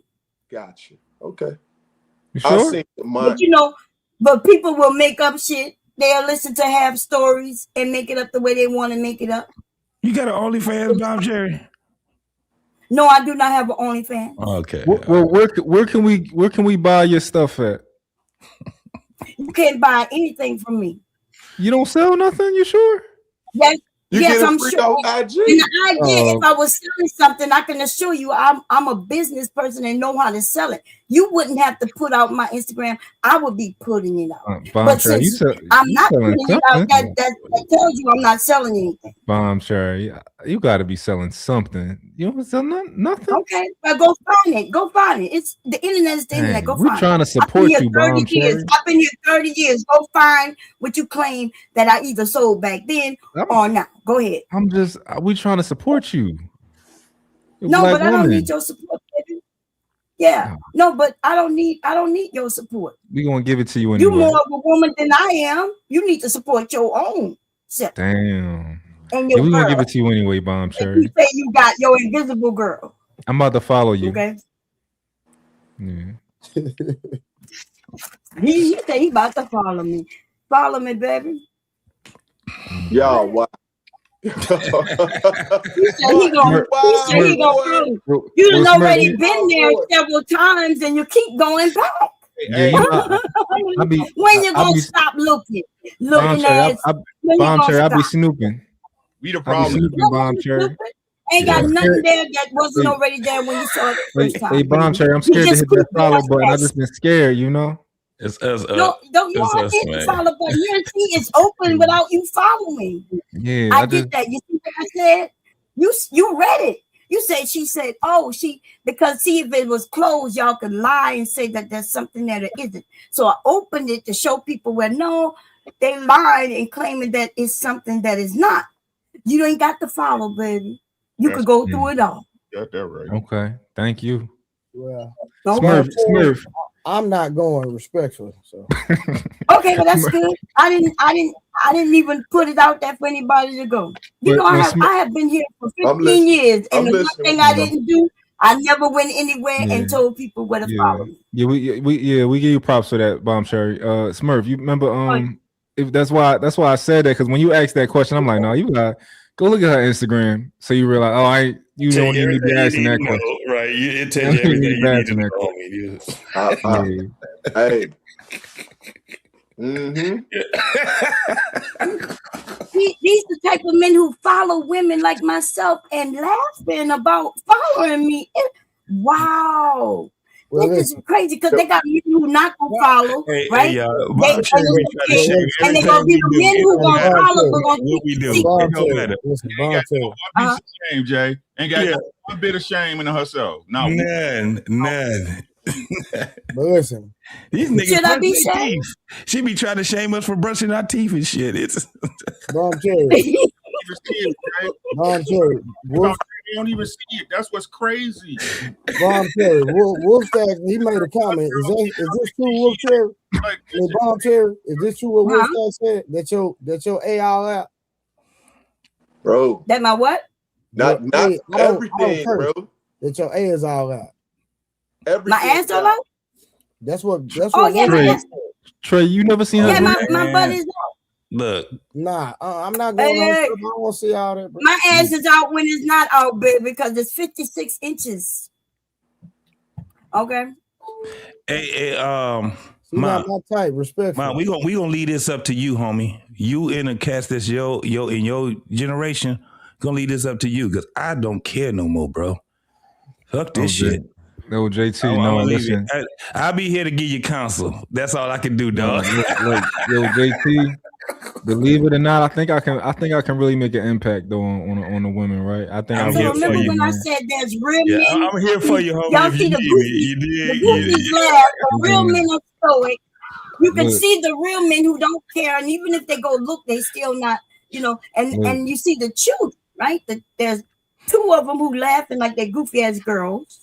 JT, about a woman while they watch her videos. Oh, and by the way, let me tell you, they not pictures, baby. They are actual videos. Hit the play button. So you ain't gonna never be able to say, "Oh, that is AI." You're not gonna be able to say that I did anything. I ain't got on no makeup. Like I can be as natural as I am, and then you gonna watch. Yeah, the 65-year-old bad bitches is gonna die with Bomb Cherry generation, right? I'm gonna make sure we done with that. I'm gonna take them with me. Don't worry, you ain't gotta worry. No, I'm gonna take them with me. When we get, when me and Rick say it's over with, we gonna get Bob Cherry and all the other bad old AARP bitches. We taking them all with us. We gonna be like, we ain't gonna have this. You deal with the young folks. We taking them all with us. And when we say it's over with, you can't take me to a corner. You broke back looking nigga. What you talking about? If they got some motherfucking AARP cards, we taking them with us. This nigga trying to claim me. This nigga trying to claim us, y'all. Talking about we gonna take you ain't gotta worry about the amount. I'm gonna take Bob Cherry with me. I appreciate with that. me, homie. Look at I'm gonna get right. Trying to make a claim, baby. You going to fight my husband for me, baby? You can't have me. He gonna be busy eating that Walmart pizza. That's that patriarchy. He think he could just have eating that Walmart pizza. Bomb Cherry, what Walmart pizza tastes like? What Walmart pizza tastes like, Bomb Cherry? Trying to tell you what type of Walmart. Yeah, what it tastes like? Goddamn mad dog. Give me a moment. Give me a moment, fellas. Walmart don't make pieces. Yeah. What are you talking about? Be quiet now. You gotta wait. Give me a moment, Bombshell. I would just want to tell y'all, man, it was wonderful conversation. I appreciate y'all. Hey, Peace Murray. Nah, We're gonna finish tomorrow Okay. night, but it's gonna be all men tomorrow night. We ain't gonna be with the extra. I let the extra happen just so we can prove a point. Gotcha. That's what's up. Well, I just want to tell y'all, man, I'm love about and to shut it respect. down anyway, man. Anybody got anything else to say, man?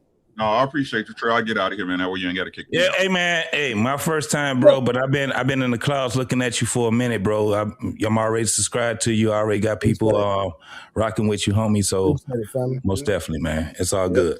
Well, I was going to say, so I'm glad. Oh, wait, they had another man who might want to say something. I apologize to you. Go ahead, my brother. Ladies What's his first. name? No, I'm talking to the man with the I can't see his name, with the headset on, the one who rarely talk. Go ahead, my brother. You want to say something? No, you go ahead. 65-year-old bad bitches I first. just want to say, y'all saw how that worked, right? So these men been talking about my Instagram, and he said I came up here and gave him, like, he making it seem like by me coming up that I am the issue and got them on topic. When he asked me a question of what man wasn't up here, I said, "You sure you want me to do that?" And then he said, "Yeah." So he acting like I, being the woman, is the issue to prove a point. As the man, he actually proved his point. I didn't have to be up here to prove your point. Some of these men have definitely proved your point. But the men on that panel that you was reviewing, you would see the same thing with them. And they would have proved your point. You wouldn't have needed me. So I don't know why you acting like I came up here and disturbed the conversation. That apparently you didn't see that, right? That's crazy. Bomb Cherry, you So, did but a great anyway, job today. You were Exhibit A. You did a great job. You Okay. ain't doing nothing wrong. Okay. Well, You did what you're supposed to do. what I would say is that you gonna be Exhibit A. He gonna be Exhibit B on my panel later. Okay, so stop. Don't nobody be watching you, respectfully. You don't make no traction. I You think ain't there making no were traction. 180 people watching me. I don't know what you're talking about. I hope so. I hope so. Yeah. You must be confused, baby. What you mean nobody watching me? I don't want to look at stuff, Bunch. Okay, well, go look at it then. Hey, while we was talking about Trey, what they say? She ain't making no motion. motion. She ain't got no motion, dog. I know. Trust me. I done been over there. Trust me. Oh, okay. So, y'all, I ain't got nobody watching me, y'all. I ain't got nobody watching. Bomb Cherry, Why hit my booking email. I send you my rates, Bomb Cherry. Bomb Cherry, I've been streaming 1 month and I do them type numbers. So what we talking about? Y'all disgusting, bro. He said he been streaming 1 month and got what number? Y'all disgusting. I done had over 180 easy. What are you talking about? Absolutely. Okay, so what are you saying? I've only been streaming a month. You've been in Okay. how long? How long you been doing this?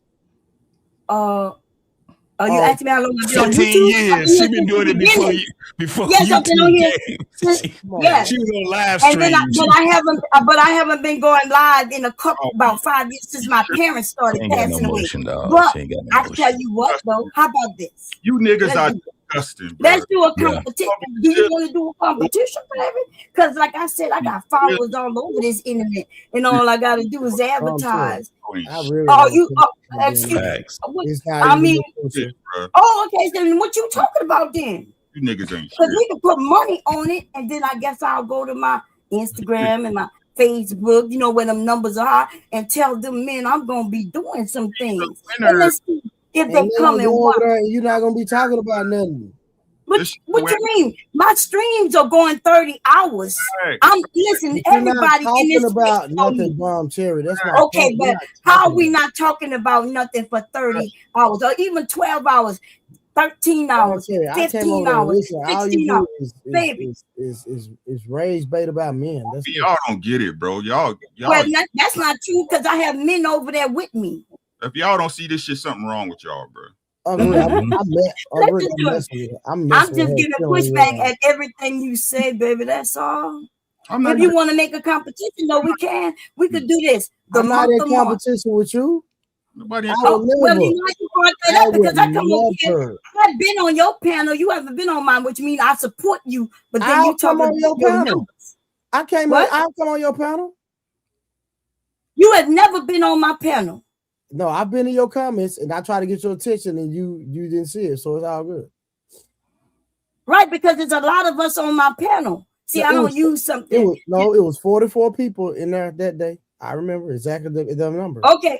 You do know, so there's the chat on YouTube, and do you know there's the Zoom, right? Ain't nobody fucking with Zoom no more. You better upgrade your shit. What are you talking? If you're not, Some fucking well, what you mean Zoom. nobody messing with Zoom?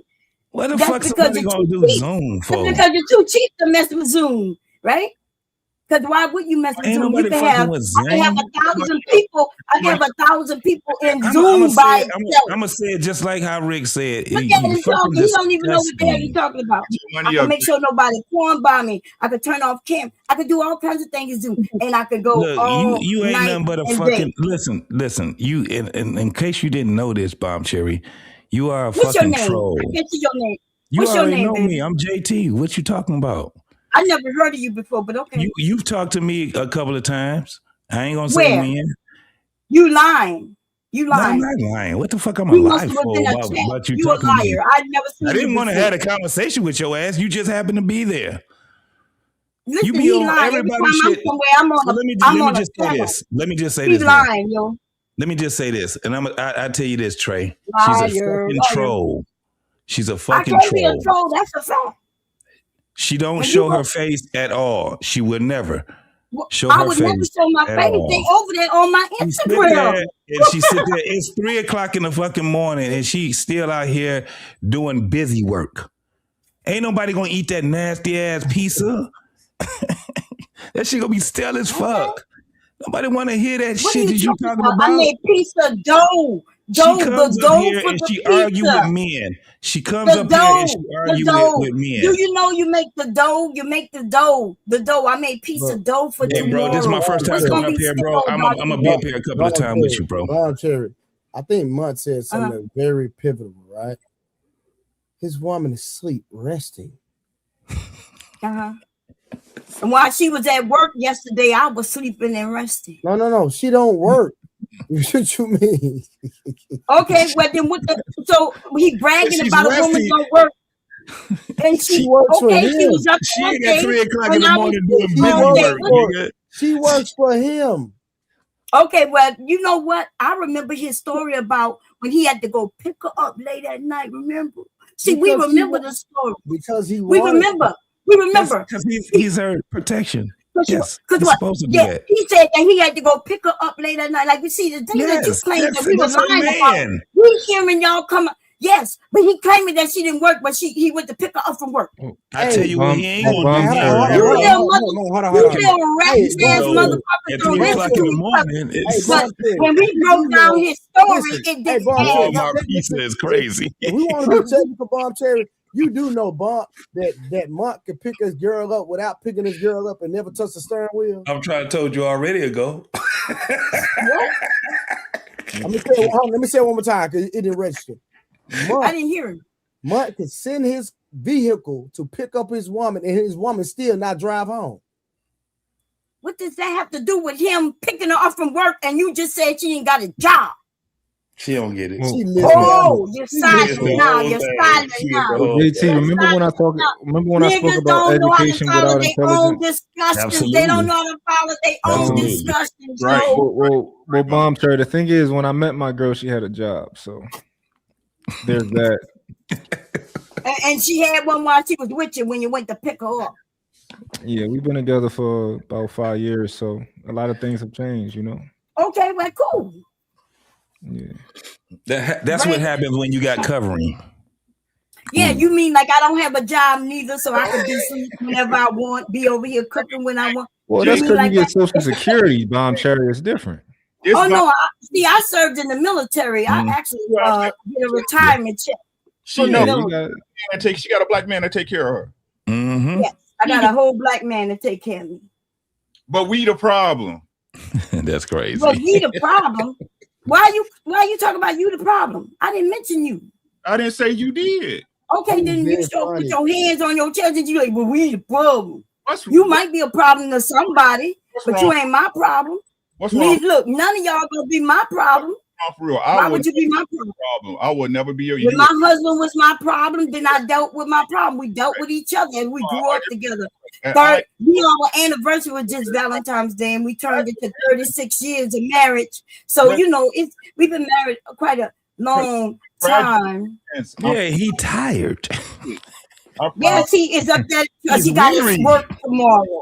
He gonna be waking up to go to work. He lost the fight. I'm happy for y'all.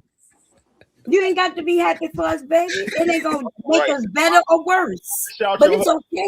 I don't have to shout your husband out, and I don't have to be happy. Yes, please don't shout my husband out. You don't know him. He won't think that is something that you should be doing. You want to go ask? Like y'all gotta stop playing with men you don't know. Because well, what I'm saying is some of these black men ain't gonna play with you like that, but you play online. You already shit on black men, so your credibility on talking about black men don't work no more, baby. My nigga who talked about he wanted to talk with my husband. I want to make that happen with him. This is crazy. I want that to happen. He's close. He's close, too close to cover it. We're gonna make that happen. Von Terry, real quick. So you're retired, right? Yes, I'm medically retired from the military. Get the fuck out of here. Oh, so your husband not medically retired? Still money. He still work every day? Yes, my husband still work every day because he want to work every day. Yes, he like to work. No, I got you. He's in the medical field. I'm medically retired, which Just means I wouldn't be. I'm not old enough to retire. Y'all do know you got to retire at a certain age. I'm not at that age yet, which means that I'm medically retired. Which means she don't get a pension. While in the military, I was retired. She don't get a pension. She called herself retired. Oh, I get a check from the military, baby. I've been getting my check for over 20 years. I have no idea what you're talking about. Okay, most definitely. Okay, so you don't know what you're talking about. I know exactly what I'm talking about. You're gonna have to stop, little baby. Because I suggest you stop. You especially since you want to be over there like you have a channel lying about you being here 10 years, lying about channels that have only been here for 5 years. Look my shit up. Hey, look, my shit is documented. But you might want to go ask them men who you follow. My shit is documented, baby. And then you will know. They will let you know not to play with me, honey. Yeah, girl, you ain't nobody. Don't nobody know you other than you being. I can assure you, every man you suck dick while you over there, I bet you they know all you are. And they won't say my name. They know you they won't say my name in a negative way. You don't even show not even your face. kid's daddy. Your So daddy already know what that's all about. Show your face. When your daddy passed away, he wouldn't even say my name. He knew what it was. So you know who I am. Learn, little nigga. So you know who I am. Like to spank little niggas like you. No, I don't know who you are, but you're gonna find out a little bit about me. Well, no, I don't know you. Never seen you. And you're lying and saying you talked to me before. I guarantee I can pull it up. I got your ass on motherfucker. I got you on a couple of motherfucking shit. I'm not about to put my shit out there. No, you said you talked to me. You said we talk to each other. Okay, on whose panel? Lie about the panel. Go ahead. I ain't got to lie about the panel. Who? Freezy. No captivity. Just say the name of the channel.